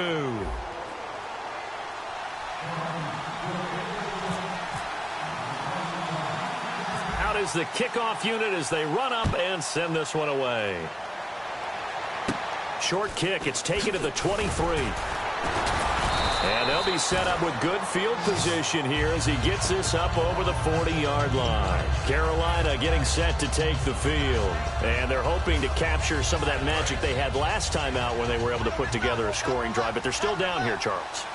Not the major concern, though, because of what you talked about. They scored the last time out. They feel good about themselves. They feel like their game plan is now in effect. They know how to attack and what plays they wanted to put together. But they've got to keep it moving in the right direction because, as you did note, they are down on the scoreboard. Now the defense definitely showing blitz here. Draw play, Newton to Stewart. It's a 7-yard carry to set them up with a 2nd and 3. See if they stay on the ground for second down. And they're going to speed things up here. Here's Newton now on second down. And he'll be hit as he releases it, and that'll fall incomplete. Well, the pressure, the hits, the sacks have been coming at him all game long. I'm frankly surprised that they haven't found a solution yet to create more time for him to throw it, or maybe change what they do on offense. And that's one of the biggest differences in this game and why they're losing right now. He gets it to Brown, complete. And he'll take this into the end zone. Touchdown, Carolina. Corey Brown, 35 yards. And the Panthers have got it back to a 1-score game. Gano for the extra point. And this is back to a 5-point game.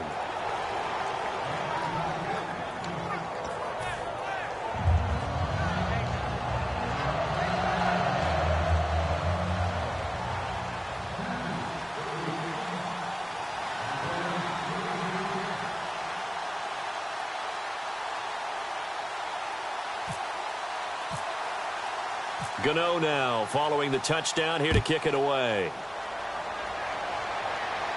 This is taken about 7 yards deep.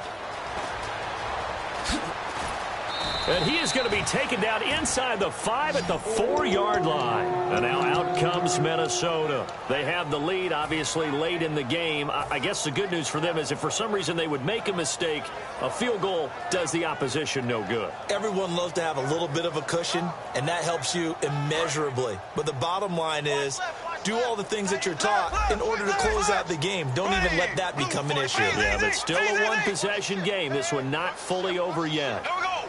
The center receiver in motion to the right. To throw, Bradford. Stephon Diggs, his intended receiver. And now it's second down. We know it's not an easy job to go out and catch passes when people are trying to tackle you and knock the ball away. But the bottom line is, that's a pass he's got to have and a pass he should have caught. Black 58 rail. Black 58 rail. Here we go. Green. And the tight end goes in motion left. Bradford, wow, he's going to throw.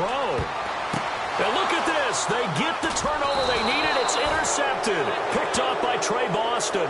And his guys are going to get the football at the 23-yard line. Carolina getting set to take the field. And they're going to need another score. Got one last time, but still down here.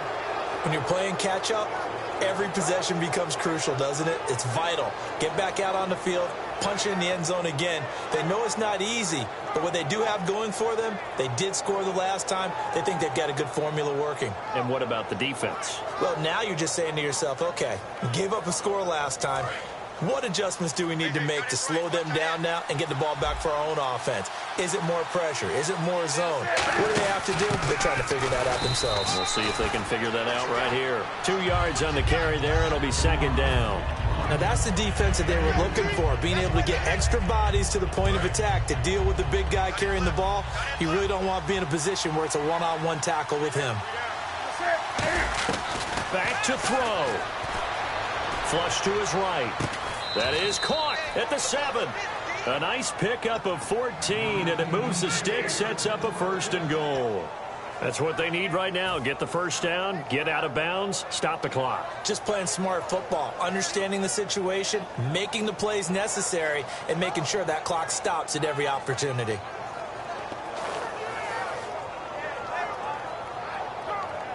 And the defense with their backs against the wall a little bit here as the offense is in the red zone. Stewart is the lone setback. And the D-line pinching together must be expecting the run. And they'll give it to him here. And this is going to result in losing yardage. They're driven back to the 8-yard line. It's a loss of 2 there, bringing up second down.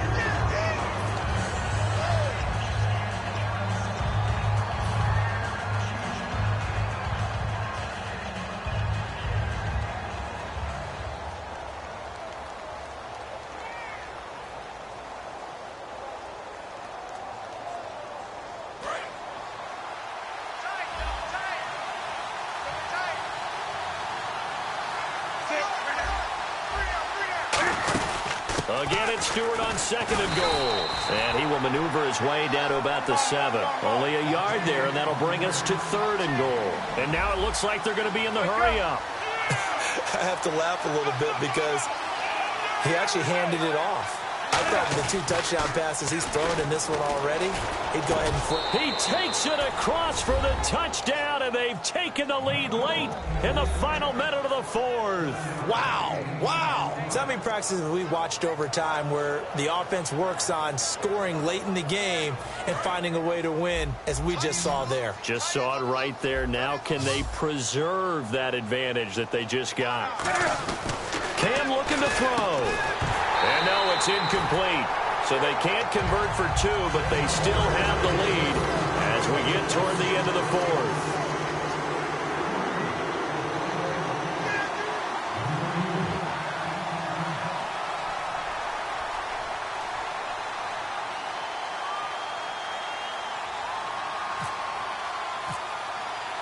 Gano now following the touchdown here to kick it away. That's fielded in the end zone. And he will be brought down here at about the 17-yard line. Now the Vikings offense works their way back onto the field. So you're right there, but obviously the clock is not your friend. How do you handle this situation? You're thinking 2 plays. One, to get yourself in position for the second one, whether you're able to get into field goal range or you have to try another deep pass, another Hail Mary. But you're trying to get the first one to a receiver, get out of bounds, and give yourself a chance to set things up for an easier shot at it. We'll see if they can do it. Might be easier said than done. He'll look to throw. He's going to let it fly. And it's going to be incomplete. 12 seconds left. Well, I guess we just discovered that someone is certainly not going to sit back and just take it in this game, huh? No, they were trying to get that touchdown back in one shot. One shot, trying to help out his defense and let the other team know they were coming after him. And they're going to go soft on the corners. And they'll send the tight end in motion left. Back to throw. Now a desperation throw deep downfield. And, a crusher there as it's intercepted. It's the safety, Kurt Coleman.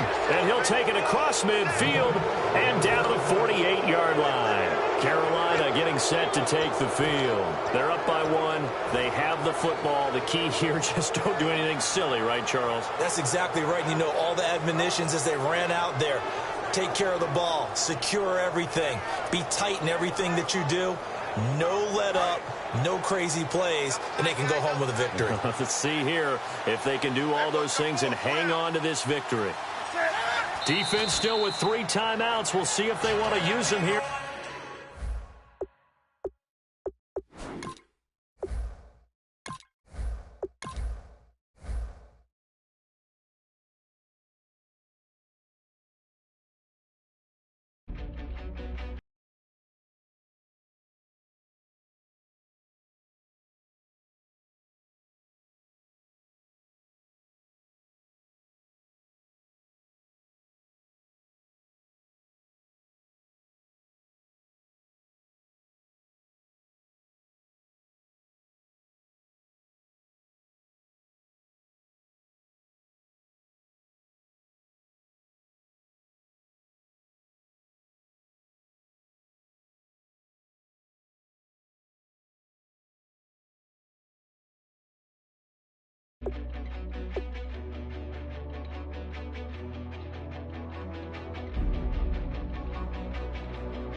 Bye.